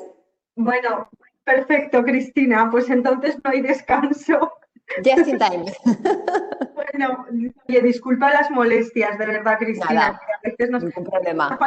nos ha fallado la tecnología en toda la mañana, en algún momento nos tenía que fallar. Disculpa que haya sido contigo. Nada, ningún problema. Bueno, pues habían planteado hacer un descanso de 5 minutos mientras podíamos solucionar el que te pudieses conectar, pero como te has podido conectar a las 5 que era tu sesión, pues si os parece vamos a continuar con el congreso, también por ir en tiempo, porque bueno, hemos intentado hacer un horario que favoreciese de alguna medida la conciliación dentro de las dificultades de tener que hacer un congreso de mañana y tarde, así que si podemos encajarnos y ser rigurosos con el tiempo, mejor. Bueno, pues Cristina, bienvenida al primer Congreso Aragón Cultura de Paz. Cristina cierra las intervenciones de hoy por la tarde. Cristina es politóloga y miembro de CODES, y ella va a realizar una conferencia que lleva por título Globalización y retos ecosociales para el desarrollo y la paz. Todo tuyo. Muchísimas gracias, Natalia. Gracias a vosotras y a vosotros por invitarme, pero sobre todo por organizar este congreso. Que Aragón pueda ser conocida como tierra de cultura de paz, creo que es una magnífica noticia y una apuesta de futuro, ¿no? Una apuesta realmente de transformación y de futuro. Así que, como decía, muchísimas gracias. Vengo aquí con la intención de compartir en unos minutos unas ideas generales, pero unas ideas que dibujan el mapa de cómo yo veo en estos momentos esos retos ecosociales, lógicamente pasados por el tamiz o por la experiencia que han sido estos meses de pandemia, que están siendo, perdón, estos meses de pandemia, ¿no? Es decir, retos ecosociales que si este congreso hubiera tenido lugar como estaba previsto en marzo, hubieran sido otros, ¿no? O a lo mejor hubieran sido algunos parecidos, pero en estos momentos pasados, filtrados por estos meses de una experiencia tan tremenda, ¿no? como es la pandemia. Voy a intentar compartir una presentación. Voy a ver si soy capaz de hacerlo. Tened fe en mí. Perfecto. Qué bien. A ver, decidme por favor en algún momento que alguien se manifieste y me diga si se ve la presentación o no. Yo sí que la veo. ¿Sí? Perfecto. Vale. Y hay gente que pone por el grupo que también. Fantástico. Bueno, veo que se me ha movido un poco aquí algún cuadro, que aquí estaba el correo y eso, pero bueno, luego os lo comparto al final, así que sin ningún problema. Pues bien, no vamos a perder mucho tiempo y así entramos en materia, que además ya lleváis todo el día de congreso, supongo que estéis cansadas, que estéis cansados ya con ganas de agilizar, ¿no? Mirad, antes de empezar a hablar de esos grandes retos ecosistémicos, he querido introducir aquí una pequeña infografía del CIDOF. El CIDOF es, para el que no lo conozca, es un magnífico centro de investigación sobre temas internacionales que tiene su sede en Barcelona, que os invito a conocer o a cotillear su página web y a leer sus informes. Una infografía decía que sacaron ayer mismo, o sea, esto es casi una primicia. Ellos y ellas han hecho un diagnóstico de cuáles son los grandes retos a los que la humanidad se enfrenta en el 2021. Ya sabéis, estas cosas que se hacen siempre a final de año, ¿no? Balance y perspectiva, digamos, ¿no? Y han planteado estos retos que hay aquí. En primer lugar, el sistema internacional regido por dinámicas de conflicto, como hasta ahora, o empezamos a entender que hemos sido capaces de tener una vacuna en un año, o milagro, nadie se lo creía, debido, entre otras cosas, a que hemos sido capaces de cooperar, ¿no? Bueno, pues primera gran pregunta. Segunda gran pregunta, ¿qué pasa con la administración Biden? Desde luego Estados Unidos no es un papel cualquiera, no es un país cualquiera, su papel en la escena internacional es fundamental. Y hemos sabido lo que ha supuesto Trump y el trumpismo. Vamos a ver ahora qué es lo que supone Biden, ¿no? Y toda la realidad social muy compleja que se mueve en Estados Unidos. Por supuesto, el tema del cambio climático. Ya nadie duda de que es el mayor desafío al que nos enfrentamos. Las evidencias científicas están por todas las partes. Hay poco más que decir, no se haya dicho ya, ¿no? Solamente una pregunta que es clave y es, bueno, varias, pero hay una que es fundamental. Una, seguimos demorando, seguimos poco a poco planteando pequeños retos, incrementamos un poco más los compromisos de los países, exigimos un poco más a las empresas o definitivamente damos un acelerón en esa carrera contra el cambio climático y abordamos todos los desafíos que supone, ¿no? Bueno, pues tercera cuestión. Cuarto, la famosa recuperación. Y me ha gustado mucho que ponen recuperación y no reconstrucción. Estaba hace un momento en un webinar donde se estaban debatiendo ese tipo de cosas y enfatizábamos la necesidad que hay de hablar de una recuperación o una renovación, lo que sea, pero no consiste en recuperar lo que teníamos, ¿no? Consiste en salir de esta mejores, más fortalecidos, más resilientes como sociedad.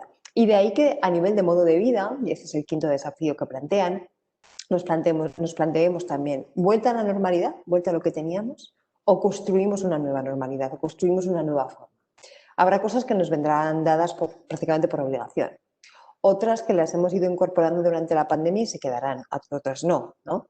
Pero sobre todo, planteemos qué es lo que hemos aprendido y vayamos incorporando. Lo que conste, y lo advierto ya, para todo lo que voy a decir en adelante, que yo he aprendido ya, como todo el mundo a fuerza de equivocaciones, que todos los sociólogos o politólogos tenemos un pequeño futurólogo dentro, ¿no? Pero que tenemos que conseguir ahogarlo y aplastarlo, no podemos inventarnos el futuro. Yo no voy a jugar aquí a adivinar qué es lo que puede pasar. Entre otras cosas porque bastante complejo es ya intentar interpretar lo que nos está pasando. Y ya tenemos datos, ya tenemos evidencias que nos cuentan cosas que nos están pasando. Entonces, en ese sentido, yo prefiero centrarme en intentar analizar qué es lo que nos está pasando en estos momentos y dejar para la futurología que nos digan cómo puede ser el futuro, ¿no? Y hablando de futurología, todo el ámbito digital, que tiene mucho que ver con todo esto que estamos hablando, es uno de los grandes retos a nivel internacional y nos plantea múltiples desafíos. Ayer veíamos cómo la Unión Europea adoptaba ya decisiones de limitación del poder de las grandes tecnológicas, pero eso es solamente el principio de un debate que tiene que ser mucho más amplio, más plural y, por cierto, un debate que tiene un enorme componente ético, filosófico y un enorme componente político, ¿no? Por lo tanto, preparémonos para afrontarlo. El mundo de las ciudades. Esto ha quedado radicalmente cambiado por la pandemia. Fijaros que antes las grandes ciudades eran sinónimo de cosmopolitismo, de cultura, de diversión, de mezcla, ¿no?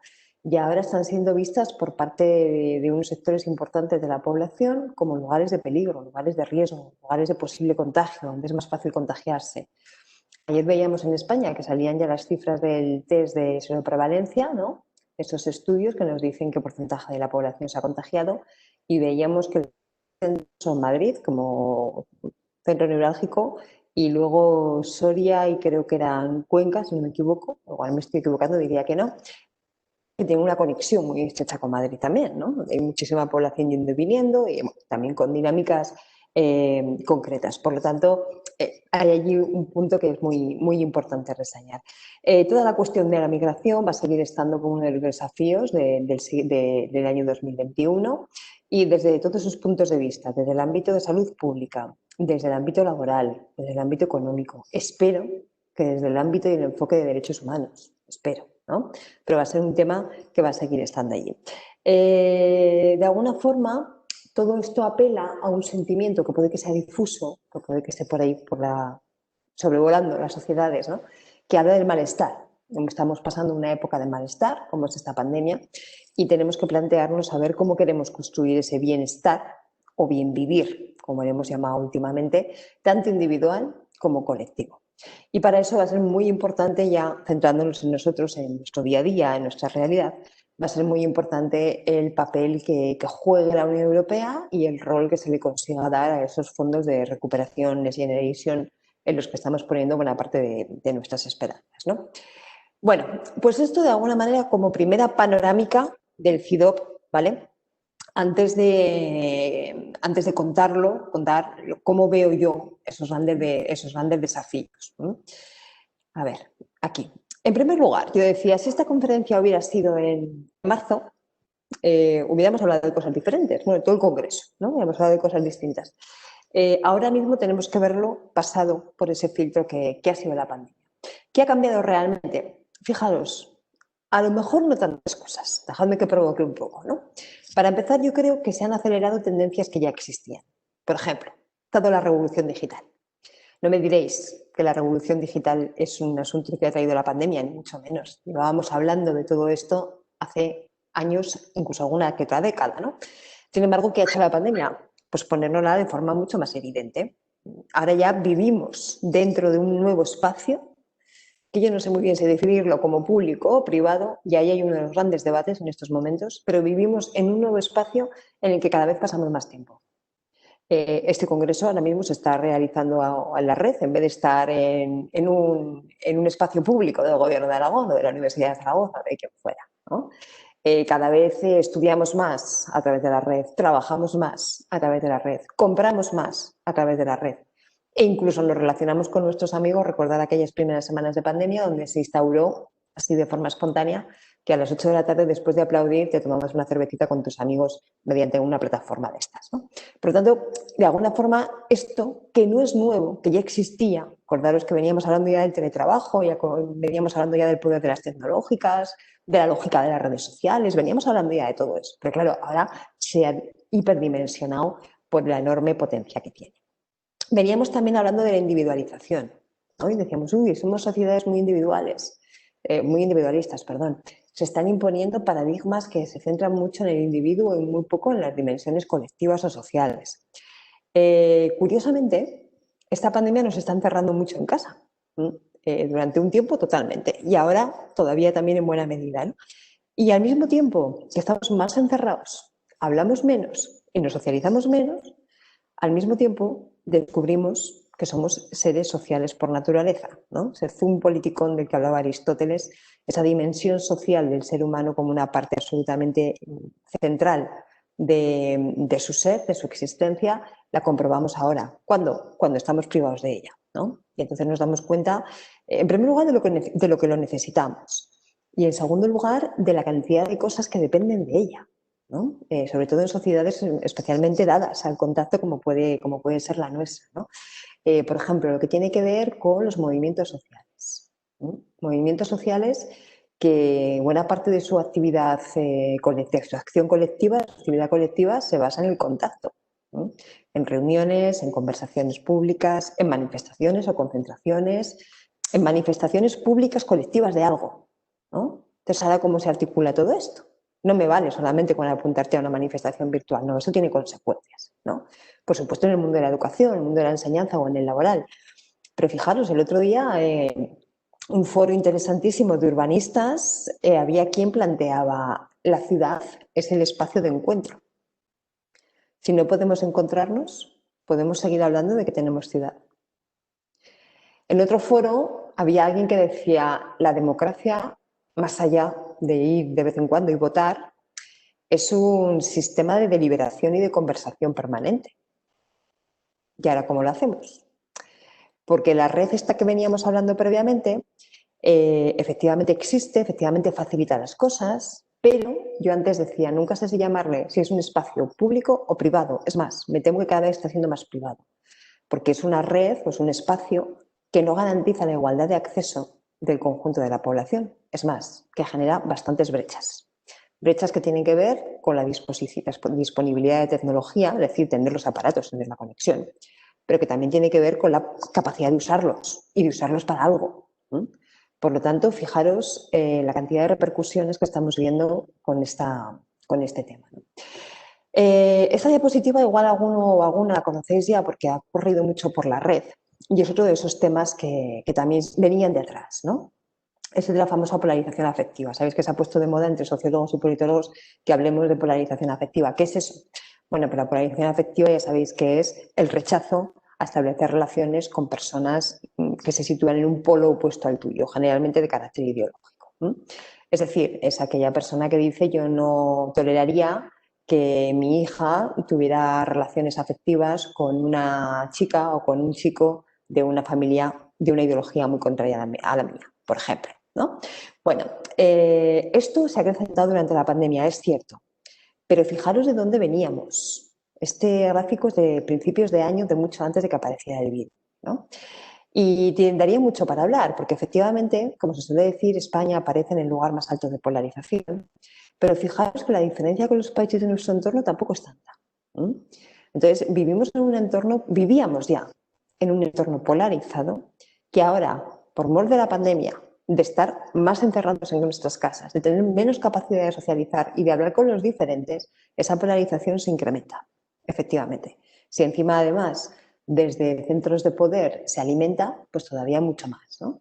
Pero esta es otra de esas características que estamos viendo amplificada, estamos viendo magnificada, estamos viendo todavía que se ha acrecentado mucho más, pero insisto, esto no lo trae el virus, esto lo teníamos ya nosotros previamente, ¿no?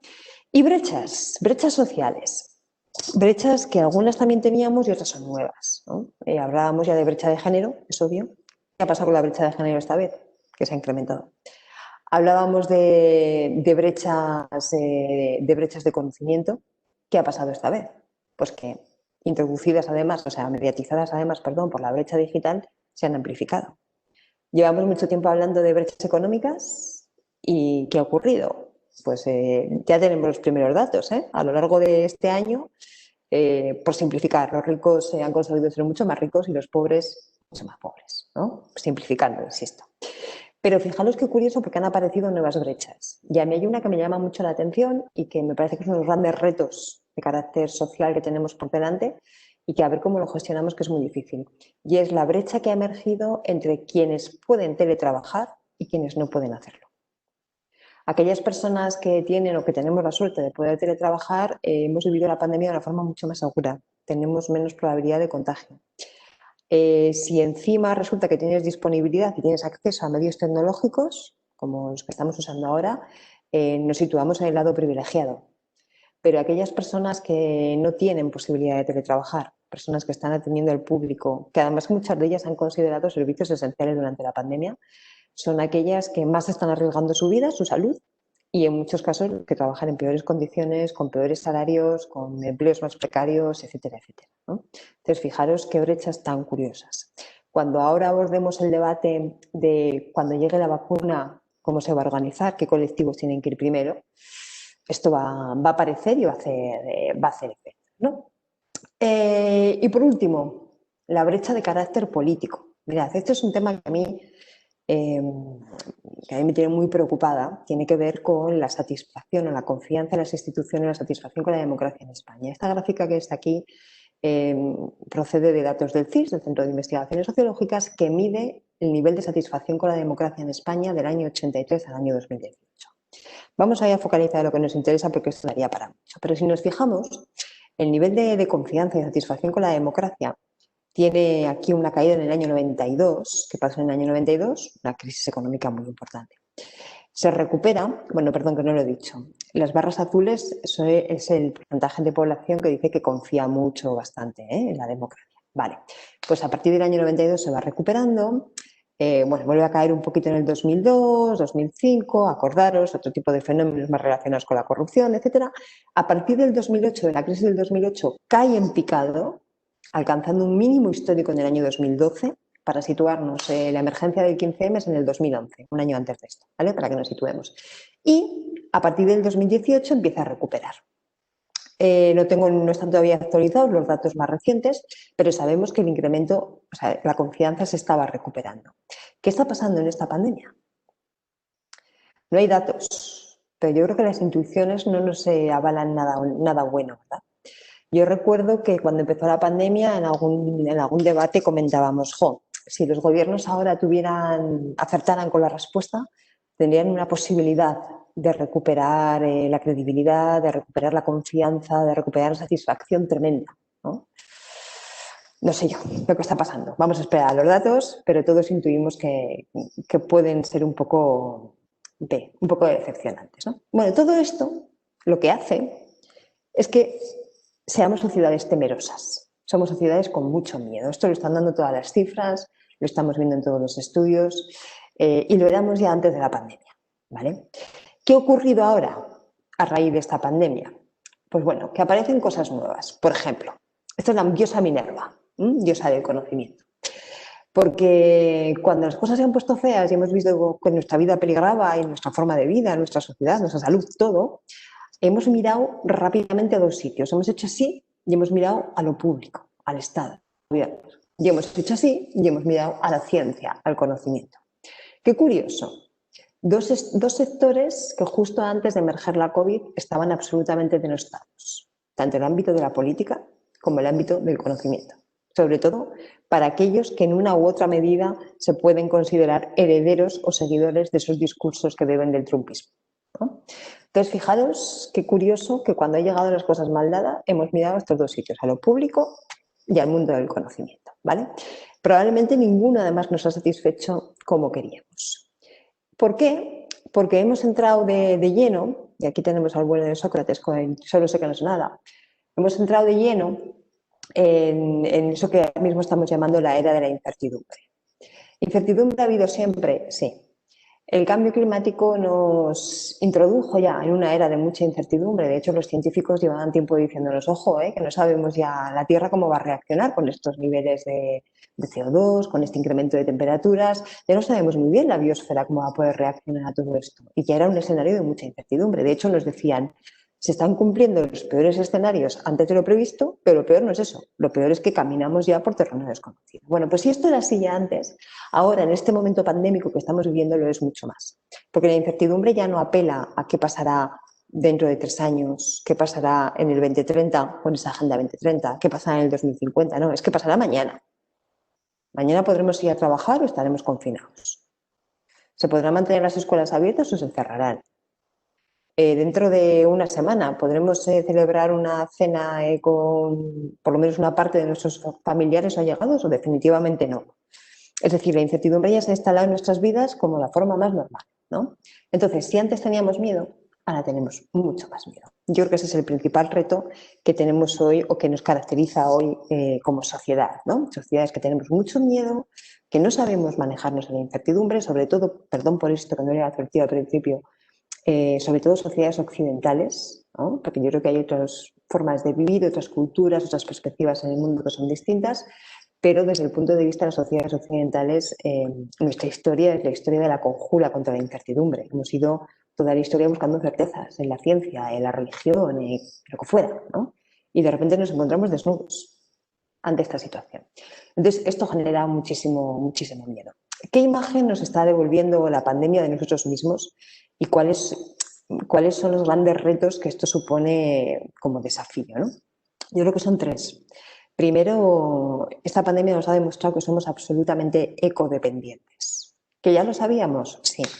Que desde el pensamiento ambiental, el movimiento ecologista, las entidades ambientalistas se venía diciendo hacía años, sí. Y que ahora es cuando hemos experimentado en carne propia que cuando debilitamos los ecosistemas, cuando reducimos la complejidad de los ecosistemas y debilitamos la biosfera, existen muchas más probabilidades de que un virus se convierta en pandemia, que las pandemias nos matan.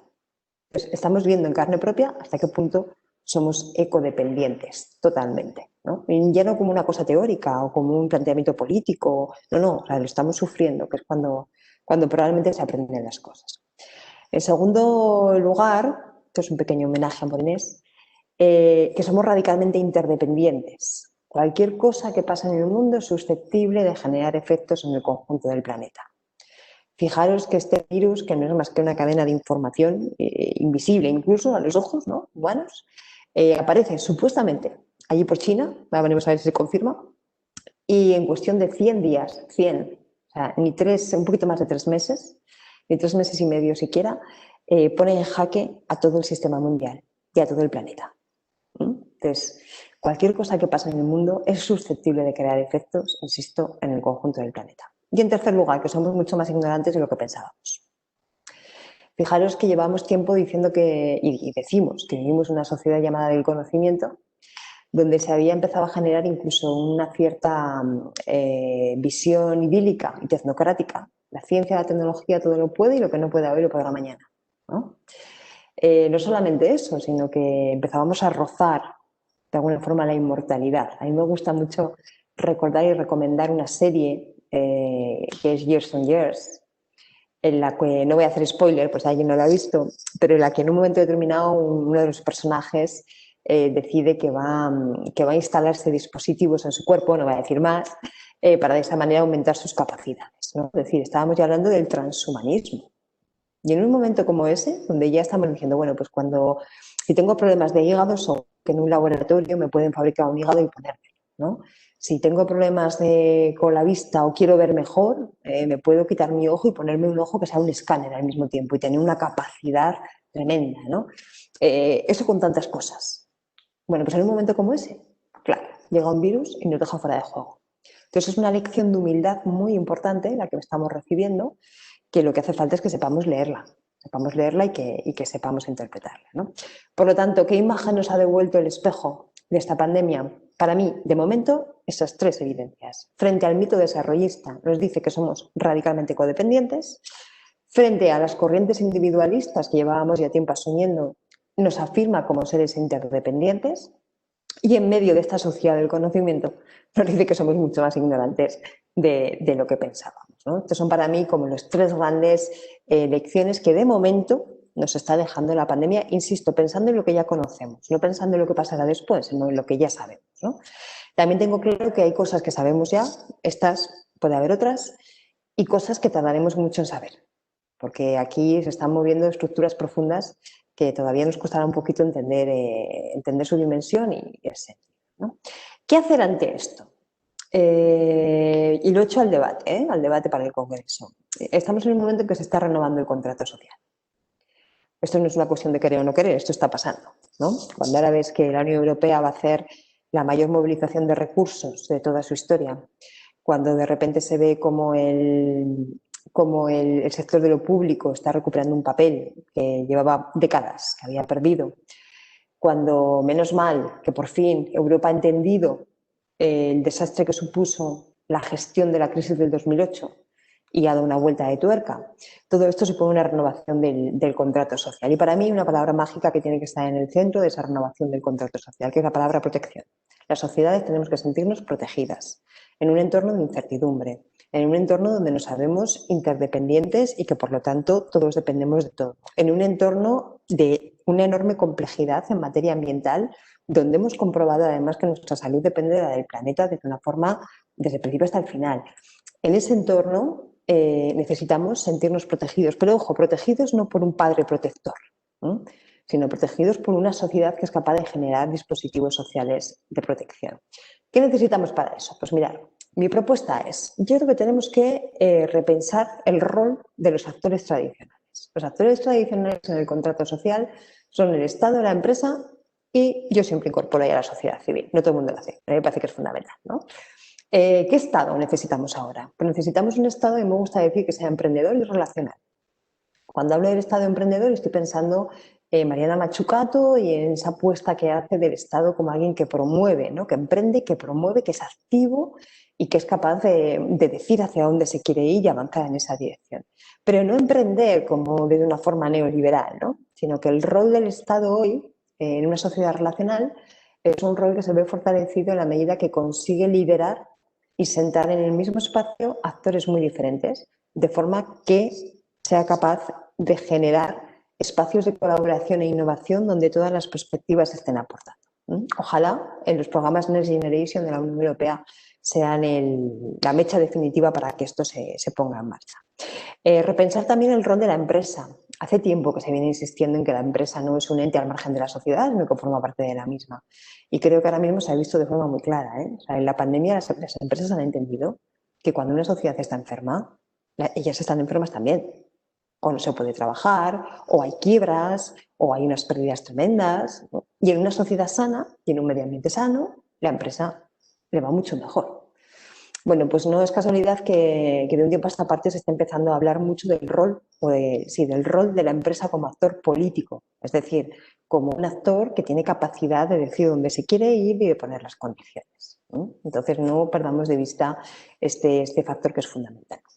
Y un nuevo rol para la sociedad civil, una sociedad civil que yo creo que tiene que ser mucho más activa, mucho más proactiva y que tiene que ayudar a crear o crear en sí misma esos espacios de colaboración y de innovación radical donde se puedan poner en marcha dinámicas que sean diferentes y que nos ayuden a asumir los retos que tenemos por delante, que no podemos asumirlos con las dinámicas que tenemos hasta ahora. Decía, nuevos roles para viejos actores, pero también nuevos actores, ¿vale? Junto a estos tres, que decimos el Estado emprendedor y relacional, una sociedad civil que promueva la inteligencia colectiva y la empresa como actor político, yo me atrevería a plantear tres nuevos actores en función de esa imagen que hemos visto que nos devolvía el espejo en la pandemia, ¿no? Si decimos que somos ignorantes, o más ignorantes de lo que pensábamos al menos, es imprescindible que incorporemos el mundo del conocimiento al nuevo contrato social, pero un mundo del conocimiento que esté puesto al servicio de la transformación social. No un conocimiento que se quede en espacios cerrados, en ámbitos cerrados, sino que se ponga al servicio de la transformación social. Si decimos que somos ecodependientes, pues tendremos que incorporar también la variable futuro a este contrato social, ¿no? Ese futuro que de las nuevas generaciones y cada vez hay que mirar menos lejos para encontrar que están más cerca, ¿no? Y cuya viabilidad se puede ver comprometida si no ponemos esto en marcha. Fijaros que es muy curioso que ahora mismo todos los recursos públicos que se van a movilizar para los planes de recuperación van a ir contra la deuda, o sea, son deuda, ¿no? Y por lo tanto son recursos que restamos, que quitamos a las generaciones futuras. Pues bueno, qué menos que esos recursos se empleen en proyectos que sirvan para que ellos también vivan mejor, ¿no? Y por tanto eso tiene mucho que ver con la sostenibilidad. Y en tercer lugar, el tercer nuevo actor que yo planteo incorporar. Si decimos que somos interdependientes, la única opción de que podamos tener un nuevo contrato social es con visión global, con visión del conjunto del planeta. Ahora bien, no una visión homogenizadora, totalitaria, donde todos vayamos incorporándonos en un único modo de hacer las cosas. No, la visión global tiene que partir de la pluralidad. Tiene que ser global y al mismo tiempo incorporar en ella las diferentes pluralidades que encontramos en el planeta, ¿no? Por lo tanto, sintetizo nuevos roles para viejos actores, el Estado, la sociedad civil, la empresa, y nuevos actores, el mundo del conocimiento, el futuro y la visión global, incorporando ese matiz de pluralidad. Con metodologías nuevas también.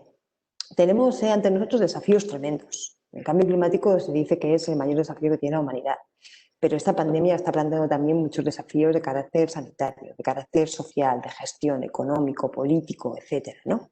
Tenemos que tener, o yo por lo menos apuesto porque construyamos entre todas y entre todos una disposición de conocimiento permanente.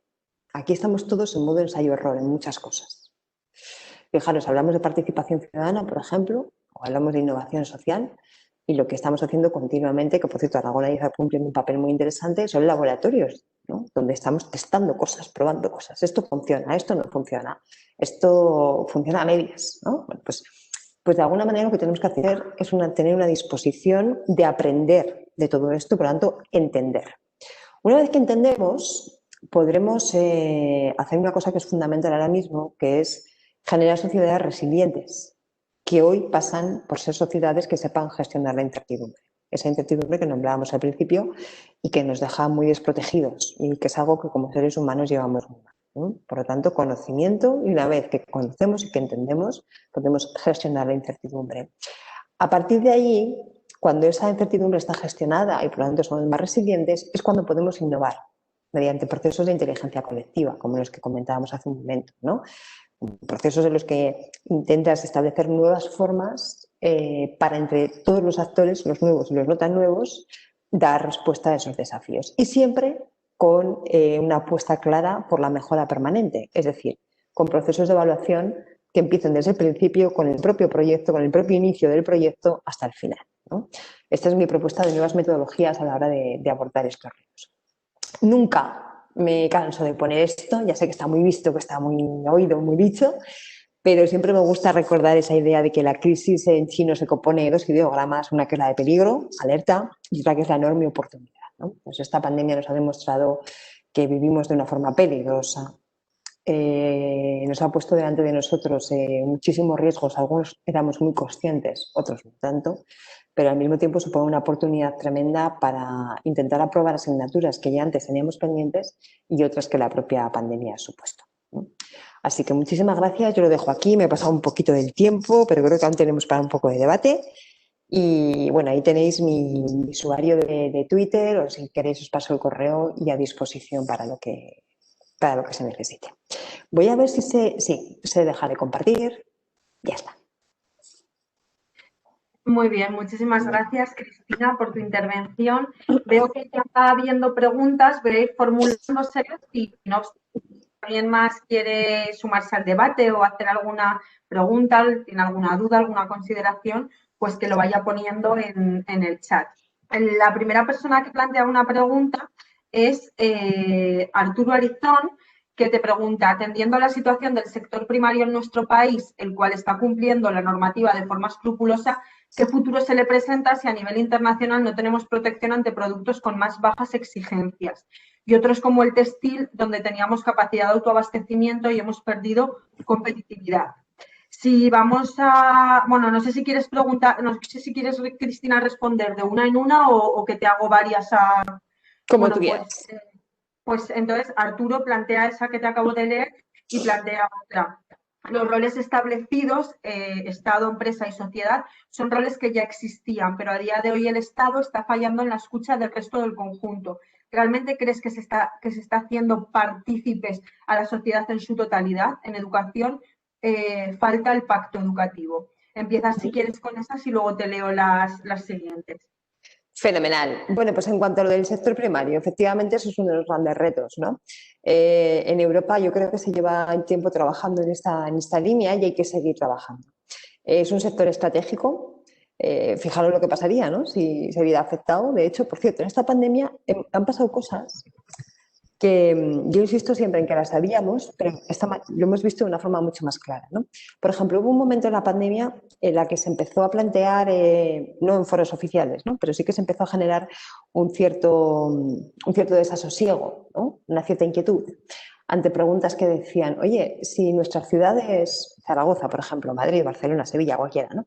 Si nuestras ciudades en un momento determinado tuvieran que cerrarse a cal y canto, o sea, que tuvieran que cerrarse de forma que no pudiera entrar ni un tren, ni un autobús, ni un camión, ni un coche, ni un avión, nada de nada de nada, ¿para cuántos días tendríamos alimentos? ¿No? Bueno, sabemos que en el caso de Madrid hay un estudio que dice que para 7 días, no más. Al octavo no habría. Ahora bien, 7 días, suponiendo que se reparte de forma equilibrada y equitativa entre el conjunto de la población, que sabemos que eso no iba a pasar. Es decir, al tercer o cuarto día iba a empezar a haber problemas de saqueos, ¿no? Entre otras cosas. Por lo tanto, fijaros la gravedad de la situación. Bueno, pues pasa un poco con todo, ¿no? El sector primario, que es absolutamente clave para la supervivencia. Si en un momento determinado tuviera que dejar de trabajar radicalmente, ¿no? Tuviera que dejar de producir todo, ¿qué nos pasaría? Esas son las preguntas que tenemos que hacerlas, ¿no? Y efectivamente eso pasa por proteger ese sector. Hay otro tema que hoy no ha salido, pero que yo creo que es clave en todo lo que estamos hablando y que es uno de los grandes riesgos ecosociales, pero igual es el mayor, que es la necesidad de repensar la idea de seguridad. Decimos, tenemos incertidumbre, nos sentimos desprotegidos y queremos ser sociedades seguras. ¿Y qué es ser una sociedad segura? Porque hoy una sociedad segura no es una sociedad que tenga más ejércitos o más policía. Hoy una sociedad segura pasa, por ejemplo, por tener garantizada la producción de alimentación, ¿no? O por tener garantizado y a buen resguardo lo que es todo el tema de producción energética. ¿Y qué es más seguro? ¿Una gran central de la que dependemos todos, de cuya energía dependemos todos? ¿O un montón de pequeños productores que podemos ser cada uno de nosotros en nuestras casas distribuidos, generando cada uno algo de energía y vertiéndola a la red? Pues obviamente es más seguro lo segundo. Por lo tanto, la seguridad energética hoy pasaría más por sistemas de distribución de energía distribuida que por sistemas de energía centralizada. Esto lo pongo con la energía, lo podemos poner con la alimentación. ¿Qué es más seguro? Depender de una multinacional a través de la cual consumimos todos los alimentos que necesitamos o tener un montón de productores que tenemos protegidos, ¿no? Bueno, pues esto se podría aplicar a muchísimas cosas. Por lo tanto, esa idea de seguridad hay que repensarla. Y con el tema de la educación, que se comenta, de cómo implicar, no, es que yo no digo que eso se esté haciendo, digo que eso es lo que yo creo que se tiene que hacer, ¿no? Esa es mi propuesta, de que lo público tenga un rol relacional, un rol de liderazgo, emprendedor, en el que efectivamente se apueste por un tipo de trabajo distinto, en el que lo fundamental que se aporte sean espacios de inteligencia colectiva, espacios de creación de inteligencia colectiva, donde lo público tiene que liderarlos y tiene que dar cabida también a todos los demás. Ese yo creo que es el gran reto del momento. Muchas gracias, Cristina. Hay 2 preguntas y si alguien se anima que vaya preguntando por el chat. Fernando Luesia te plantea que el miedo y la incertidumbre han aumentado en estos tiempos de pandemia, pero a la vez pregunto, ¿no puede ser una buena ocasión para que tomemos más conciencia de que tenemos que cuidar muchas cosas, la democracia, los sistemas de protección social, nuestros ecosistemas amenazados por el cambio climático, etcétera? Y Luis Esteruelas te dice, muchas gracias, me ha encantado. Una pregunta, ¿qué relación ves entre el individualismo que apuntas que se va afianzando y la polarización efectiva? Porque obviamente parece que es un factor que fomenta el individualismo. Muchas gracias. Qué gusto estar entre amigos. Fernando, efectivamente, es una oportunidad para tomar conciencia de todo esto. Por eso me gusta siempre acabar con esa imagen del ideograma chino, ¿no? Que ya sé que está muy visto, pero es que es una oportunidad tremenda la que hay ahora, porque los seres humanos cambiamos actitudes o cambiamos creencias o cambiamos hábitos o pautas de comportamiento cuando no nos queda más remedio. Porque si no, lo más cómodo, en términos de sistema, lo más potente que es la inercia. ¿Vale? ¿Tú por qué haces esto así? Porque siempre lo he hecho así, ¿no? ¿Tú por qué vas a trabajar en coche? Siempre he ido en coche. Ahora es cuando que es cuando realmente estamos viendo que hay inercias que hay que cambiar, estamos asustados, no sabemos muy bien qué va a pasar, ahora es cuando se abre esa ventana de oportunidad de cambiar cuestiones. Ahora bien, si no se hace bien, el miedo, que nunca es buen consejero, lo que nos va a llevar, y engancho con la pregunta de Luis también, lo que nos va a llevar es a actitudes mucho más individualistas, más encerradas, menos dispuestas a abrirse al otro. Una de las cosas que tienen miedo es que cuando alguien tiene miedo o está inseguro, lo último que desea es tener el riesgo de que alguien diferente le contamine, ¿no? Por lo tanto, tú no te sientas a hablar con alguien distinto, alguien que piensa diferente a ti, si estás inseguro, porque piensas que te puede contaminar, te puede hacer dudar, ¿no? Si tú tienes unas ideas de algo, de lo que sea, muy claras, no tienes ningún problema debatirlas con alguien que piense radicalmente lo contrario. ¿Por qué? Pues porque tú estás seguro de lo que piensas. Incluso en el debate, probablemente ¿cómo se dice? Lo reforzarás más, ¿no? Si tienes dudas sobre un tema, pero tú como persona eres seguro, tampoco tienes mucho problema en contrastar y en admitir que te puedan hacer cambiar de opinión, te puedan matizar cosas. De hecho, la democracia va de eso, ¿no? Pero si tú tienes mucho miedo y estás muy arrinconada y realmente temes por todo lo que pueda pasar, vas a generarte protecciones, barreras que te impiden relacionarte con los demás. Si eso encima se da en una situación de individualismo físico, o sea, donde no puedes salir de casa o donde no puedes de alguna forma relacionarte con otros, pues todo todavía se multiplica. Entonces, a la pregunta de si ese individualismo lleva más polarización, sí, radicalmente, sobre todo en situación de pandemia en la que tenemos menos espacios de encuentro.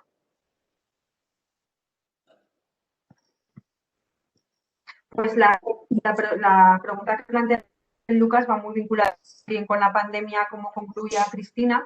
Ella te pregunta si con la pandemia las medidas políticas se han tomado igual para las ciudades y para las zonas rurales. Perdón, que se ha cortado. Si las medidas se han tomado igual para las zonas rurales y urbanas. ¿Y por qué? O sea, que parte de la idea de que se han tomado iguales, ¿no? Vale. Sí, yo también tengo esa sensación. Entiendo que sí, sino que me corrija Raquel. Vale. Es que a veces se corta un poquito el sonido.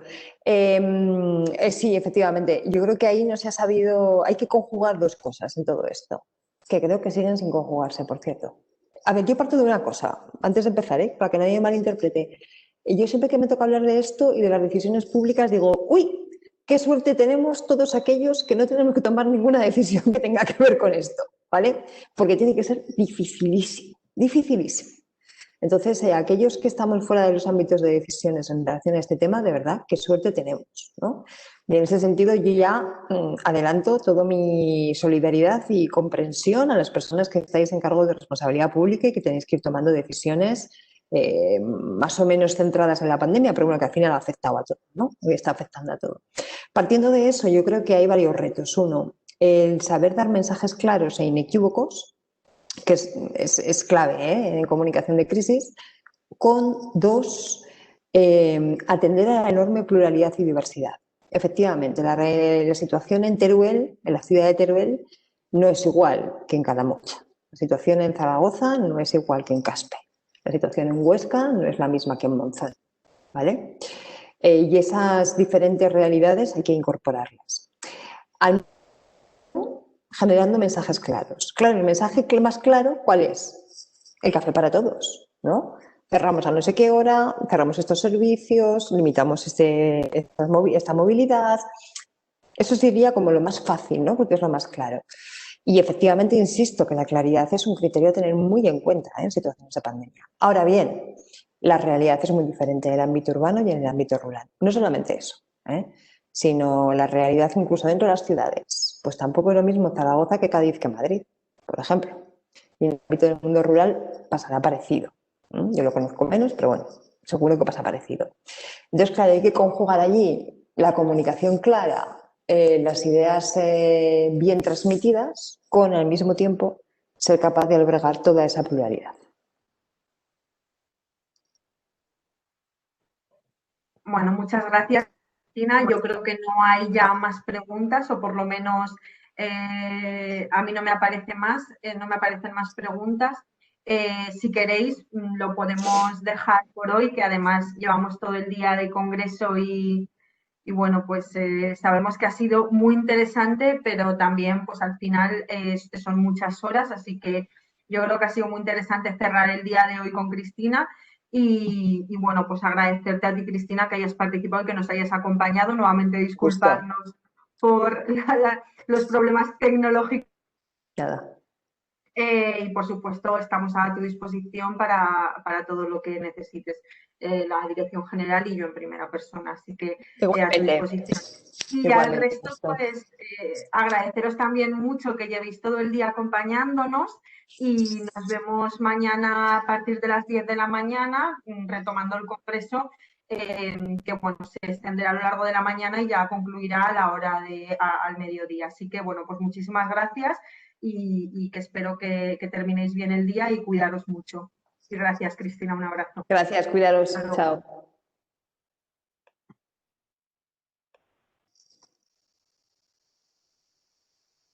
Pues buenos días a todas y todos. Yo creo que ya nos escucháis, que ya nos veis bien. Le decía a Raquel que vamos a intentar hoy también ser respetuosas con el tiempo y por eso empezamos puntuales, pero bueno, vemos que la gente se va conectando y suponemos que se irá conectando sobre la marcha. Hoy, bueno, se celebra el segundo día de este congreso y la primera ponencia de este segundo día corre a cargo de Raquel Martí, que es la directora ejecutiva de UNRWA España y bueno, ella viene a hablarnos sobre uno de los conflictos más perecederos en el tiempo, o sea, que más tiempo lleva produciéndose y quizá uno de los más severos también que estamos viviendo, que es el conflicto entre Israel y Palestina. Entonces, yo, Raquel, por no quitarte mucho tiempo, te cedo ya la palabra y como te decía, la metodología que hemos ido siguiendo es que la ponente hace una conferencia, la intervención que quieras realizar y luego dejamos unos minutos por si cualquier persona del público quiere hacerte alguna pregunta, te la formulará en el chat y yo la leeré al final. Así que, Raquel, todo tuyo.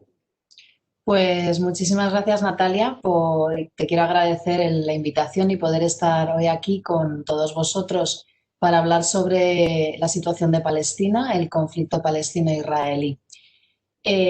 Antes de comenzar, me gustaría explicar lo que significa vivir bajo ocupación militar, ¿no? Que es lo que se está produciendo en Palestina desde 1967, que es cuando Israel ocupa el territorio palestino.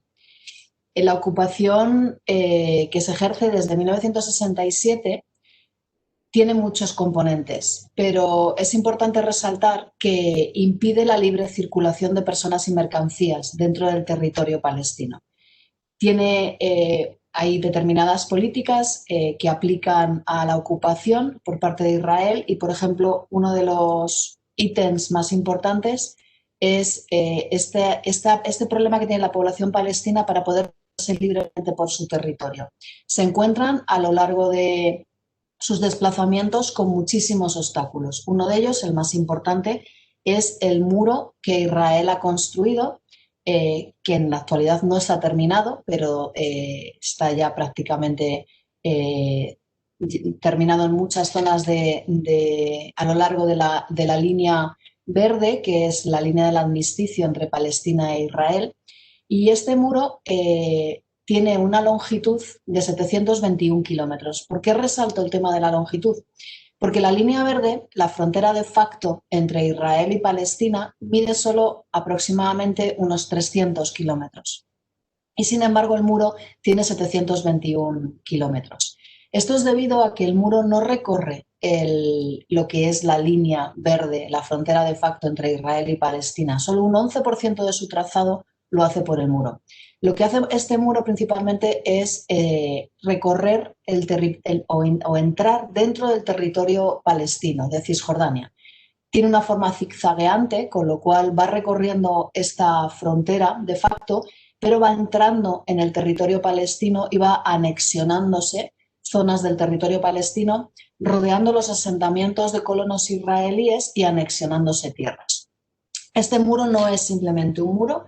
De hecho, hay partes de él que no son de cemento, de concreto, sino que son alambradas, pero es muy complejo porque consta de muchos componentes. Tiene una valla de sensores electrónicos, tiene una zanja de 4 metros de profundidad, tiene una carretera asfaltada alrededor con carriles para las patrullas israelíes, tiene un camino de arena allanado para detectar huellas que discurren en paralelo a la valla, tiene rollos de alambre con púas apilados para marcar el perímetro de las instalaciones. Y, como decía, lo más importante de este muro es que su trazado no está en Israel. El trazado recorre el territorio palestino. Y esto es lo que la opinión consultiva de la Corte Internacional de Justicia dijo, que el muro era ilegal y que debía de ser desmantelado. Este es, como decía, el ítem más importante. Este muro divide a las personas palestinas, les impide llegar a sus trabajos, les impide llegar a los hospitales, pero también les impide en muchas ocasiones llegar a sus tierras de cultivo. Además de este muro, existen aproximadamente, contabilizados por Naciones Unidas, 572 obstáculos a lo largo de todo el territorio cisjordano. ¿Qué significan estos obstáculos? Estos obstáculos son aquellos ítems también en el paisaje que impiden moverse libremente a los palestinos y tienen la forma principalmente de checkpoints, son puestos militares en los que los palestinos tienen que tener permisos especiales para poder cruzarlos. No siempre están abiertos, a veces por determinados motivos, ya sea una festividad israelí o una situación de alarma en Israel, esos checkpoints se cierran y los palestinos no los pueden cruzar. Y además tienen que muchas veces ser registrados, pasar por detectores de metales, etcétera, etcétera. Y en la mayor parte de las ocasiones, estos checkpoints tienen que ser cruzados todos los días para ir al trabajo, los palestinos, y todos los días para volver a casa después del trabajo. Y como repito, hay veces que estos checkpoints están cerrados, por lo tanto, los palestinos no pueden ir a trabajar, pero a lo mejor tampoco pueden ir a su cita médica, o los niños a lo mejor no pueden ir al colegio. No solamente hay checkpoints, hay barreras que cortan las carreteras, que cortan los caminos y están cerradas siempre. Hay también bloques de cemento que cortan lo mismo las comunicaciones a lo largo de los caminos y los paisajes. Y hay acumulaciones de escombros, zanjas, etcétera, etcétera. En total están contabilizadas 572 ítems que lo que hacen es, de nuevo, impedir esa libre circulación de las personas palestinas a lo largo de Cisjordania. Además, hay una serie de carreteras que están prohibidas para los palestinos. Son principalmente carreteras que conectan Tel Aviv con los asentamientos de colonos israelíes. Son carreteras que además están alambradas y no pueden ser ni cruzadas, pero tampoco transitadas por coches con matrículas palestinas, porque Israel tiene un sistema para que con la placa, la matrícula, puedas identificar si es palestino, si es internacional o si es israelí. Y como digo, estas carreteras conectan los asentamientos. Lo que hacen también es cortar los campos de cultivos o los accesos de un pueblo al campo de cultivo porque no pueden ser cruzadas. Tienen además, a lo largo de toda Cisjordania, zonas militares israelíes cerradas donde la población palestina no puede entrar. Y también tienen reservas naturales que están cerradas y donde la población palestina no puede entrar. Todo ello hace que, como decía, los palestinos no se puedan mover libremente a través de simplemente para ir a visitar a un familiar o para poder ir a trabajar o para poder ir a vender sus mercancías al mercado. Además de esta situación, existen muchísimas políticas dentro de la ocupación israelí que hacen muy complicada la vida a los palestinos.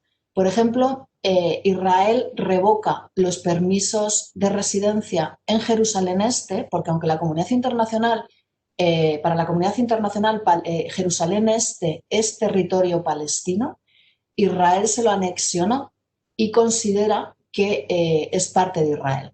Con lo cual los residentes, las personas palestinas que viven en Jerusalén y que han nacido en Jerusalén, han pasado a ser, según Israel, residentes extranjeros en Jerusalén y tienen que tener permisos de residencia. Pues desde el año 1967 Israel ha revocado más de 14.500 permisos para poder vivir en Jerusalén. Además, Israel confisca las tierras palestinas. Las confisca por diferentes motivos y con diferentes excusas, pero, por ejemplo, cuando los palestinos llevan 3 años sin poder cultivar las tierras, inmediatamente esas tierras pasan a ser propiedad israelí.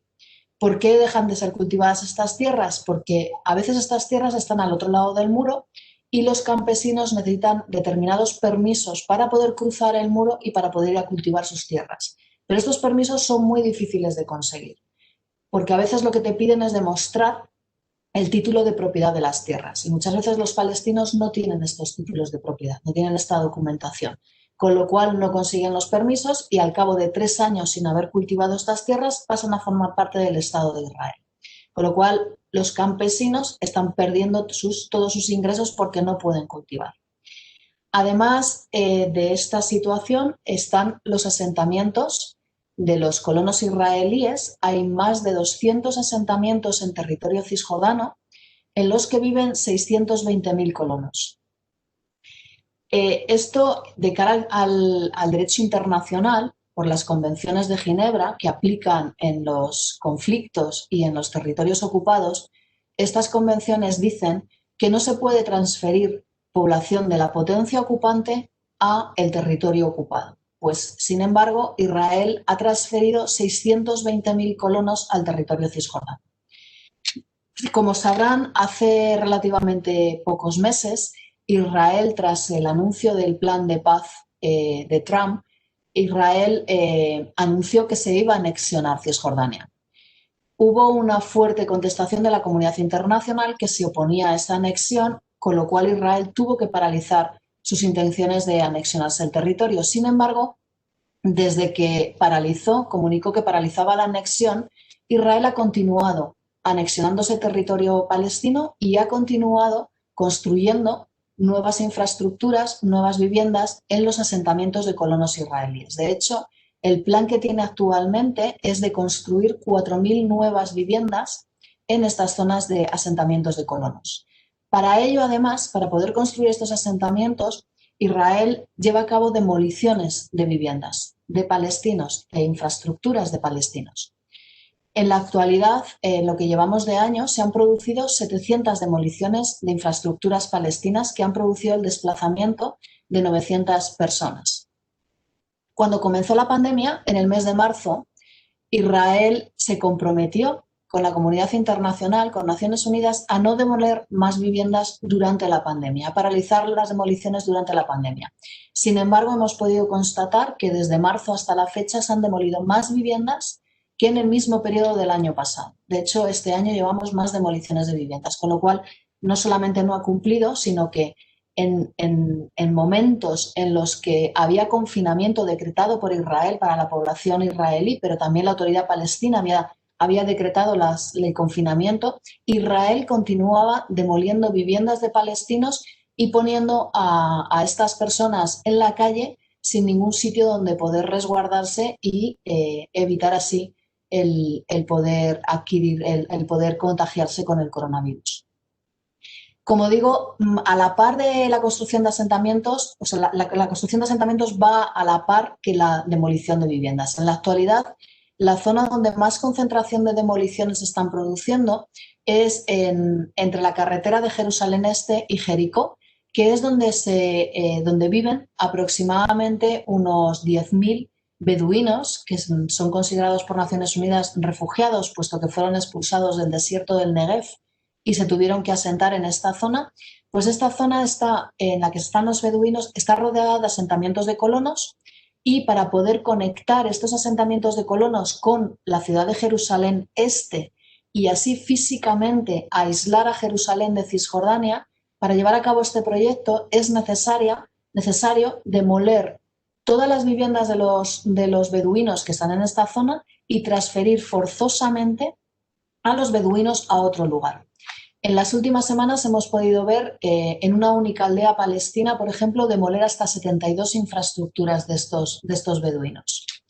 Además, en los últimos meses Israel ha sacado una nueva orden militar, la de 1797, en la que permite al ejército israelí demoler las viviendas en 96 horas. Anteriormente a esta orden militar, desde que llegaba la orden de demolición en las viviendas de los palestinos hasta que se ejecutaba la demolición, podían pasar meses, lo cual les hacía que la población palestina pudiera acudir a los juzgados israelíes para intentar frenar esta demolición. Sin embargo, con esta nueva orden, en 96 horas, no da tiempo ir a ninguna corte para apelar para poder paralizar la demolición. Esta situación, además, es muy delicada para la población palestina y es tremendamente difícil para ellos porque las órdenes de demolición vienen acompañadas. Lo que dice la orden de demolición es que se les da unas horas, unos días para llevar a cabo la demolición de la vivienda. Ellos mismos tienen que demoler su vivienda. En el caso de que no lo hagan, Israel acabará mandando los bulldozers y les pondrá una multa por no haber demolido la vivienda y les hará pagar todos los gastos del traslado de los bulldozers, de la policía o el ejército israelí que se desplaza hasta la vivienda, y si no la pagan tendrán pena de cárcel. Con lo cual, en muchas ocasiones los palestinos tienen con sus propias manos que demoler las viviendas que han construido. Imagínense lo que esto puede suponer para una familia que ha invertido todos sus ahorros en poder construirse una casa. Además de esta situación, evidentemente una ocupación militar se ejerce con violencia y es esta violencia la que se aplica constantemente a la población palestina.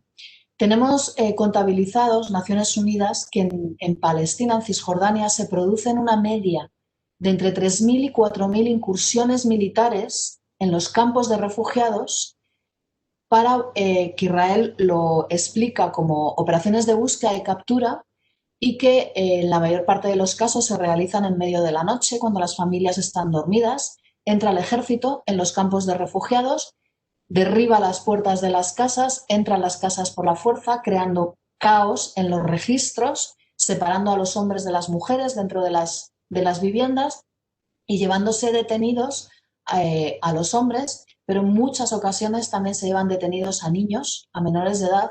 Tenemos constancia de que incluso ha habido detenciones de niños de 9 y 11 años que están en cárceles israelíes. Hay una media, suele haber una media entre 200 y 300 niños y niñas en cárceles israelíes anualmente. Y la mayor parte de estas detenciones las realiza bajo la orden de detenciones administrativas. ¿Qué significa esto?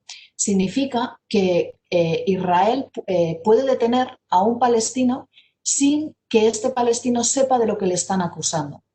Pueden estar en la cárcel hasta 6 meses sin que sean juzgados e incluso se puede aumentar el número de meses en los que pueden estar en la cárcel.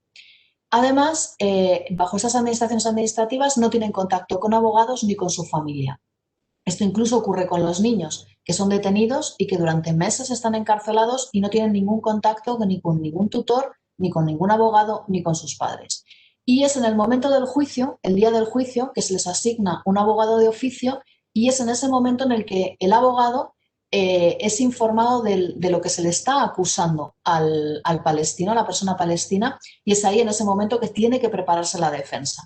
Normalmente estas detenciones se producen, las acusaciones están relacionadas con manifestaciones que han realizado los palestinos contra la ocupación, en el que se les acusa de haber lanzado piedras al ejército israelí y en alguna ocasión a algún soldado al lanzar estas piedras. Además, en estas manifestaciones que se producen o en estas incursiones militares que se producen, Israel hace un uso desproporcionado de la fuerza. Utiliza no solamente gases lacrimógenos, tenemos constancia, por ejemplo, en el campamento de Belén, de Betlehem, que hay el campamento de Aida, que está en Belén. Es una de las zonas en las que el año pasado el New York Times publicó que era una de las zonas del mundo con mayor concentración de gases lacrimógenos.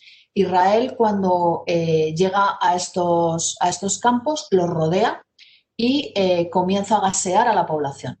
El uso de gases lacrimógenos en zonas densamente pobladas están prohibidos, pero también utiliza armas letales. Israel utiliza tanto balas cubiertas de plástico como balas reales y dispara, y todos los años tenemos un número elevado de muertos y un número elevado de heridos de estos enfrentamientos en estas manifestaciones o incursiones militares.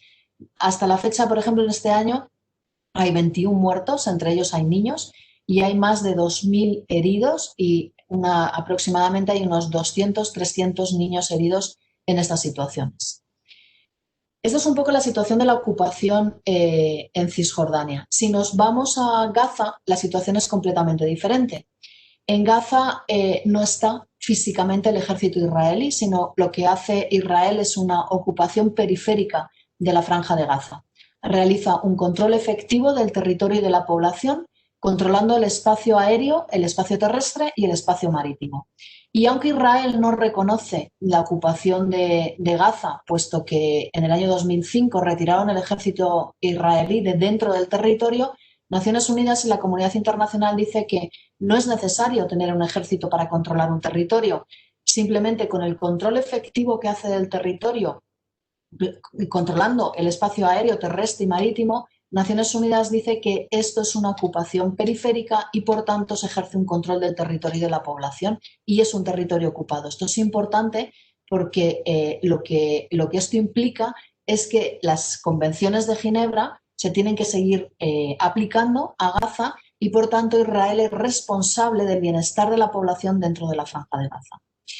Esto es una breve pincelada de lo que significa la ocupación. El bloqueo dentro de Gaza hace que en los últimos 13 años en los que la Franja de Gaza está bloqueada, hace que se haya colapsado absolutamente la economía de Gaza. En el año 2008, UNRWA daba de comer a 80.000 personas dentro de la Franja de Gaza. En la actualidad, tenemos que distribuir alimentos a 1.200.000 personas. Este es el indicador más llamativo del impacto que ha supuesto el bloqueo israelí sobre la Franja de Gaza. Gaza tiene los niveles más altos de paro más altos del mundo. En Gaza no hay agua potable. De hecho, este año había un informe en el que se decía que cuando se llegara al año 2020, un informe de Naciones Unidas, Gaza dejaría de ser un lugar habitable. Y de hecho, no solamente se ha cumplido, sino que muchos de los indicadores que teníamos en este informe nos hemos quedado cortos, porque la situación es muchísimo más grave de lo que habíamos previsto que iba a ser. Además de esta situación de bloqueo, Gaza vive constantes agresiones militares israelíes. Las más importantes han pasado en los últimos años, en el 2008, en el 2011, en el 2014, pero también a menor escala ocurren constantemente. La última, por ejemplo, fue en el mes de agosto, en el que Israel atacó Gaza y Hamás lanzó cohetes al territorio israelí. Estas escaladas constantes de la violencia dentro del territorio gazatí hacen que la población realmente viva en una situación constante de angustia, de estrés y que muchas de estas personas estén profundamente traumatizadas porque viven constantemente estas agresiones. Hace un año, por ejemplo, la población joven comenzó a movilizarse y comenzaron a hacer protestas en el límite periférico entre Gaza e Israel, en los que se pedía el derecho al retorno de los refugiados de Palestina, por un lado, pero también el fin del bloqueo. Estas manifestaciones fueron sofocadas por Israel utilizando gases lacrimógenos y balas reales. De hecho, hubo muchísimos, más de 30.000 heridos y hubo aproximadamente unos 300 muertos por las balas israelíes. Y como decía, esto es un poco la pincelada de la situación que se vive hoy en día en Gaza, de lo que significa la ocupación militar israelí. Y hablemos de los planes de paz, que es, de hecho, el título, ¿no?, de esta conferencia. El último plan de paz que ha habido para Palestina es el que Trump denominó el plan del siglo. Él anunció, antes de presentarnos el plan, que iba a ser el plan definitivo, el que iba a traer la paz para palestinos e israelíes. Y realmente era un plan, claro que sí, pero no era un plan de paz. Su elaboración no fue conocida por los palestinos hasta que Trump no lo publicó, pues no se les consultó ni formaron parte de las negociaciones, con lo cual fue un plan hecho ad hoc para los intereses y las demandas israelíes. No había reconocido en este plan de paz ninguna de las demandas palestinas. Vagamente el plan indicaba que los palestinos podrían conseguir un Estado independiente propio, pero no daba más detalles. No admitía el derecho al retorno, 5,7 millones de refugiados que están esperando una solución a su situación, pues no admitía su derecho al retorno reconocido por Naciones Unidas. Lo que incluía era una solicitud a los países que hoy en día acogen a los refugiados de Palestina para que fueran asimilados como ciudadanos en sus países. También hablaba de que podría haber otros países que pudieran acoger cuotas de refugiados de Palestina en sus países, y también señalaba que habría un número determinado de personas palestinas que podrían retornar a Palestina siempre y cuando no supusiera una amenaza para Israel. En fin, el plan era un despropósito. Lo que incluía era además un plan económico en el que en los próximos 10 años se les iba a desembolsar a la autoridad palestina 50.000 millones de dólares. Previamente, Trump había retirado la financiación a la autoridad palestina, a las ONGs norteamericanas que trabajaban en Palestina y a la UNRWA, la Agencia de Naciones Unidas para los Refugiados de Palestina. Esta utilización de la ayuda humanitaria evidentemente tenía un fin político de Trump, y era estrangular a la economía palestina para que cuando llegara con su plan de paz y con su plan económico y pusiera sobre la mesa 50.000 millones de dólares a la autoridad palestina no tuviera más remedio que aceptar la situación. Sin embargo, no fue así, puesto que la autoridad palestina no se vio reflejada en este plan, no había recogida ninguna de sus reivindicaciones, y evidentemente no iban a aceptar un plan económico en el que no había ninguna contraprestación para la población palestina. Trump decidió estrangular, como digo, económicamente a Palestina, y para ello era necesario estrangular económicamente a UNRWA. Estados Unidos era el mayor donante de UNRWA, financiaba a UNRWA con 365 millones de dólares anualmente, y evidentemente en el año 2018, cuando anuncia la retirada de fondos a UNRWA, lo que hace es crear un agujero financiero tremendo a esta agencia, y que esta agencia estuviera al borde del colapso. Afortunadamente, en el año 2018 la comunidad internacional reaccionó a esta situación, demostró su gran apoyo a UNRWA y reafirmó la necesidad de que esta agencia continuara trabajando hasta que se encontrara una solución a los 5,7 millones de refugiados de Palestina. Y, como digo, la comunidad internacional reaccionó y cubrió los fondos que no nos destinó la administración americana. Sin embargo, esto ocurrió nada más que en el año 2018. En el año 2019 sufrimos de nuevo la crisis, puesto que Estados Unidos siguió sin financiar, y los donantes no repitieron el aumento de donaciones a la UNRWA. Con lo cual, el año pasado la agencia sufrió una grave crisis de nuevo. En los últimos años tengo que decir que UNRWA es, como el resto de las agencias de Naciones Unidas, vive de las contribuciones voluntarias de los países miembros de Naciones Unidas, no tiene un presupuesto propio, con lo cual cada año UNRWA ha ido viendo mermada su capacidad de obtener financiación. En los últimos 5 años, antes de la retirada de fondos de Trump, UNRWA tuvo que recortar ya 500 millones en los últimos 5 años, 500 millones de dólares. Por esta falta de financiación que es crónica dentro de la agencia.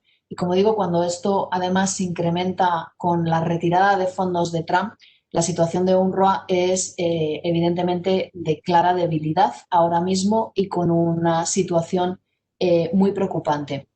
A fecha de hoy, UNRWA no tiene fondos para pagar a sus empleados, no tiene fondos para poder seguir manteniendo sus 700 escuelas o sus 144 clínicas de salud.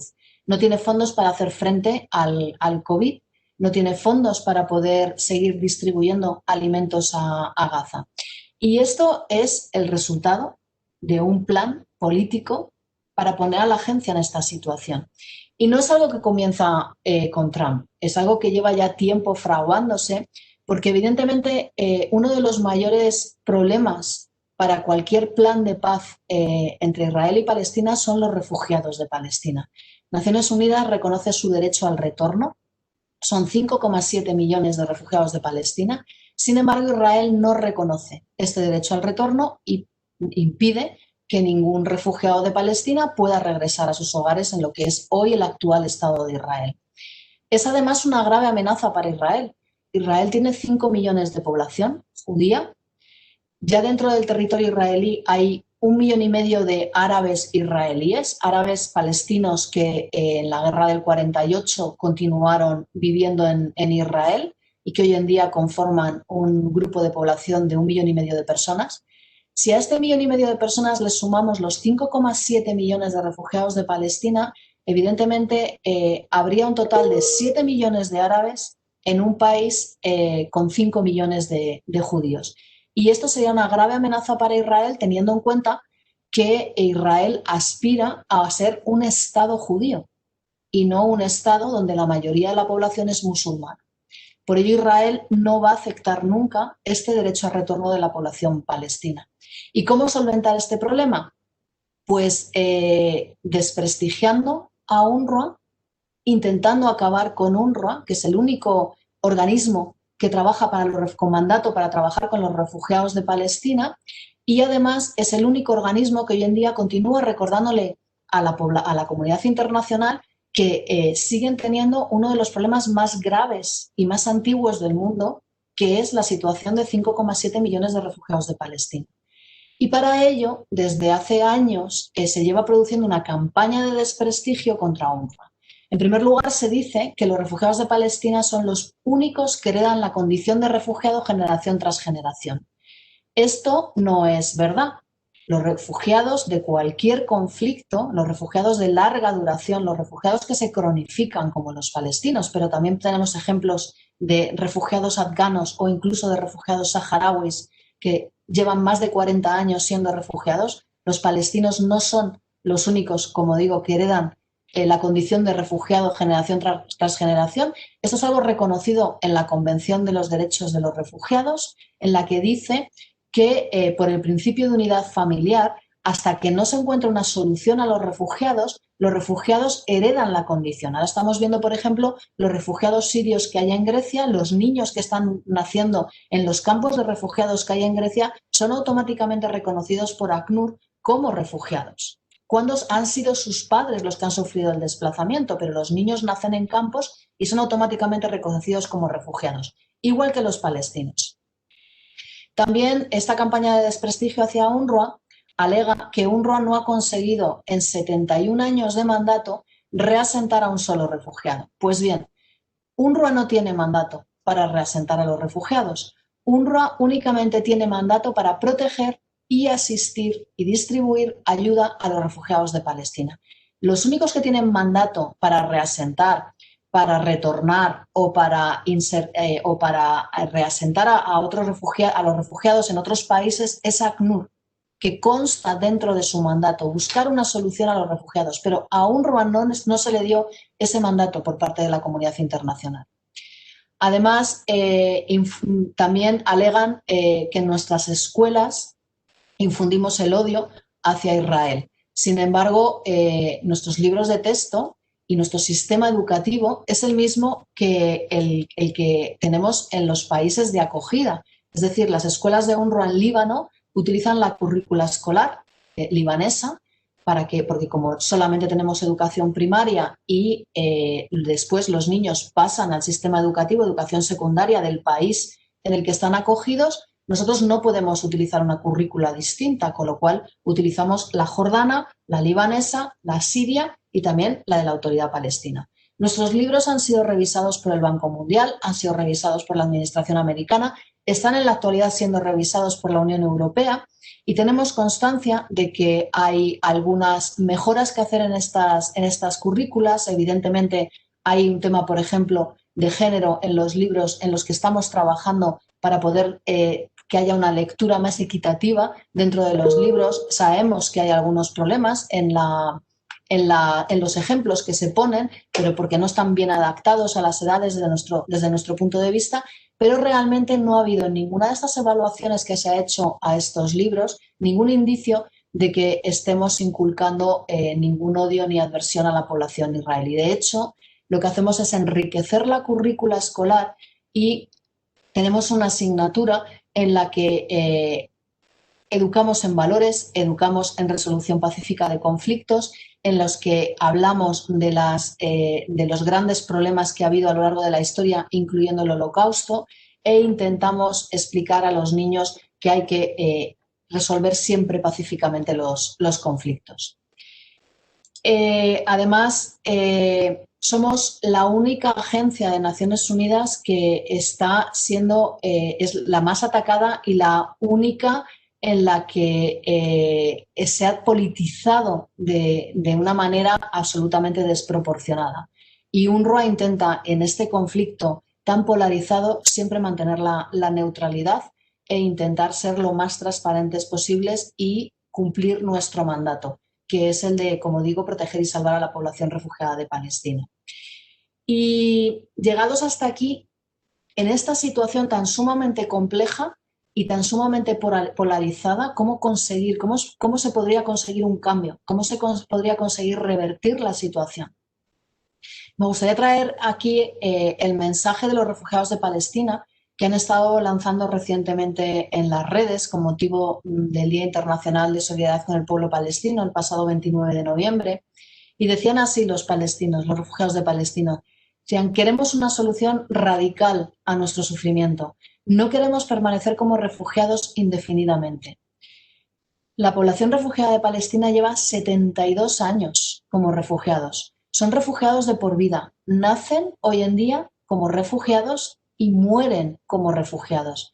Los refugiados de Palestina llevan 72 años esperando una solución. ¿Y por qué no se ha producido hasta el momento? Cuando se creó UNRWA, se la creó con un mandato de 3 años, porque lo que se pretendía es que, o lo que se creía en ese momento optimista, es que en 3 años iba a solventar la situación de los refugiados de Palestina y ya no haría falta que se renovara el mandato de UNRWA. Pues bien, en estos 72 años, el mandato de UNRWA se ha renovado hasta 24 veces. 24 veces. Es una organización temporal, pero que llevamos operando 71 años, porque UNRWA se creó en el año 49. Entonces, ¿por qué no ha habido solución a esta situación? Tenemos indefinidas resoluciones de Naciones Unidas, tanto del Consejo de Seguridad como de la Asamblea de Naciones Unidas, aunque los de esta última no son vinculantes, solamente son vinculantes los que emite el Consejo de Seguridad. Estas resoluciones resuelven que Israel y Palestina coexistan dentro de fronteras reconocidas internacionalmente, pero en la actualidad encontramos muchos obstáculos para ello. Israel rechaza el retorno de los refugiados, que, como digo, está también recogido en una resolución de Naciones Unidas. No acepta que se desmantelen los asentamientos, los más de 200 asentamientos de colonos israelíes que tienen el territorio palestino. No acepta el demoler el muro y no acepta no da ninguna concesión a todos los avances que ha adquirido, tanto de anexión de territorio, porque Israel aplica una política de hechos consumados. Construye un asentamiento, va poco a poco anexionándose y todo ello ya deja de formar parte de las negociaciones, sino que esto ya da por hecho que es inamovible. Con este posicionamiento, ¿dónde podemos ubicar un Estado de Palestina? Si ahora mismo miramos un mapa de Palestina y está absolutamente fragmentado todo el territorio por, como digo, esos asentamientos israelíes, la construcción del muro, por las carreteras de acceso desde Tel Aviv o Jerusalén a los asentamientos, por las reservas naturales israelíes o por las zonas militares cerradas israelíes. Prácticamente no queda territorio. Mucha población palestina hoy en día, sobre todo los jóvenes que están cansados y defraudados con la política internacional y que realmente no creen que vaya a cambiar la situación, jóvenes que nacieron durante los acuerdos de Oslo y han visto cómo no se cumplía ninguna de las hojas de ruta que se recogían en estos acuerdos, lo que están empezando a pedir es ya no hablar de 2 estados, sino hablar de derechos. Piden que se les reconozcan los mismos derechos civiles que a la población israelí. Renuncian a un Estado y tan solo piden derechos. Esto es lo que cuando hablas con los jóvenes en Palestina es lo que te confirman. ¿Y por qué? Pues porque ellos viven bajo ocupación militar y no tienen los mismos derechos que los israelíes. Un ejemplo muy obvio es el hecho de que un menor de 18 años israelí no puede ir a la cárcel y un niño palestino con 9 o 11 años va a la cárcel, porque se les aplican leyes diferentes, porque bajo el territorio palestino ocupado lo que aplican son las órdenes militares. Sin embargo, en Israel aplican las leyes civiles. Los palestinos ahora lo que están pidiendo es al menos los mismos derechos que la población israelí. Se conforman con eso. Yo realmente no sé cuál es la solución ni traigo aquí una solución, pero lo que está claro es que el problema que ha habido hasta este momento es que no ha existido una voluntad política por solventar la situación de los refugiados de Palestina ni por buscar una solución al conflicto palestino-israelí. Muchas veces se habla de por qué Naciones Unidas no hace nada, por qué Naciones Unidas no lo resuelve. Naciones Unidas no es más que el conjunto de una serie de estados que se han unido para formar este organismo. Y el organismo responde únicamente a las políticas y a los intereses de los gobiernos que conforman Naciones Unidas. Mientras no haya una voluntad política en firme por parte de los estados que conforman Naciones Unidas de solventar esta situación, aplicando, por ejemplo, únicamente las resoluciones de Naciones Unidas que están ahí para ser aplicadas, no se va a solventar el conflicto palestino-israelí. No se les va a dar una solución a los refugiados de Palestina. Yo no sé si la solución es el retorno, yo no sé si la solución es que sean reabsorbidos por los países en los que están, pero lo que sí sé es que tiene que ser una solución justa y consensuada por ellos, que estén de acuerdo, y no que Estados Unidos decida cuál tiene que ser el futuro de esta población sin ni siquiera habérselo preguntado. Es importante, sobre todo, aplicar el derecho humanitario, que para eso está. Israel tiene obligaciones con la población refugiada de Palestina y están todas recogidas en las 4 convenciones de Ginebra, que además están ratificadas por Israel. Sin embargo, no las aplica. En 1967 el Consejo de Seguridad emitió diversas resoluciones estableciendo la aplicación del Convenio de Ginebra en los territorios palestinos ocupados, solicitándole a Israel que cumpliera como potencia ocupante. La Asamblea General de Naciones Unidas ha emitido cientos de resoluciones similares. Muchas de ellas están aprobadas por una mayoría abrumadora, pero Israel no las aplica. Israel ha ratificado las principales convenciones internacionales sobre derechos humanos. Sin embargo, los derechos humanos de los palestinos no son reconocidos por los tribunales israelíes. El Pacto Internacional de Derechos Civiles y Políticos fue ratificado por Israel en 1991. Sin embargo, no aplica a los palestinos. Contamos con toda la información de lo que sucede en Palestina. Tenemos los informes anuales del relator especial de la Comisión de Derechos Humanos sobre la situación de los derechos humanos en el territorio palestino ocupado. Se elabora un detallado análisis sobre las violaciones de los derechos humanos y, sin embargo, no hacemos nada con este informe. No podemos decir que no sabemos lo que pasa. En mi opinión, no se puede seguir manteniendo la ocupación militar de forma indefinida. No se puede además mantener una franja de Gaza perpetuamente bloqueada con el sufrimiento que eso conlleva para la población de Gaza. No se puede seguir siendo testigos directos de las violaciones de los derechos humanos de los palestinos y seguir mirando para otro lado. Es necesario acabar de una vez por todas con esta situación. Lo que hace falta de verdad es voluntad política. Siento decirlo, pero no la hay. No podemos encogernos de hombros y claudicar diciendo es que no hay solución. Sí hay solución. La solución está en las resoluciones de Naciones Unidas. Lo que pasa es que no se aplican. Hay resoluciones del Consejo de Seguridad que son vinculantes, pero no se aplican. Está la opinión consultiva de la Corte Internacional de Justicia que dice, por ejemplo, que el muro es ilegal y que habría que indemnizar a la población afectada por el muro. Y no se hace. Hace falta voluntad política para aplicarla. Y está el derecho humanitario internacional que todos los países han ratificado y que tienen que cumplirse, pero hace falta voluntad política para cumplirla. Y por supuesto hay que garantizar la seguridad de Israel y los derechos de la población israelí, pero al igual que la palestina y la de la población palestina. Hace falta voluntad política. Muchísimas gracias.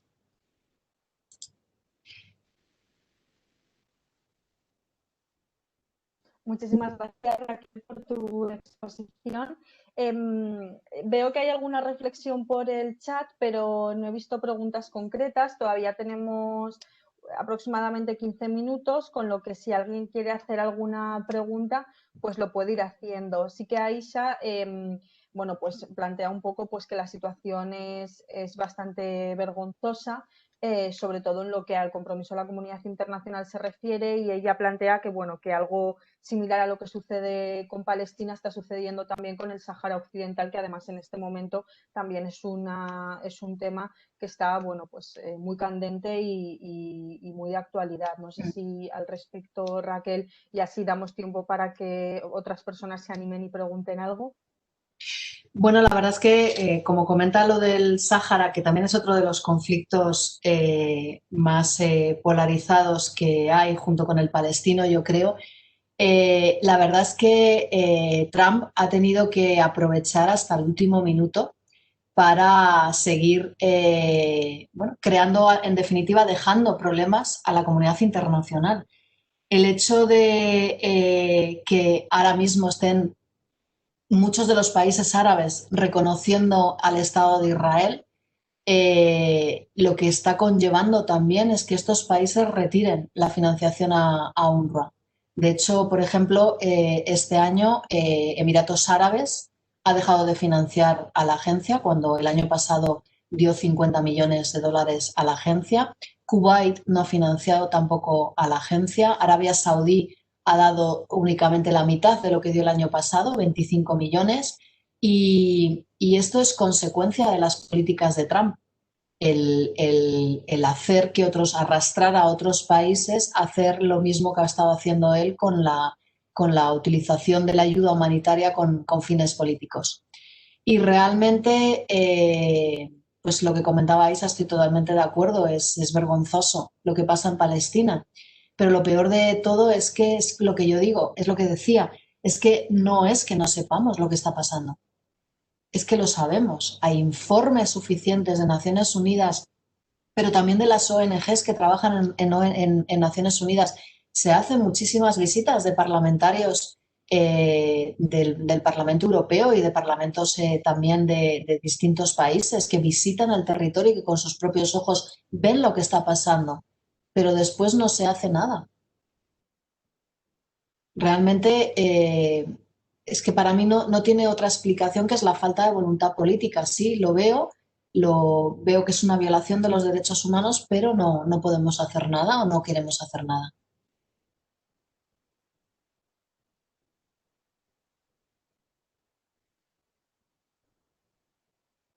No se te oye, tienes el micrófono apagado.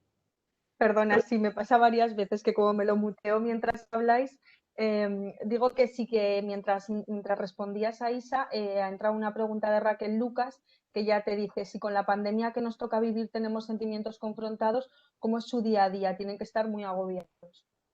Pues la verdad es que este es un tema bastante importante y le agradezco a Raquel, a mi tocaya, que lo haya sacado. La situación ahora mismo es terrible en todo Oriente Medio. La pandemia durante la primera oleada no hubo muchos casos en esta zona, en Oriente Medio. Sin embargo, ahora mismo está azotando con virulencia.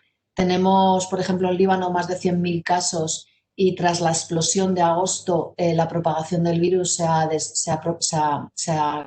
multiplicado.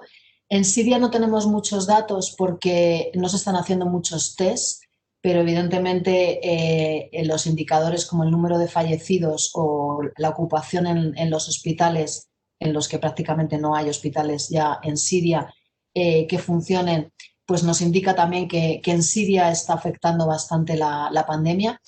Y ahora mismo para nosotros la zona de mayor preocupación es Gaza, porque el sistema hospitalario en Gaza está a punto de colapsar.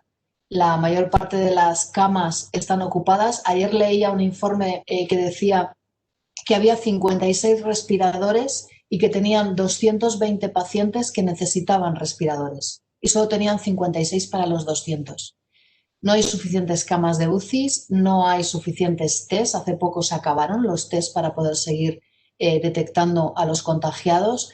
No hay medicamentos. En la actualidad, el 41% de los medicamentos esenciales en Gaza están fuera de stock. Todo esto es debido al bloqueo, evidentemente. Y es casi imposible detener la propagación de un virus en una zona como es Gaza, densamente poblada. Gaza tiene una de las mayores densidades de población del mundo. aproximadamente una media de 5.000 personas por kilómetro cuadrado. Para que os hagáis una idea, en España tenemos una media de 86 personas por kilómetro cuadrado. Gaza, como digo, 5.000 personas. En los campos de refugiados de Gaza, que hay 12, además la densidad es muchísimo mayor. Hay veces que triplica o cuatriplica el número de personas, con lo cual es imposible el mantener las distancias de seguridad, las distancias sociales, en casas a lo mejor de 20 metros cuadrados en las que viven 7 u 8 personas, no tienen mascarillas, pero además no hay agua potable, con lo cual mantener la higiene es bastante complicado. Y en el momento en el que se contagian, la propagación es rapidísima. Ahora tenemos todos los días una media entre 700 y 900 personas infectadas dentro de la Franja de Gaza. Y realmente la OMS anunciaba hace poco que el sistema sanitario iba a colapsar. Y estamos únicamente esperando que se produzca ese momento. De hecho, por ejemplo, UNRWA tiene clínicas de salud en Gaza que están solo para los refugiados de Palestina, y ahora mismo hemos tenido que comenzar a atender a otros enfermos, a otros pacientes no refugiados, porque los hospitales lo que han estado haciendo es, para intentar que haya camas para los enfermos del COVID, pues están dando el alta a otros pacientes que necesitan seguir recibiendo tratamiento, y los estamos empezando a acoger en nuestras clínicas para poder atenderles, porque se están quedando sin ser atendidos. La situación es muy crítica en muchos aspectos, no solamente en el sanitario, y evidentemente una población en la que el 70% de los que tienen un trabajo, porque hay un 50% de paro, el 70% de lo que vive es del trabajo informal y del día a día, de salir a la calle y buscar un trabajo. Ahora mismo ya hay confinamiento en la Franja de Gaza, con lo cual esas personas que ya no pueden salir a buscar su trabajo no tienen alimentos que traer a casa. Y hablamos de una agencia, la UNRWA, que no tiene dinero para empezar las primeras rondas de distribución de alimentos en el mes de enero. Con lo cual, no puede ser, el panorama no puede ser peor en Gaza y en general en Oriente Medio. Bueno, Raquel, si quieres te formulamos la última pregunta, que también es de Aisha, y ya empezaríamos con la siguiente comparecencia. Aisha te pregunta si el Estado de Israel está por encima de las Naciones Unidas. Bueno, yo no creo que haya ningún país por encima. Lo único que tenemos un sistema de Naciones Unidas que responde a, bueno, se creó tras la Segunda Guerra Mundial, cuando las potencias ganadoras diseñaron Naciones Unidas, y lo que hizo es que se diera el derecho a voto a 5 de las grandes potencias. Este derecho a veto en el Consejo de Seguridad hace que cada país defienda sus intereses y los de sus aliados, con lo cual cualquier resolución en Naciones Unidas que pueda afectar a Israel es inmediatamente bloqueada por Estados Unidos. Pero no solamente en la cuestión de Palestina e Israel, es que lo estamos viendo, lo hemos estado viendo también en la guerra de Siria, que todas las resoluciones para la guerra de Siria eran vetadas por Rusia. Con lo cual, lo que vemos es un reflejo de los intereses. Naciones Unidas es un reflejo de los intereses políticos de las naciones que las conforman y de las naciones que tienen derecho a veto. Y esto es algo que evidentemente habría que cambiar. Tendríamos que tener unas Naciones Unidas mucho más democráticas y en las que los países tuvieran los mismos derechos y que lo que se votara por mayoría. Y con ello me imagino que la situación cambiaría en el mundo. Pero mientras se siga manteniendo un Consejo de Seguridad con derecho a veto, pues seguiremos respondiendo a los intereses de estas potencias. Bueno, Raquel, muchísimas gracias por tu conferencia, por tus respuestas y por acompañarnos hoy en este congreso. Y bueno, desear que la situación vaya como mínimo solucionándose en la medida de lo posible, o desde luego no acrecentando que, como ya nos has expresado, son extremas en este momento. Así que muchísimas gracias, esperamos poder verte cara a cara pronto, que son también las dificultades de este congreso, y bueno, un abrazo, y pasaríamos ya, si os parece, a a la siguiente conferencia. Muchísimas gracias, Natalia, y muchísimas gracias a la audiencia por estar compartiendo este espacio. Un saludo. Adiós. Adiós, Raquel, gracias. Bueno, pues pasaríamos a la siguiente conferencia, que corre a cargo de Gemma Piñol, que creo que ya está en pantalla con nosotros y con nosotras. Gemma, que es directora de Políticas Migratorias y Diversidad en InStrategies e investigadora asociada del Greeting Up. Y bueno, Gemma va a hablarnos de migración, convivencia y cultura de paz. Creo que Gemma ya lo sabe, pero por si acaso, aunque sé que soy muy reiterativa, comentarte que en principio la metodología que estamos viendo es que hacéis vuestra conferencia, vuestra intervención, y al final dejáis unos minutitos por si alguien del público quiere formularos alguna pregunta, que lo hacen a través del chat, ¿vale? Así que, Gemma, no te quito más tiempo, muchísimas gracias y adelante. Pues muchísimas gracias y sobre todo gracias por la invitación. Lamento de verdad muchísimo que no estemos cara a cara de manera presencial, pero agradecer a Natalia la oportunidad de invitarme en este primer congreso de Aragón de Cultura de Paz. Ha dicho que queremos reservar un pequeño espacio a las preguntas al final. Yo me gustaría reservar un poco más de un pequeño espacio, o sea que voy a intentar concentrar mis ideas para que podamos tener, aunque sea online, un pequeño margen de debate, ¿de acuerdo? A mí me han pedido me han puesto un título muy sugerente en la presentación y me parece muy interesante porque me invitan a hablar de migraciones, me invitan a hablar de convivencia y me invitan a hablar de cultura de paz. Quiero desarrollar algunas de las ideas relacionadas con estos elementos y luego, si acaso, pues las acabamos de comentar entre todos y todas. En primer lugar, me gustaría señalar, apuntar, que hablamos mucho de inmigración, muy poco de convivencia y casi menos de cultura. No es gratuito. Vamos a intentar explicar un poco los puntos a los que me refiero cuando pongo énfasis en esta desigualdad en el dato. Hablamos mucho de inmigración en estos últimos años, se ha convertido en un elemento clave en la agenda política y social de muchos países, pero hablamos muy poco de políticas de inmigración o hablamos muy poco de lo que significa realmente la inmigración. Hablamos de la inmigración como si fuera un elemento en el que las opiniones individuales de cada uno importen, y no es que no sean interesantes, no os confundáis, me parecen muy interesantes, pero no sé qué aportan en la construcción de espacios comunes de construcción social y pública a opinar o dejar ir algunos comentarios que no aportan de verdad nada más que una reflexión, opinión como uno puede tener sobre la vivienda o la nutrición. Y eso yo creo que ya es un problema serio de la falta de construcción de un debate sólido basado en datos en el ámbito público sobre inmigración. No hablamos de políticas de inmigración. ¿Qué quiero decir con eso? Que nosotros tenemos un debate muy genérico, ya os digo, un poco confuso, muy opinativo, muy epidérmico en muchas ocasiones sobre las migraciones, pero no estamos hablando de cómo nos gustaría como sociedad gestionar un fenómeno como la movilidad. Un fenómeno que además es intrínseco a la historia de la humanidad, que por lo tanto no caben estos grandes espacios de no a la movilidad cuando ha sido un elemento que nos caracteriza y que nos ha dibujado como sociedad humana.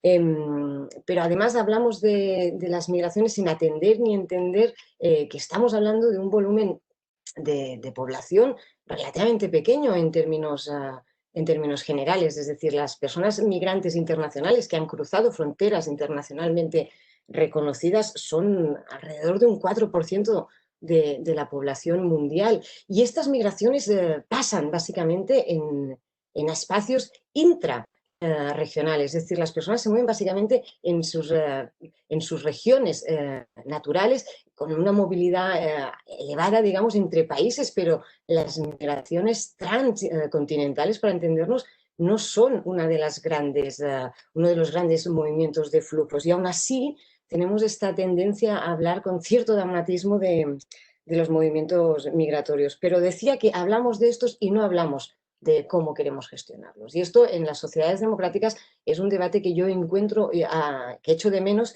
que encuentro a faltar y que además me preocupa, porque estamos en estos momentos en un escenario en el que los países globales básicamente han decidido atender la gestión migratoria desde el control de las fronteras.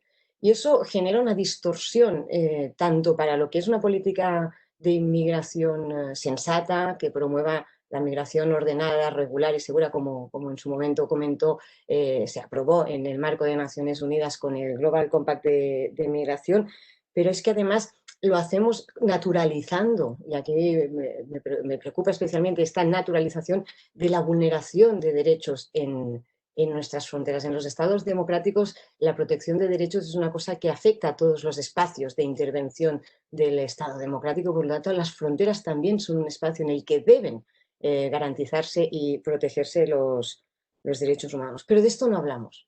No sé cuántas veces habéis oído en los debates públicos, en nuestros representantes políticos, propuestas de modificación, propuestas de cambio, ideas innovadoras que nos permitan hablar de un modelo de gestión de la movilidad del siglo XXI, que no sea un modelo que recoja o sobreviva de elementos que casi nos recuerdan a la movilidad del siglo XIX. Yo creo que en este sentido la falta de este debate público es uno de los primeros elementos que me gustaría remarcar como problemático y como un elemento que como sociedad civil deberíamos reclamar.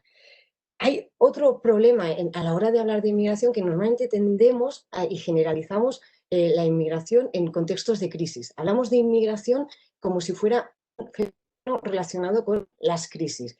Yo creo que aquí hay que ser capaces de levantar también la mirada y contextualizar el fenómeno en toda su pluralidad, diversidad y cómo no, complejidad. No es lo mismo las migraciones forzadas que las migraciones voluntarias, y eso lo tenemos que poner encima de la mesa en estos momentos, y esto yo creo que es una cuestión que nos debería preocupar muchísimo. Hay un número enorme de personas que se ven forzadas, obligadas a salir de sus territorios de origen, que no tenían previsto querer cambiar sus vidas y mover y tener una experiencia migratoria, pero que se han visto obligadas a hacerlo porque su seguridad, sus derechos están puestos en riesgo o siendo vulnerables. Que en estos momentos, en el 2020, las cifras de personas refugiadas, desplazadas internas, alcancen y superen las cifras de después de la Segunda Guerra Mundial, es preocupante.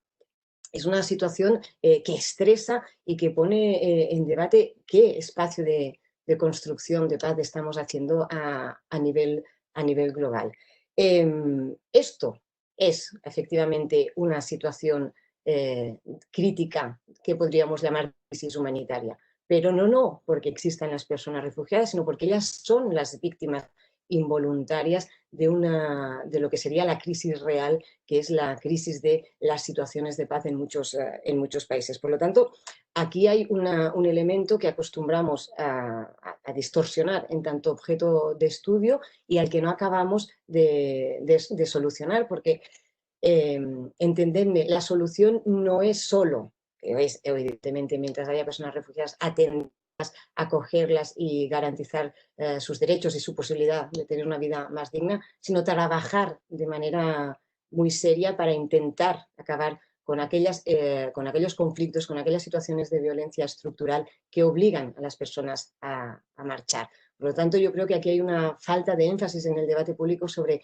que buena parte de la acción que hay que hacer en relación a la figura abstracta del refugio y del asilo es intentar acabar con las causas que lo gestionan.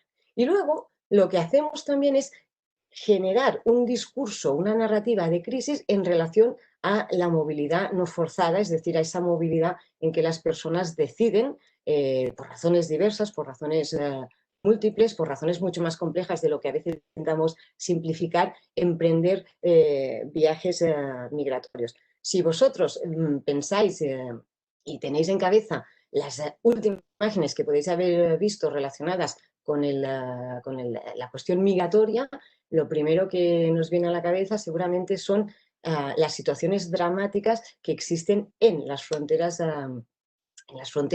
cuando personas intentan acceder a ellas de forma irregular. Pero claro, es que esto es un elemento muy grave de vulneración de derechos que hay que garantizar, atender y responder, pero es una foto muy parcial de la dinámica migratoria mundial. Por poneros un ejemplo, en el año 2019, es decir, el año pasado, en los países de la Unión Europea, el número de personas que accedieron de manera irregular en el espacio comunitario fueron 140.000 personas, y las personas que emigraron a un país de la Unión Europea de fuera del espacio comunitario con todos los procedimientos normales que existen para esta vía fueron que le damos a la atención no es menor, porque si fuera esta atención que le damos la solución para evitar que vuelva a pasar, no podríamos decir nada y estaríamos de acuerdo, pero lo que hacemos con esta mirada sobredimensionada a esta situación que sucede sobre todo en las fronteras es generar una especie de pozo de duda sobre la migración en general y crear un imaginario colectivo en el que la migración siempre está relacionada con una situación de crisis y una situación de descontrol o desgestión. Y eso no es gratuito porque nos lleva a otro elemento que también querría comentar, que es la construcción de la inmigración como problema. Es constante, es importantísimo, es bastante sorprendente la cantidad de veces que tanto en los medios de comunicación como hasta en charlas en las que podemos participar se pone el problema de la inmigración. La inmigración no es un problema. La inmigración es, como os he dicho, una realidad consustancial a nuestra historia. Lo que puede ser un problema es la mala gestión de una política pública, y en eso el debate de nuevo tendría que ser poner el foco no en la inmigración como fenómeno, sino en la gestión de ese elemento. Y yo creo que esto es una de las cuestiones que tenemos encima de la mesa y que deberíamos atender. ¿Por qué? Porque en este discurso de la problematización estamos avanzando de manera imparable, yo diría, en los últimos tiempos especialmente, en un discurso criminalizador de la inmigración, en un discurso que señala permanentemente este nosotros versus ellos, que luego explicaré por qué discrepo muchísimo de esta construcción, pero que además nos está generando no solo una criminalización que afecta e impacta clarísimamente en las personas migrantes y en la convivencia, sino también porque nos está generando vulneración de derechos a las personas migrantes, pero sobre todo también vulneración del derecho internacional público. En este sentido, en este momento, yo creo que uno de los elementos que más preocupa, que yo creo que deberíamos estar realmente generando algún tipo de respuesta mucho más allá de la queja permanente, es que el mal diseño de las políticas de inmigración, esta obsesión enfermiza por gestionar las migraciones desde la frontera, está generando vulneraciones de derechos humanos y vulneración, por ejemplo, de derechos como el derecho de asilo. Y esto es un debate que deberíamos estar poniendo encima de la mesa de una manera mucho más radical, mucho más clara, para atender qué está pasando y cómo podemos intentar parar lo que está siendo una desconstrucción progresiva de un sistema internacional público que empezamos a construir después de la Segunda Guerra Mundial. Me gustaría aquí hacer solo una pequeña mención, que cuando se construye en lo que hoy entendemos como el marco de derecho internacional público contemporáneo que regula la figura del asilo, que es una figura histórica que tiene sus antecedentes en culturas absolutamente antiguas, lo hacemos para dar respuesta a una situación producida por la Segunda Guerra Mundial, en la que muchas personas, principalmente personas europeas, se quedaron y se encontraron en una situación de absoluta desatención cuando tuvieron que salir moviéndose de países en los que había situaciones de conflicto y de vulneración sistémica de derechos. Y la Convención de Ginebra del 51 intenta atender a esta realidad. De hecho, lo intenta atender de tal modo, con una mirada tan puesta en Europa, que la propia Convención de Ginebra señala un límite temporal y un límite geográfico para construir la figura de la persona refugiada, limitándose a acontecimientos que hayan pasado en Europa antes de 1951. Tienen que pasar unos cuantos años hasta el Protocolo de Nueva York del 68, cuando se entienda, perdón, del 67, entró en vigor en el 68, cuando se entienda que la figura de la persona refugiada no puede constreñirse de tal modo, no puede constreñirse geográfica y territorialmente, y se supera estas limitaciones con el Protocolo de Nueva York. ¿Qué quiero decir con eso? Que nos pusimos en marcha, se puso la comunidad internacional en marcha cuando era necesario estructurar y proteger a la población inicialmente, básicamente europea, y que en estos momentos en los que Europa no es emisora de personas refugiadas, sino que es receptora de personas refugiadas, es cuando decidimos poner en debate la validez y la importancia de este mecanismo, este instrumento de protección internacional, que yo creo que es básico y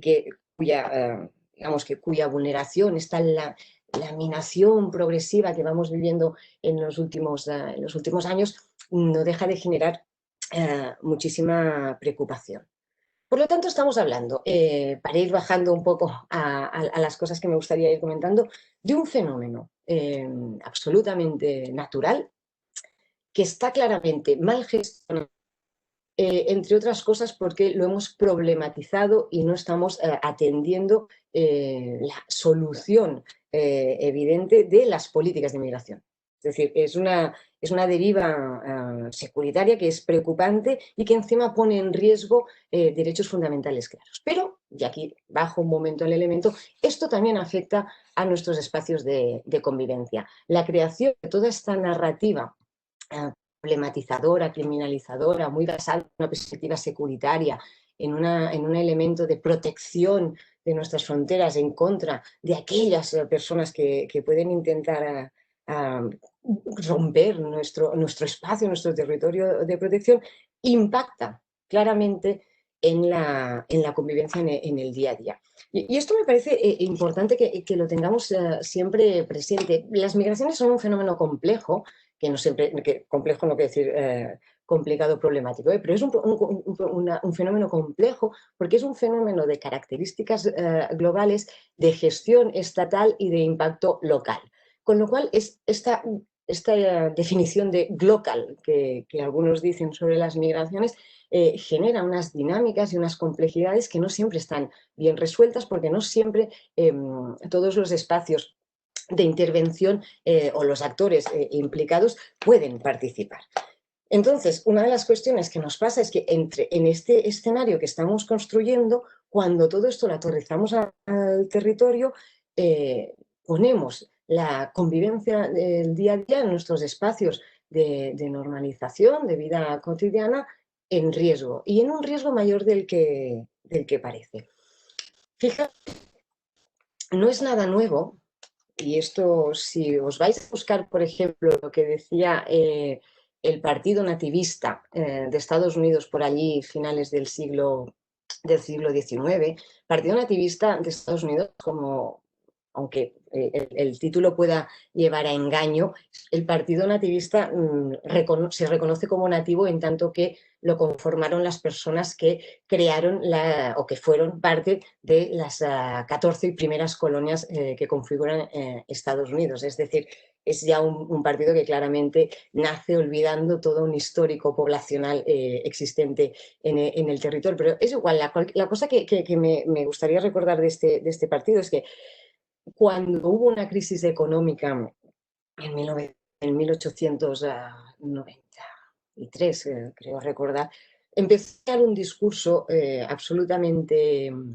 duro contra las personas que llegaban a las costas de Estados Unidos en ese momento, hablando de que les robarían el trabajo, les quitarían el trabajo, tendrían una incompatibilidad de valores en relación a la construcción de Estados Unidos, serían y llevarían miedo, delincuencia, pobreza, es decir, cosas que no estoy, que estoy segura que todos y todas habéis oído en algunos momentos en estos últimos años. El Partido Nativista esto lo decía básicamente de las migraciones de lo que ellos llamaban los papistas, es decir, de las migraciones procedentes de países católicos como podían ser Italia, Irlanda o Polonia hacia Estados Unidos. Hoy en día nadie entendería a Estados Unidos sin la contribución y la participación de todas estas comunidades nacionales que os he comentado, y seguramente nadie se le ocurriría hacer un discurso de este tipo en relación a estas comunidades papistas, pero se repite la misma lógica, se repite la misma construcción de la otredad en otras comunidades por otras razones, por cuestiones de origen, por cuestiones étnicas. Es decir, no estamos haciendo nada nuevo, pero lo que estamos recogiendo de los viejos espacios empobrece y claramente impacta en nuestra convivencia. Muchos de los retos en el día a día, en nuestro espacio de convivencia, tienen que ver con la existencia de desigualdades socioeconómicas, pero también en muchas ocasiones desigualdades basadas en el hecho que la nacionalidad pueda convertirse en un elemento discriminador. Y en eso tenemos que trabajar y en eso deberíamos estar siempre poniendo el punto de atención para garantizar y mejorar la convivencia en nuestras sociedades. Cuando hablamos de la convivencia en relación a la incorporación, a la llegada de personas refugiadas en nuestras comunidades, acostumbramos a construir la dinámica, la idea de hay que trabajar para la integración y en los últimos años ya hemos avanzado un poco y incorporamos la palabra de la inclusión.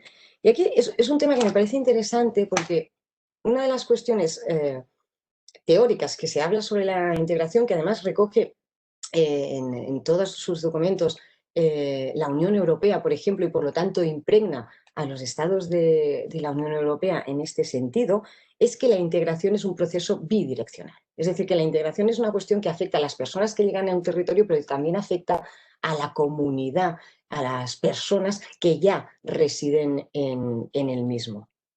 Pero si esto es así, si la integración es bidireccional, cabe preguntarse por qué cuando hablamos de políticas e instrumentos de integración, la mayoría de nosotros no nos sentimos interpelados por estos instrumentos y entendemos que son instrumentos que van dedicados a las otras personas que han llegado. ¿Qué quiere decir con eso? Que aun queriéndolo hacer bien, tenemos aún unos planteamientos mentales muy basados en esta idea que os decía de la otredad, en esta construcción del otro. Y esto, a la hora de hablar de convivencia, siempre genera una situación de tensión, siempre genera un estrés seguramente innecesario. Y ponemos mucho énfasis, y esto si lo leéis en el plan de inclusión e integración que la semana pasada publicó la Comisión Europea, y me centro un poco en el contexto europeo porque me permite hacer una foto, pero si queréis luego podemos hablar de otros escenarios y de otros territorios del norte global en los que esto también sucede. Ponemos mucho énfasis en esta integración como peso para las personas migrantes y sobre todo como la integración como elemento clave para garantizar la convivencia, pero no identificamos o no lo hacemos con la fuerza suficiente a los elementos que, a mi entender, son clave para romper la convivencia, que son los elementos que realmente en las sociedades democráticas atacan la convivencia compartida. Y estos son elementos como los discursos de odio, como las actitudes xenófobas o como las actitudes racistas. Toda esta narrativa que alimenta los odios y que alimenta los miedos, no dejan de ser instrumentos que ponen en riesgo y en algunas ocasiones rompen la convivencia y a los que deberíamos construir como de verdad el gran reto que tenemos en estos momentos. Nosotros, y esto lo añado un poco con lo que decía de las desigualdades, estamos viviendo en una pandemia global que ha impactado muchísimo en la movilidad. Estamos en una situación en la que entendemos que están creciendo, pero aún tememos que van a crecer más las desigualdades y vamos a tener que trabajar en este contexto. Pero mientras en este escenario de pandemia parece que la vacuna a la COVID-19 está a punto de empezar a funcionar y a punto de dar sus resultados, yo no tengo tan claro que estemos construyendo e invirtiendo los mismos esfuerzos en buscar la vacuna para este virus del odio y de la xenofobia y del racismo y de las múltiples fobias que están existiendo en nuestras sociedades. Y para mí, de verdad, esto es el gran reto de lo que tenemos encima de la mesa. ¿Cómo garantizar una convivencia en un espacio de diversidad y pluralidad en la que estos discursos se identifiquen como lo que son una lacra para la sociedad democrática, una lacra para el Estado de Derecho, una lacra para el respeto y la protección de los derechos y las libertades fundamentales? ¿Cómo podríamos intentar avanzar en este contexto para intentar superar estas contradicciones, para intentar dar respuestas, para intentar buscar espacios de cambio y de transformación? Esto sería el espacio de cultura de la paz, que yo le he dado una pequeña vuelta, espero que no pasándome mucho en retorcer, porque a veces para hacerlo, pero sí creo que hay una construcción necesaria en la que yo creo que la cultura de la paz tiene un valor importante, pero que yo he utilizado para hablaros un momento de la mirada intercultural en la construcción y la gestión de nuestras sociedades diversas. La interculturalidad es un principio que ahora os explico, pero que me gustaría que entendiéramos que en el contexto del espacio de convivencia que nosotros nos hemos marcado, sobre todo en las sociedades del norte global, la convivencia con la otredad se ha gestionado siempre de dos modos mayoritarios. Lo voy a explicar de una manera un poco bruta y a pincel gordo, pero luego si queréis podemos completarlo y comentarlo con mucho más detalle. Una primera manera de atender y gestionar esta otredad, basada en cualquier elemento de otredad que os podéis imaginar, ha sido lo que llamamos el modelo asimilacionista y que ponemos siempre a Francia como ejemplo del mismo, que lo que intenta es, para garantizar que el Estado tratará a toda la población por igual, garantizar que ésta sea lo más igual o homogénea posible y que evite, en la medida de lo posible, aquellos elementos dispares o distintos que pueden generar espacios de desigualdad.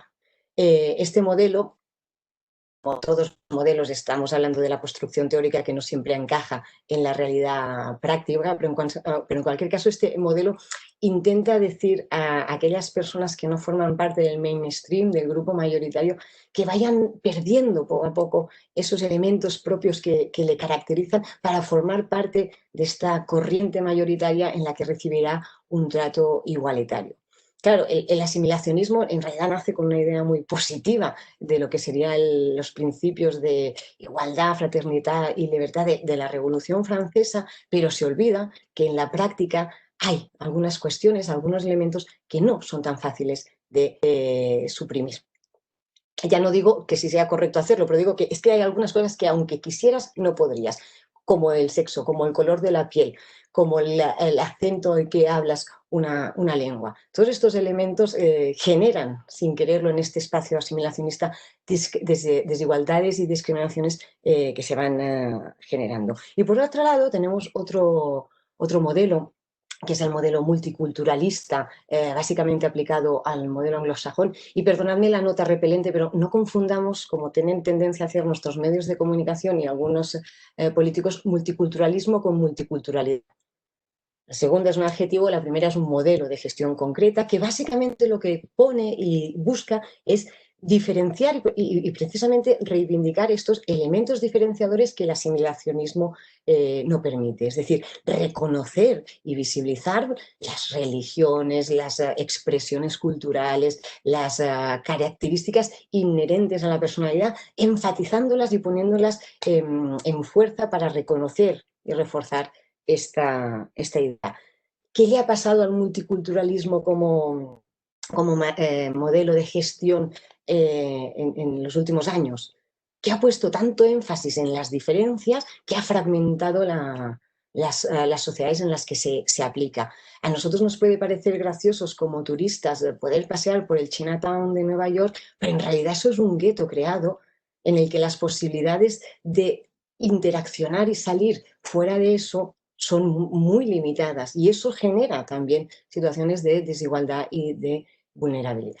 Por eso, y aquí enmarcaba la propuesta que yo creo que podemos ir trabajando y discutir, pero como elemento que nos permita intentar superar todos estos males que vamos acumulando, yo creo que repensar la convivencia democrática quiere decir abandonar estos modelos, o más que abandonar, reinterpretar estos modelos cogiendo lo que nos interesa a cada uno y proponer una nueva manera, una nueva apuesta compartida para poder trabajar con esto. Y aquí es cuando relaciono esta idea de la interculturalidad como instrumento para garantizar esta convivencia más positiva, en la que, por ejemplo, bueno, para explicarlo de manera más concreta, cuando hablamos de interculturalidad, ¿de qué hablamos? Hablamos de una manera de gestionar la diversidad, de gestionar la convivencia basada en 3 principios claves. Un principio clave que es la igualdad. En esto, sí, recuperamos y vivimos del modelo francés que os comentaba, porque la igualdad es básica. Igualdad de deberes, igualdad de derechos, igualdad de oportunidades. Eso quiere decir hablar de antidiscriminación, quiere decir hablar de equidad, quiere decir hablar de reformas muchas veces sustantivas en los ámbitos legales para generar espacios de igualdad absoluta en todas aquellas cuestiones que diferencian a una persona de la otra. Del modelo multiculturalista cogemos la idea de reconocimiento de la diversidad. Es decir, sí es importante que las personas puedan expresar su diversidad, sus múltiples identidades sin tener miedo y sin perderlas. Es imprescindible que se visibilice, que se reconozca que somos sociedades diversas y que en esa diversidad caben muchas realidades, caben muchas expresiones de edad, de sexo, de género, todas las identidades que queramos repensar y que como comunidad tengamos que atender y reconocer. Y luego tenemos un elemento que es muy propio, que viene a poner la suma precisamente en la idea de esto tenemos que hacerlo construyéndonos como una sola comunidad, es decir, interaccionando y participando unos y unas con otros y otras para poder construir y crear un espacio en el que todos y todas participamos en igualdad de condiciones y sin renunciar a ninguno de los elementos que a nosotros nos caracterizan. Es decir, igualdad, reconocimiento de la diversidad e interacción positiva son los principios en los que podemos fomentar este modelo de convivencia sobre el que tendríamos y podríamos trabajar. ¿Qué eso nos supone? Fortalecer y apoyar y dar énfasis a aquello que nos une por encima de lo que nos separa. Es imprescindible en este sentido intentar romper muchas de los imaginarios en los que empezamos a construir muchas veces relaciones con otras personas, que tiene que ver siempre enfatizando aquello en lo que nos distinguimos, cuando muchas veces es más fácil de lo que parece poner en común las cosas que compartimos. Y en general, y aquí me refiero a cosas muy básicas, en general todos y todas queremos vivir en comunidades en las que estemos cómodas, que no hayan situaciones de violencia y en las que cada una pueda hacer lo que le dé la gana con bastante tranquilidad. En esto nos encontramos muchísimas voces, pues hay que sacar provecho de estas cosas que hay en común antes de centrar toda nuestra atención en aquellas cosas en las que nos diferenciamos. Y por eso, precisamente, por este intento de poner en común aquello que nos une, en este ámbito de la convivencia tiene tanto importancia y es tan clave la convivencia en el ámbito local. La cuestión de participar, de trabajar desde aquello en el que ya hay una coincidencia, que es en el territorio en el que estamos, en el territorio en el que queremos avanzar para construir este modelo de convivencia democrática que nos parece muy importante. La idea, en este sentido, que me gustaría hacer como para recoger algunas de las ideas que os he dicho, aunque evidentemente luego quedo abierta a los comentarios que podáis hacer sobre vuestros tópicos, porque a veces cuando se va tan rápido se pasa demasiado fuerte, se pasa demasiado rápido por algunos elementos que tienen matiz y que son importantes, pero yo creo que en nuestras sociedades hoy en día el reto que tenemos es tener buenas políticas públicas, y eso implica también tener buenas políticas públicas en materia migratoria, pero el reto más importante sobre todo es garantizar la convivencia en nuestras sociedades democráticas para facilitar sociedades cohesionadas y sociedades de convivencia pacífica, sociedades en las que podamos encontrarnos en comodidad, en normalidad, sin tener que estar justificando, ni discutiendo, ni enfadándonos con las otras personas. Eso no quiere decir que no hayan conflictos, ¿eh? No penséis que esto es naif. Los conflictos existen, faltaría más, existen en las familias, existen en las comunidades de vecinos, existen en las convivencias sociales, pero lo que hay que saber es cómo atender y cómo responder a estos conflictos sin crearlos ni complejizarlos más allá de lo que sea. Y por lo tanto, para salvar esta convivencia, yo creo que es muy importante que tengamos claro quiénes son los elementos, cuáles son los elementos que atacan esta convivencia. Y tengo que decir que yo no creo que el origen nacional de una persona ataque a esta convivencia. En cambio, sí creo clarísimamente que el discurso de odio populista que se está a la convivencia, y a mí me gustaría que fuéramos capaces de poner más énfasis en cómo podemos atajar este virus que, como antes os decía, no le veo en estos momentos vacuna a corto plazo.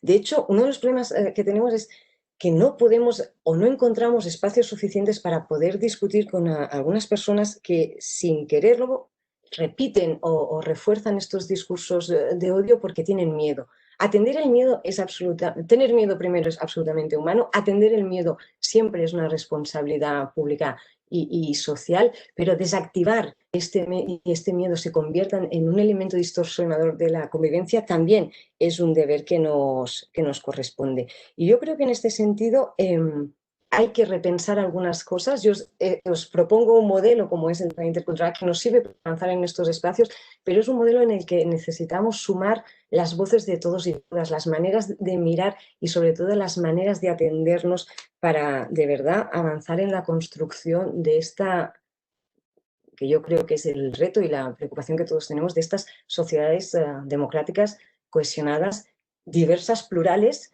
en las que la convivencia sea el espacio en el que todos y todas nos encontramos. Lo dejo aquí y así tenemos unos minutillos para el debate, y os agradezco la paciencia y de verdad lamento no poder veros las caras mientras vamos participando. Gracias, Natalia. Gracias, Gemma, por la explicación, por la conferencia. No sé si alguien se anima a romper el hielo, a hacer preguntas. Por ahora no hay ninguna, pero seguro que alguien se anima y plantea algo. Tú ves el chat también, ¿verdad, Gemma? Bueno, pues vamos viendo a ver si alguien nos pregunta algo.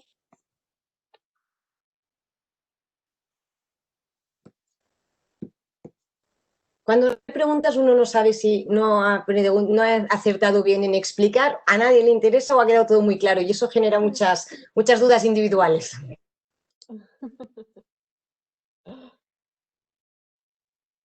Bueno, a mí sí que me parecía muy importante lo que has planteado de la construcción de los discursos de la inmigración un problema, pero sí que me resulta complicado cómo contrarrestar esos discursos y que tenga un calado en la sociedad, porque al final es cierto que esos discursos que van mucho a la parte emocional, a la parte visceral, tienen una capacidad de alcance muy alta, pero es más complicado, bueno, pues establecer un discurso quizá más racional, pero que no tenga ese carácter más emocional y por tanto cueste mucho más llegar.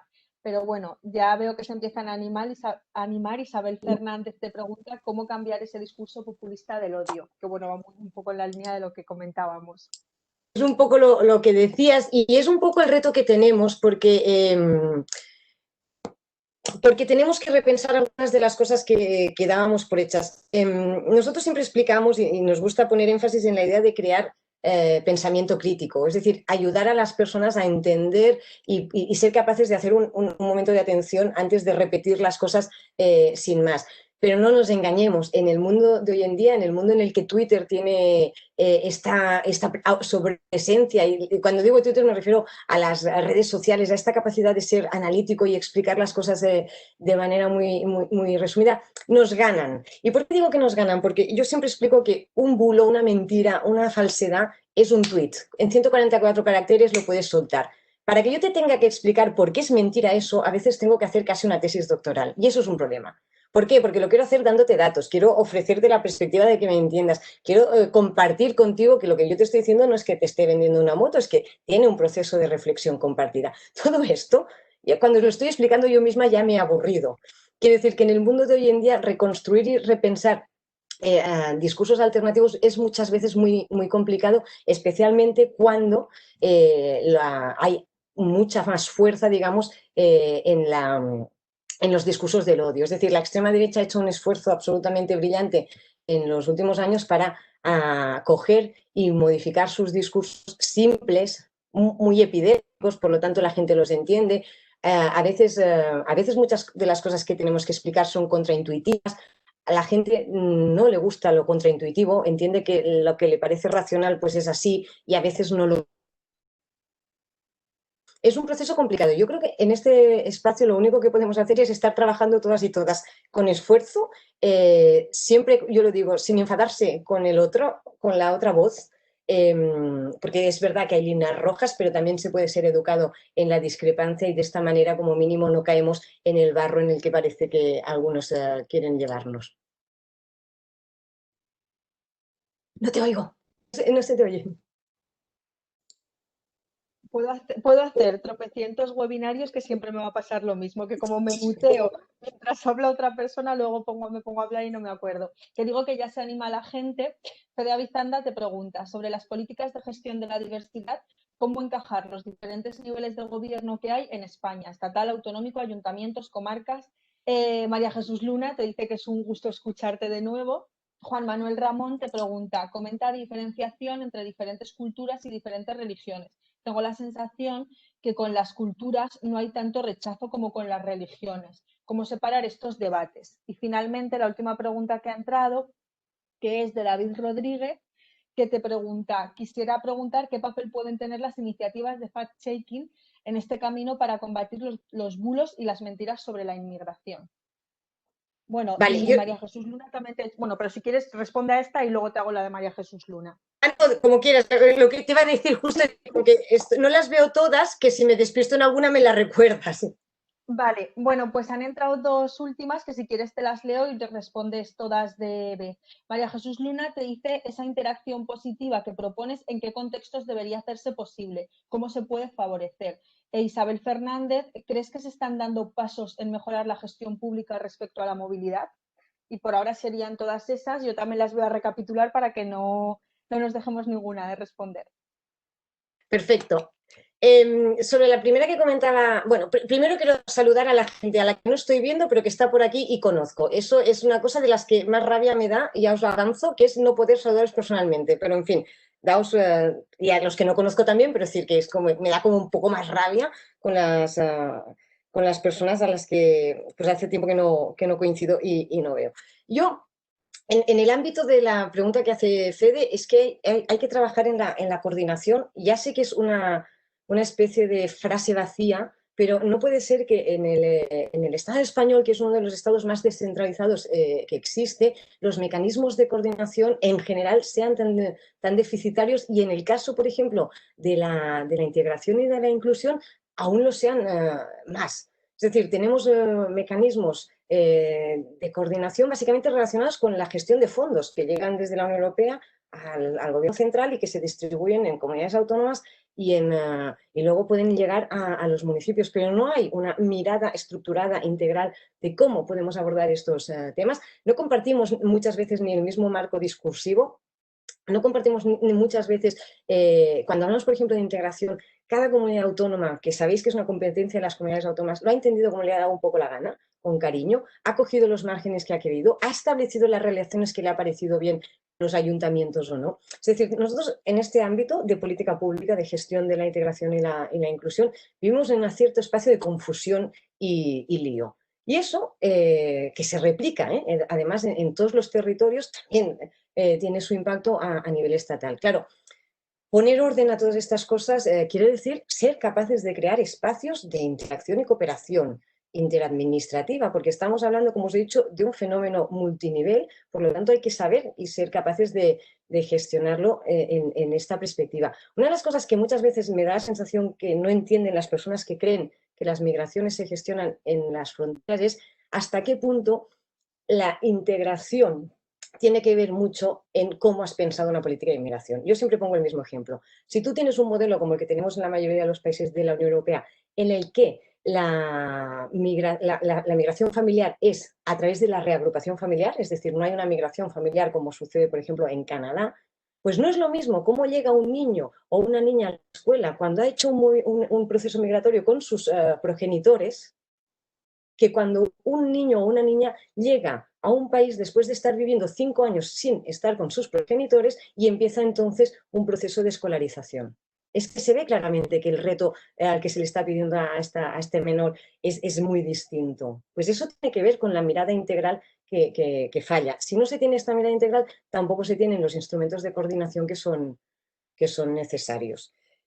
Mira, la pregunta me ha hecho el compañero sobre cultura y religión. Yo creo que yo no soy antropóloga y por lo tanto no voy a meter en este berenjenal, pero sí que me parece interesante. A veces la cuestión ya no es saber por qué una cosa o la otra, sino qué estamos hablando y en qué impacto y cuáles son los impactos en la cotidianidad de las personas. Y a veces es interesante, no sé, es decir, que siempre puedes discutir sobre si esto es religioso o es cultural. Yo me acuerdo una vez, no sé si os acordaréis del político Durán y Lleida, pero en un programa televisivo salió en su momento diciendo que el velo de las mujeres, si era cultural mal, pero si era religioso bien. Claro, estos son debates que a mí no solo no me sirven, sino me confunden y me dan como un poco de pavor. La cuestión es, la persona que lleva el velo lo lleva porque quiere y puede quitárselo si quiere, entonces adelante. Entonces no es un debate. Y eso, yo creo que es intentar salir algunas veces de algunos marcos mentales en los que los debates son confusos porque igual no estamos ni entendiendo lo mismo y buscamos y deberíamos pensar sobre todo en estos elementos de garantía de derechos. Preguntaba a María Jesús sobre los espacios de interacción positiva y son todos nuestros espacios donde nos encontramos. El mercado, las plazas, el espacio público. Una de las cosas que muchas veces cuando vamos, por ejemplo, a trabajar con ayuntamientos en lógica de perspectiva intercultural, una de las cosas que muchas veces no entienden las personas técnicas de los ayuntamientos es que queremos que urbanismo esté sentado allí para escuchar lo que tenemos que decir. Porque cómo construyes el espacio público tiene mucho que ver con los espacios que crearás, no solo para que se encuentren personas de diferentes barrios, sino para que la gente joven y la gente mayor se encuentren, para que los espacios públicos sean compartidos para todos y seguros para muchas personas. Es decir, hay que repensar todos esos espacios en los que digamos, la conexión con las personas pasa para intentar ver hasta qué punto los podemos convertir en espacios que promuevan esta interacción positiva, que rompa miedos y muchas veces desconocimientos. Sobre el fact-checking, esto aquí es un debate súper interesante. A mí me parece muy interesante que cuando hay una mentira, un bulo burdo, haya una posibilidad de decir a alguien, esto no es así. Es decir, nosotros hemos oído, y estos días con la situación con la crisis humanitaria en las Canarias, hemos oído una cantidad de barbaridades que ponen la piel de gallina, y es interesante y me parece importante decir, esta persona ha dicho tal y eso no es verdad por tal, tal, tal. Eso a mí me parece útil. Me parece alguna otra cosa que está pasando un poco preocupante, que es como, que yo lo he hecho para poneros el ejemplo de Estados Unidos, pero en realidad en general no lo intento hacer nunca, que es poner ejemplos de bulos para luego desmentirlos, porque en realidad lo que estamos haciendo con eso es repetir todo el rato el mismo bulo y al final, como que la explicación es más compleja que el bulo en sí, lo que queda en la cabeza de la gente son los bulos. Es decir, hay que vigilar cómo gestionamos la contrainformación, porque una cosa es la que tiene un objetivo concreto de determinar que una cosa que se ha escrito, se ha dicho, no es correcta, y otra cosa es la posibilidad que puede generar ir repitiendo desde la buena voluntad una serie de bulos y mentiras que lo que pueden al final es reforzar el bulo y la mentira. ¿De acuerdo? Y creo que me quedaba una pregunta, que es la gestión pública de la movilidad. Yo creo que vamos mal. Nuestra salud en ese sentido está mal. Está mal a nivel global, es decir, el Global Compact para las migraciones de 2018, que habría una vía para nada vinculante, pero inspiradora para gestionar las migraciones de manera distinta, en estos momentos no está encima de la mesa. En el marco de la Unión Europea, la propuesta del Pacto de Migración y Asilo es una propuesta, a mi entender, muy reduccionista, muy de gestionar la movilidad en relación con la entrada de manera irregular, con lo cual no está gestionando la movilidad. No estamos hablando de nuevas vías legales de entrada, no estamos planteando nada relacionado con los mercados de trabajo, los estudios, no estamos haciendo ningún tipo de debate en este sentido, y esto es lo que os decía de la falta de debate público sobre las políticas migratorias, que yo creo que en la medida de lo posible deberíamos exigir en tanto que ciudadanía. Creo que los he hecho todos, ¿no? Gracias, Gemma. Sí, de las que te he leído has respondido todas, y ha entrado una nueva de Raquel Lucas, que te preguntan: los programas de estudio, sobre todo en los sociales, sería muy interesante que esté en el currículo, porque en muchos casos estos temas tampoco los terminan de entender algunos de los profesionales. Efectivamente, cuando nosotros hablamos y decimos que hay que mirar y hacer esta perspectiva intercultural, esto tiene que calar. A mí me gusta la palabra chirimí, la palabra de la lluvia vasca, que va calando poco a poco en todos los espacios. Tú no puedes, bueno, puedes, pero que decir, no tiene mucho sentido plantearte la necesidad de, por ejemplo, en términos de educación, de reivindicar la importancia del alumnado diverso para que haya respeto a todas las expresiones y tal, si luego tienes un currículum educativo que esto no lo atiende, que no explica las contribuciones que han hecho, no solo desde otras culturas o desde otros espacios geográficos, o la contribución de las mujeres artistas, o la contribución de cualquier otra cosa. Si todo esto no lo incluyes en el currículum formativo, pues en realidad estás haciendo una visión un poco sesgada de la que las personas entenderán como normal, y a partir de allí construirán sus espacios de normalidad y a la vez sus espacios de otredad, que es el problema preocupante. Y un debate que yo creo que está pendiente también y tenemos que reforzar es también la formación de las personas profesionales. Las personas profesionales, sobre todo aquellas que trabajan en la administración, pero también obviamente cuando están trabajando en educación, que son por tanto transmisores de mucha información y tienen un papel importante, en tanto que las personas tendemos a darles autoridad a las personas que trabajan en la administración. Es muy importante que sean conscientes de los matices y de las maneras que tienen que hacer para poder tratar bien y en condiciones de igualdad a las personas que atienden, porque si no son conscientes de ello, repiten muchas consideraciones que pueden impactar en la persona que lo recibe y decir, si lo dice la del ayuntamiento o la del gobierno de Aragón, pues claro, será verdad. Y eso es importante. Yo creo que es tal. Y por eso precisamente uno de los espacios donde hay que trabajar mucho también son con los cuerpos de seguridad, porque la autoridad que ellos tienen muchas veces es doble, es decir, no solo porque es autoridad pública, que eso en general siempre tiene un punto, sino que además tiene un elemento de violencia legitimada que le da mucho poder y precisamente por esto hay espacios en los que la intervención es más prioritaria, diría, que en otros. Gracias, Gemma. No sé si va a entrar alguna pregunta más. Por ahora ya hemos respondido a todas las que se han planteado. Si no se plantean más, pues cerraríamos esta segunda conferencia, agradeciéndote por supuesto que nos hayas acompañado y esperando que la próxima vez podamos hacerlo presencialmente, viéndonos cara a cara. Y bueno, deciros que como aparece en el programa, ahora está planteado un pequeño descanso, pues también porque podáis levantaros, estirar las piernas y bueno, pues descansar un poco. Y volvemos a las 12:30 con la conferencia de Carmen Magallón, que sería ya la última conferencia del Congreso. Así que si no hay nada más, lo dejaríamos por ahora aquí y nos volveríamos a ver a las 12:30. Y por supuesto, muchísimas gracias, Gemma. Un abrazo y esperamos verte pronto por Zaragoza. Muchas gracias y de verdad que espero que la próxima vez pueda ser ya de manera presencial. Gracias. Gracias. Nos vemos en un rato a las 12:30. Sí.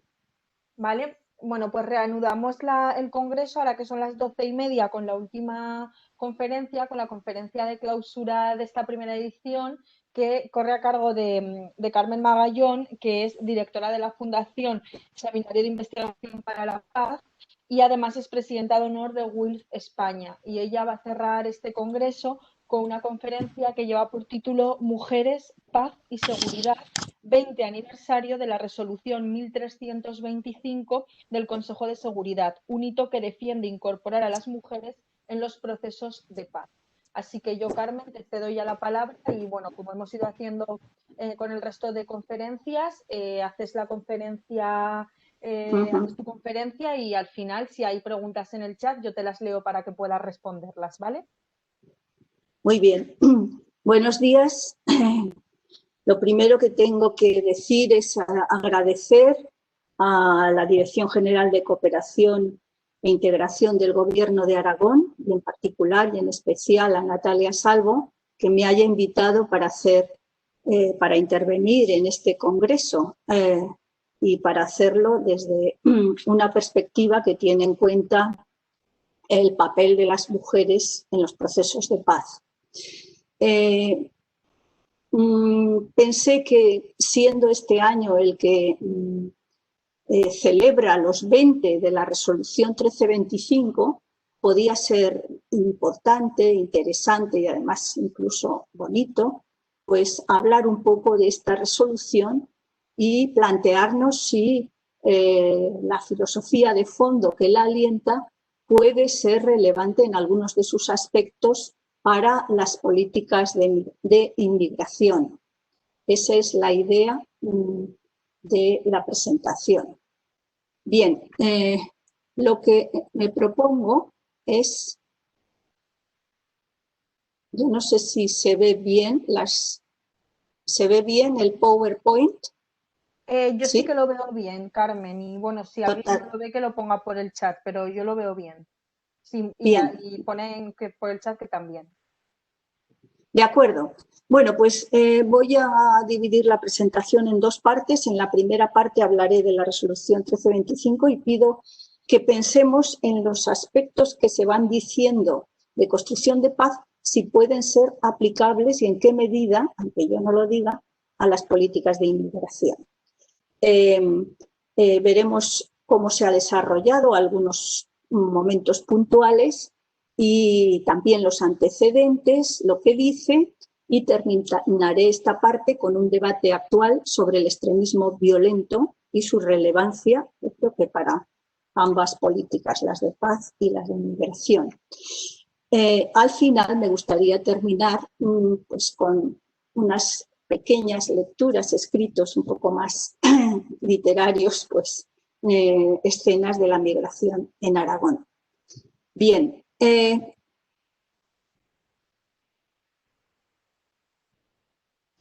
¿Qué dice la resolución 1325? Bueno, hay que decir que el Consejo de Seguridad es el órgano que posee la legitimidad para regular el uso de la fuerza en el concierto mundial. es el órgano de poder dentro de las Naciones Unidas y de la gobernanza global. Y por eso fue un hito que por primera vez en sus 50 años de historia, entonces en el 2000, aprobara una resolución especialmente relevante para las vidas de las mujeres.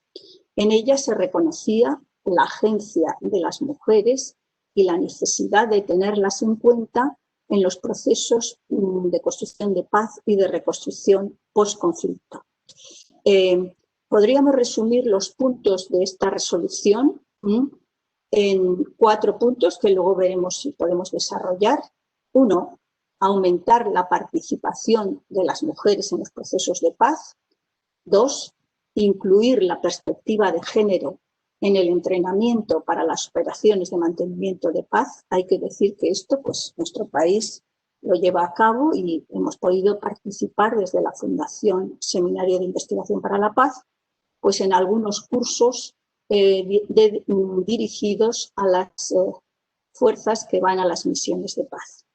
Un tercer punto, proteger a las mujeres en los conflictos armados y situaciones post-conflicto, proteger de la violencia. Y después un cuarto punto, que es introducir la perspectiva de género en la recogida de datos y sistemas de información de Naciones Unidas. O sea, son puntos importantes que han estado impactando en estos 20 años en todo el cuerpo de Naciones Unidas. ¿Qué es en realidad la resolución? Pues es una herramienta política de primer orden, que además las mujeres se han apropiado de ella de un modo creativo y diferente en los distintos países, en las distintas situaciones, y que se puede utilizar desde en los acuerdos, operaciones de apoyo a la paz, pero también frente a la problemática de los refugiados, los desplazados internos, otros afectados por la guerra, en los procesos de reconstrucción, en la restauración de la estructura social de una sociedad rota. Pues, recientemente teníamos una reunión con las mujeres colombianas del departamento de Meta y Guaviare, en la que ellas, como parte de un comité que se ha creado en Colombia para el impulso de la resolución 1325, pues ellas, dentro de este marco de pensamiento, utilizando esta herramienta, reclaman pues más apoyos para la reconstrucción local y para que sus jóvenes no vuelvan a caer en manos de los grupos armados, para poder desarrollar pequeños programas de emprendimiento y de trabajo. En fin, hay muchísimas posibilidades. Lo que plantea, pues, visto desde otra perspectiva, es que la igualdad de género es relevante para cualquier acción del Consejo de Seguridad, y eso es importantísimo, porque es desde el desminado, las elecciones, pasando por la desmovilización, el desarme, la reforma del sector de seguridad, etc. Bien, ¿qué antecedentes tenemos de esta resolución? Pues desde luego el antecedente remoto más remoto es el que se da en el Congreso Internacional de Mujeres de La Haya en 1915, en plena Primera Guerra Mundial. Estas mujeres, que se conocían porque estaban coordinadas para lograr el voto, sufragistas, deciden reunirse en La Haya, más de 1.300, y proponen 20 resoluciones. Dentro de esas resoluciones, que no voy a nombrar, pero hay una que dice y llama a que se haga una conferencia de países neutrales y en guerra para acordar los términos del acuerdo de paz. Bueno, pues como otro de los puntos era democratizar la política internacional y que no hubiera acuerdos secretos, pues ellas dicen, y dentro de esa conferencia final para los acuerdos de paz, las mujeres tienen que participar. Es la participación de las mujeres en la gobernanza global, amén de que este congreso también puso las bases filosóficas para que se pudiera crear la Sociedad de Naciones, que es la precursora de las Naciones Unidas. sea, de los 14 puntos de Wilson que pusieron fin a la Primera Guerra Mundial, 9 los tomó de estas mujeres, cuya presidencia Jane Addams, estadounidense, pues se reunió con el presidente Wilson varias veces en ese año. Bien, pues este es uno de los antecedentes remotos, pero también hay otra serie de documentos internacionales del trabajo de las organizaciones internacionales de mujeres. Por supuesto, otro de los hitos es la Convención sobre la Eliminación de las formas de todas las formas de discriminación de las mujeres en 1979. Y fundamentalmente, y un punto clave, es la Declaración de Pekín y la Plataforma de Acción de 1995. Este es el punto de arranque en el que una serie de organizaciones internacionales de mujeres empiezan a trabajar y a hacer el papel de lobby sobre el Consejo de Seguridad, los diplomáticos, para tratar de que hubiera alguna resolución del tipo que fue después la 1325. Bien, ahí hay otras declaraciones del Consejo de Seguridad en ese mismo año, en marzo, y también en mayo del 2000.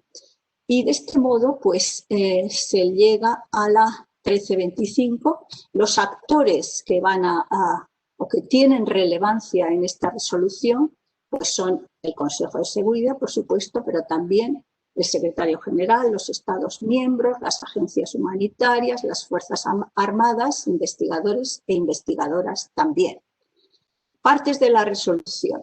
Bueno, lo que es un llamamiento, y aquí podemos ver que hay muchos aspectos que van a ser posibles pensarlos desde la perspectiva de la inmigración.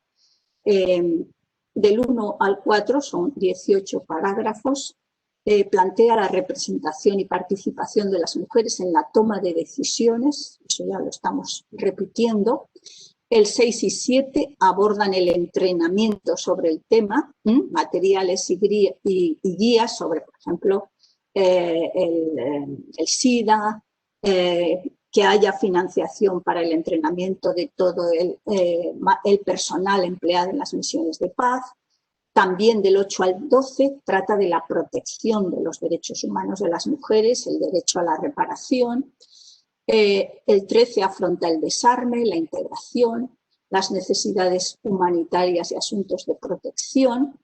Y también, este es muy importante, el 15 expresa la voluntad del Consejo de Seguridad de preguntar, tener en cuenta, escuchar a los grupos organizados de mujeres locales durante las diversas misiones sobre el terreno.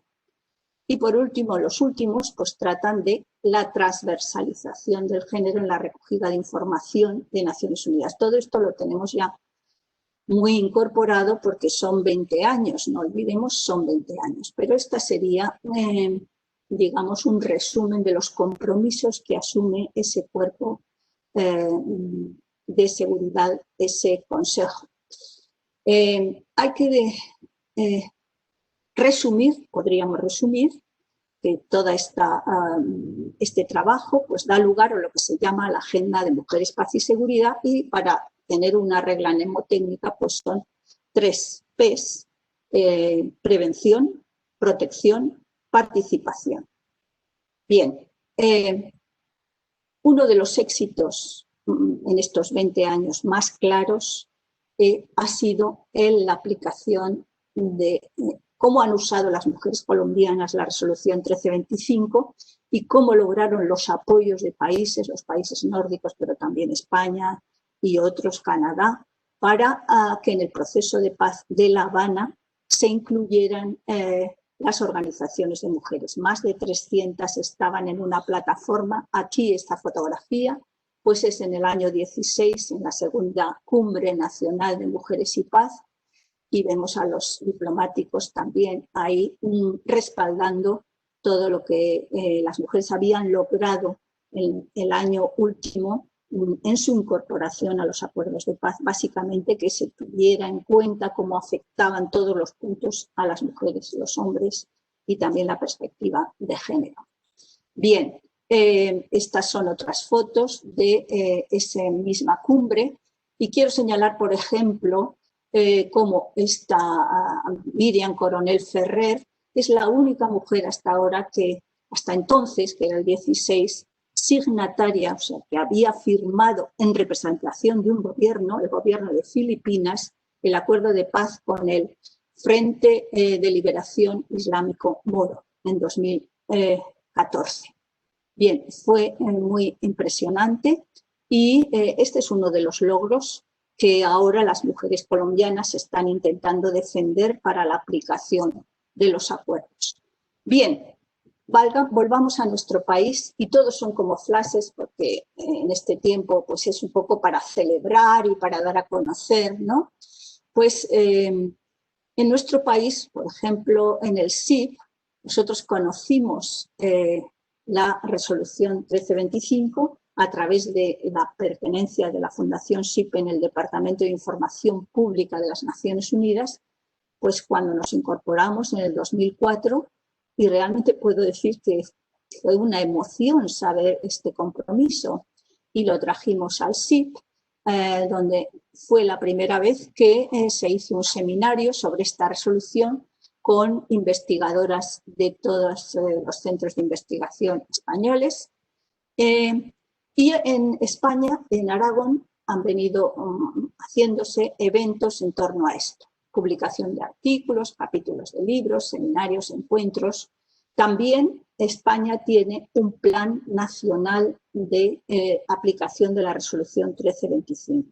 El primer plan fue en 2007 y el último, el segundo, en el 2017. Es importante también, y eso sí que creo que es relevante, que en el 2008 estuvimos trabajando en la Fundación SIP con el Instituto de Ayuda Humanitaria de Jesús Núñez de Madrid. Se nos encargó que hiciéramos un plan de acción sobre mujeres, paz y seguridad para la cooperación.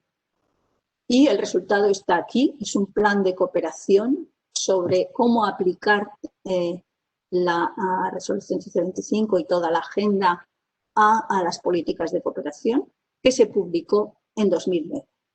Y lo subrayo porque, como todos sabemos, en 2010 cambió el gobierno, hubo un cambio de gobierno y en este país pues muchas veces no trabajamos con políticas de Estado de continuar los esfuerzos de un gobierno en el siguiente. Entonces este plan quedó ahí, pero existe y puede ser utilizado.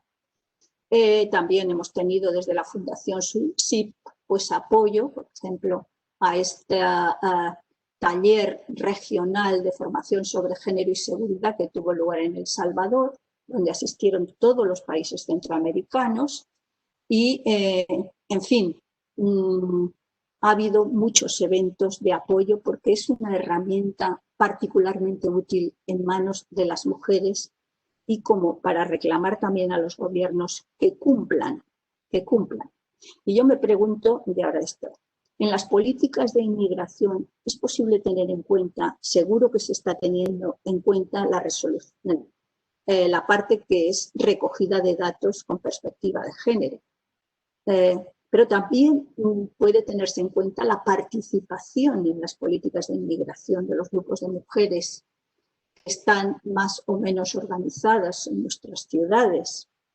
Por ejemplo, sabemos que las mujeres son las primeras en emigrar, afecta de una manera especial. Y en muchos casos, pues las situaciones difíciles en sus lugares de origen les empujan a emigrar, llegan aquí y tienen una situación difícil, pero seguramente tienen una voz, tienen una palabra que a veces pues, es más notoria. Sé, por ejemplo, que en el caso de las colombianas en Barcelona, pues están trabajando y organizadas para participar en la Comisión de la Verdad y dar su visión desde ese colectivo. Están trabajando con el Instituto Catalán Internacional per la Pau y esa aportación es importante. Es importante tener en cuenta también escuchar, la participación desde la escucha pues a los grupos de mujeres de la diáspora. En algunos estudios, las mujeres de las concebidas como diáspora, sobre todo en el Reino Unido así, se quejan de cómo a veces son utilizadas para mantener, son manipuladas de algún modo, porque los elementos reaccionarios dentro de nuestra comunidad, y voy a leer lo que dice un grupo de mujeres de South Black Sisters, o sea, un grupo de mujeres que están en Inglaterra y que escriben, cito, los elementos reaccionarios dentro de nuestra comunidad buscan imponernos una identidad que nos confine en los roles tradicionales de esposas y madres, con el fin de asegurar que los valores religiosos y culturales permanecen intactos y son transmitidos de una generación a otra. Es decir, en muchos casos la conservación de la cultura y la religión cae sobre los cuerpos de las mujeres y sobre sus vidas. Entonces, hay que preguntar quiénes de ellas están de acuerdo y quiénes no, pero eso es importante analizar. Bien, esto es de El Salvador. El debate, uno de los debates actuales, que voy a terminar esta primera parte con él, es si es tiempo de cambiar la conversación sobre mujeres y paz. Es decir, todos estos enfoques de participación, prevención de los abusos a las mujeres, desde el año 2000 han sido 10 resoluciones que han desarrollado la 1325 y muchas de ellas están orientadas a subrayar que hay que proteger a las mujeres de los abusos sexuales, de la violación, de los conflictos armados. Y en este punto hay que decir, las mujeres somos violadas en los conflictos armados y fuera de los conflictos armados. Ahí se difumina esa separación. Y un punto importante en este desarrollo de las 10 resoluciones de la 1325 es una que planteó España con el Reino Unido en el 2015, que es la resolución 2242, que habla de ¿acaso las mujeres no podrían también, no pueden tomar un papel importante en la prevención y en afrontar las cuestiones de terrorismo? Es un poco fuerte porque, claro, no puedes, digamos, pedir a las mujeres más de los que las mujeres quieren dar, ¿no? Pero en ese momento, en 2015, pues los dos países habían sufrido ataques terroristas y plantean esto. Entonces, el feminismo, desde el feminismo, se utiliza un concepto que deja un poco de lado el terrorismo y que habla de extremismo violento. Extremismo violento. Y en ese sentido, uno de los debates actuales es si esa participación, esa voz de las mujeres organizadas puede también ser enfocada, o ellas quieren enfocarse, porque a la hora de construir la paz no ha sido un llamamiento desde los gobiernos, ha surgido de la autonomía de las mujeres. Pues bien, si hay grupos de mujeres que quieren, y de hecho los hay, participar y debatir sobre cómo afrontar el extremismo violento y cómo estas resoluciones pueden aplicarse en distintos contextos de violencia. En ese sentido, la inmigración en muchos casos produce violencias de tipo estructural, cultural, que se mencionaba, violencia directa. Pues, ¿en qué medida se puede aplicar ese protagonismo de las mujeres organizadas?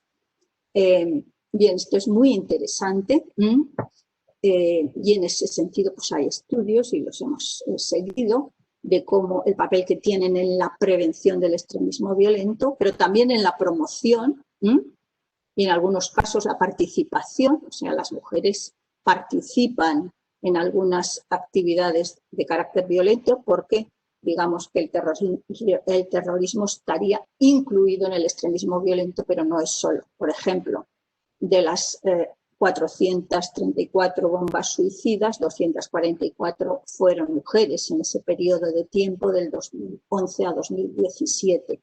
¿Por qué? ¿Por qué las mujeres se radicalizan? ¿Por qué? Todo esto hay estudios y es muy importante. Y algunos de estos grupos de mujeres están en nuestras sociedades, otros están en sus países, pero tenemos que conocer, porque son nuestros nuevos vecinos y hay que conocer. En ese sentido, el feminismo lo que dice, los extremismos violentos son diversos.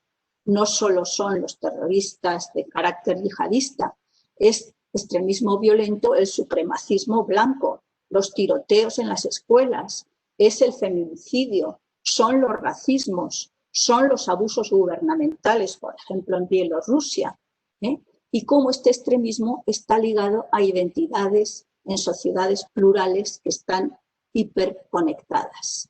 Todo esto está siendo objeto de debate y es una derivación, porque cada vez más sabemos que hay violencias en nuestras sociedades. Ya no es una guerra en el sentido clásico, sino que son este tipo de violencias. Por ejemplo, hemos conocido a la fundadora de Nuestras Hijas de Regreso a Casa.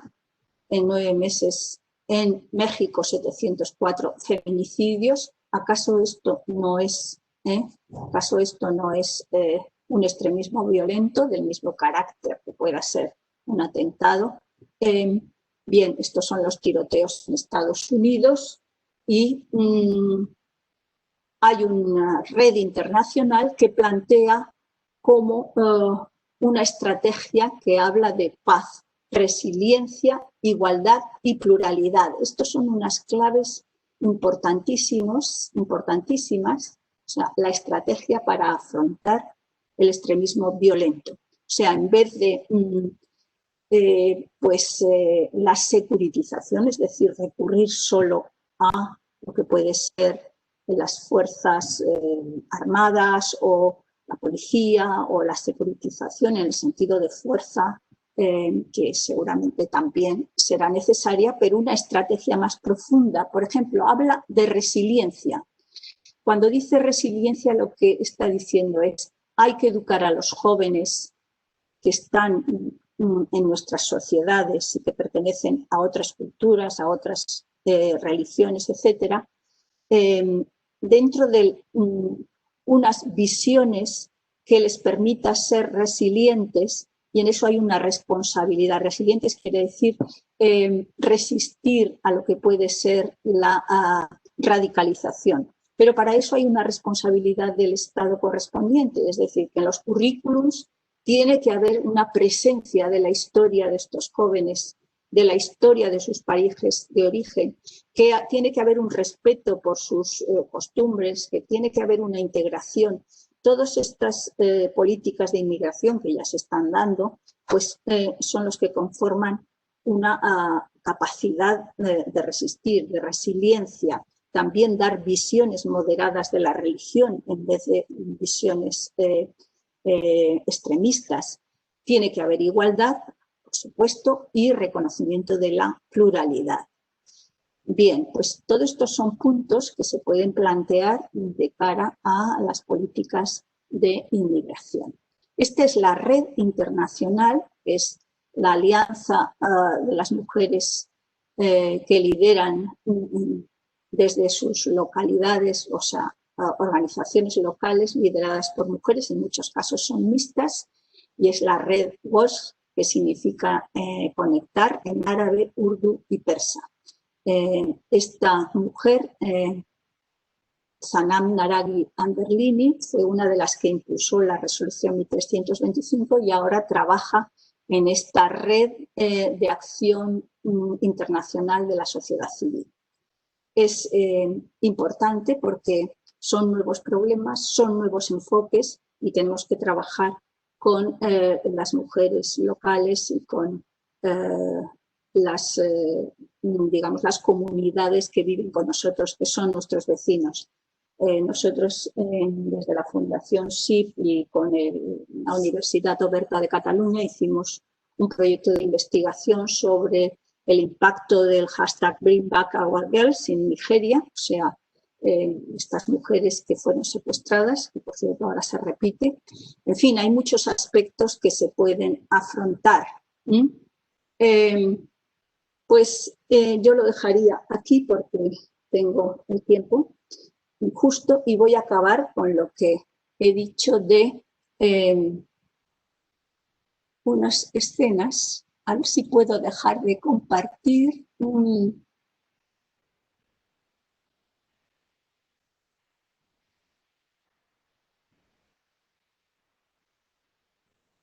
Porque voy a acabar.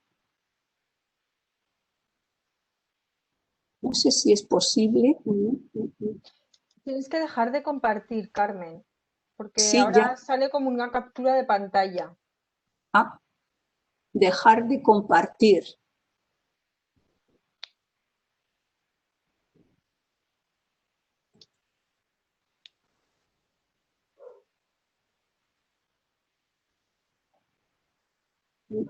Es que Sí. Es que sí que parece como que vas a dejar de compartir porque sales tú, pero luego se vuelve a poner la pantalla.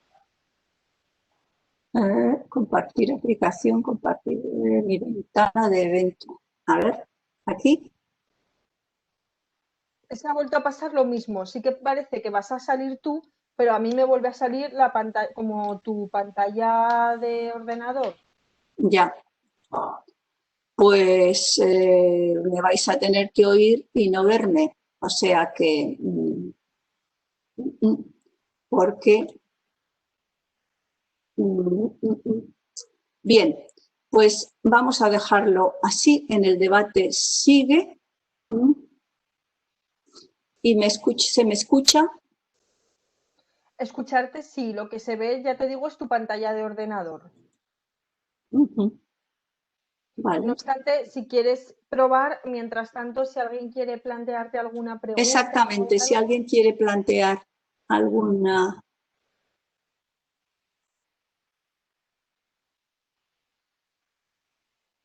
Dejamos unos minutitos por si alguien por el grupo quiere hacerte alguna pregunta. Yo creo que ha sido súper interesante, seguramente uno de los hitos más importantes que tenemos este 2020 que conmemorar.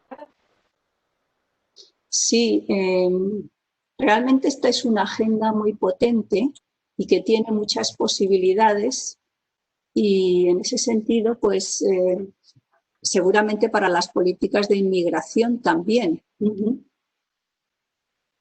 Bueno, ahora te veo a ti.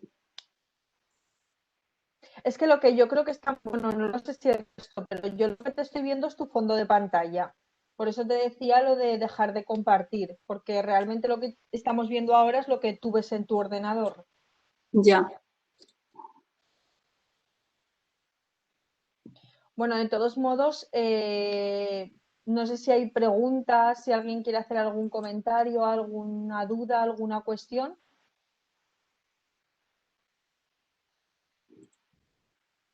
No, no hay. Es que la gente se cansa y entonces, pues, vamos a terminar. Bueno, pues entonces, exacto. Si queréis, podemos dejarlo. Si no hay más preguntas. Sí, he dicho, y eso lo voy a cumplir, aunque no se me vea, pues que se me oiga, tampoco de no verme, que voy a leer 2 escenas en Aragón sobre la inmigración. Vale. Es que uno se llama El niño de la Chilaba. El niño de la Chilaba.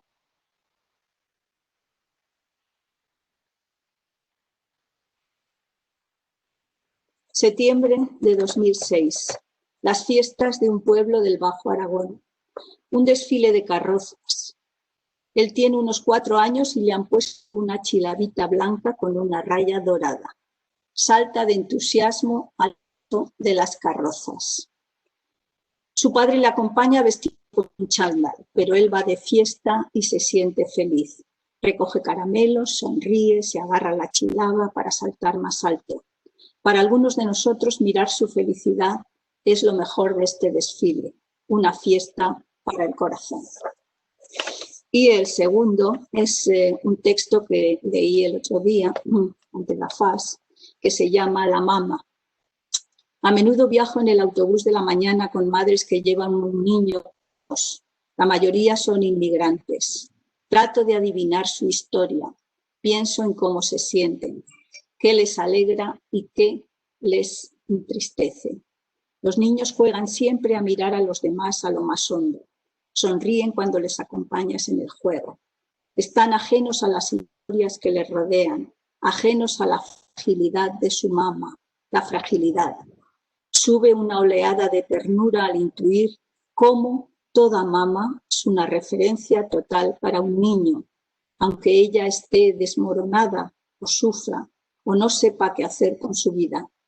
Ese choque entre el ser y la mirada de un niño nos sitúa en la complejidad de los planos vitales en los que nos movemos cada mañana en el autobús.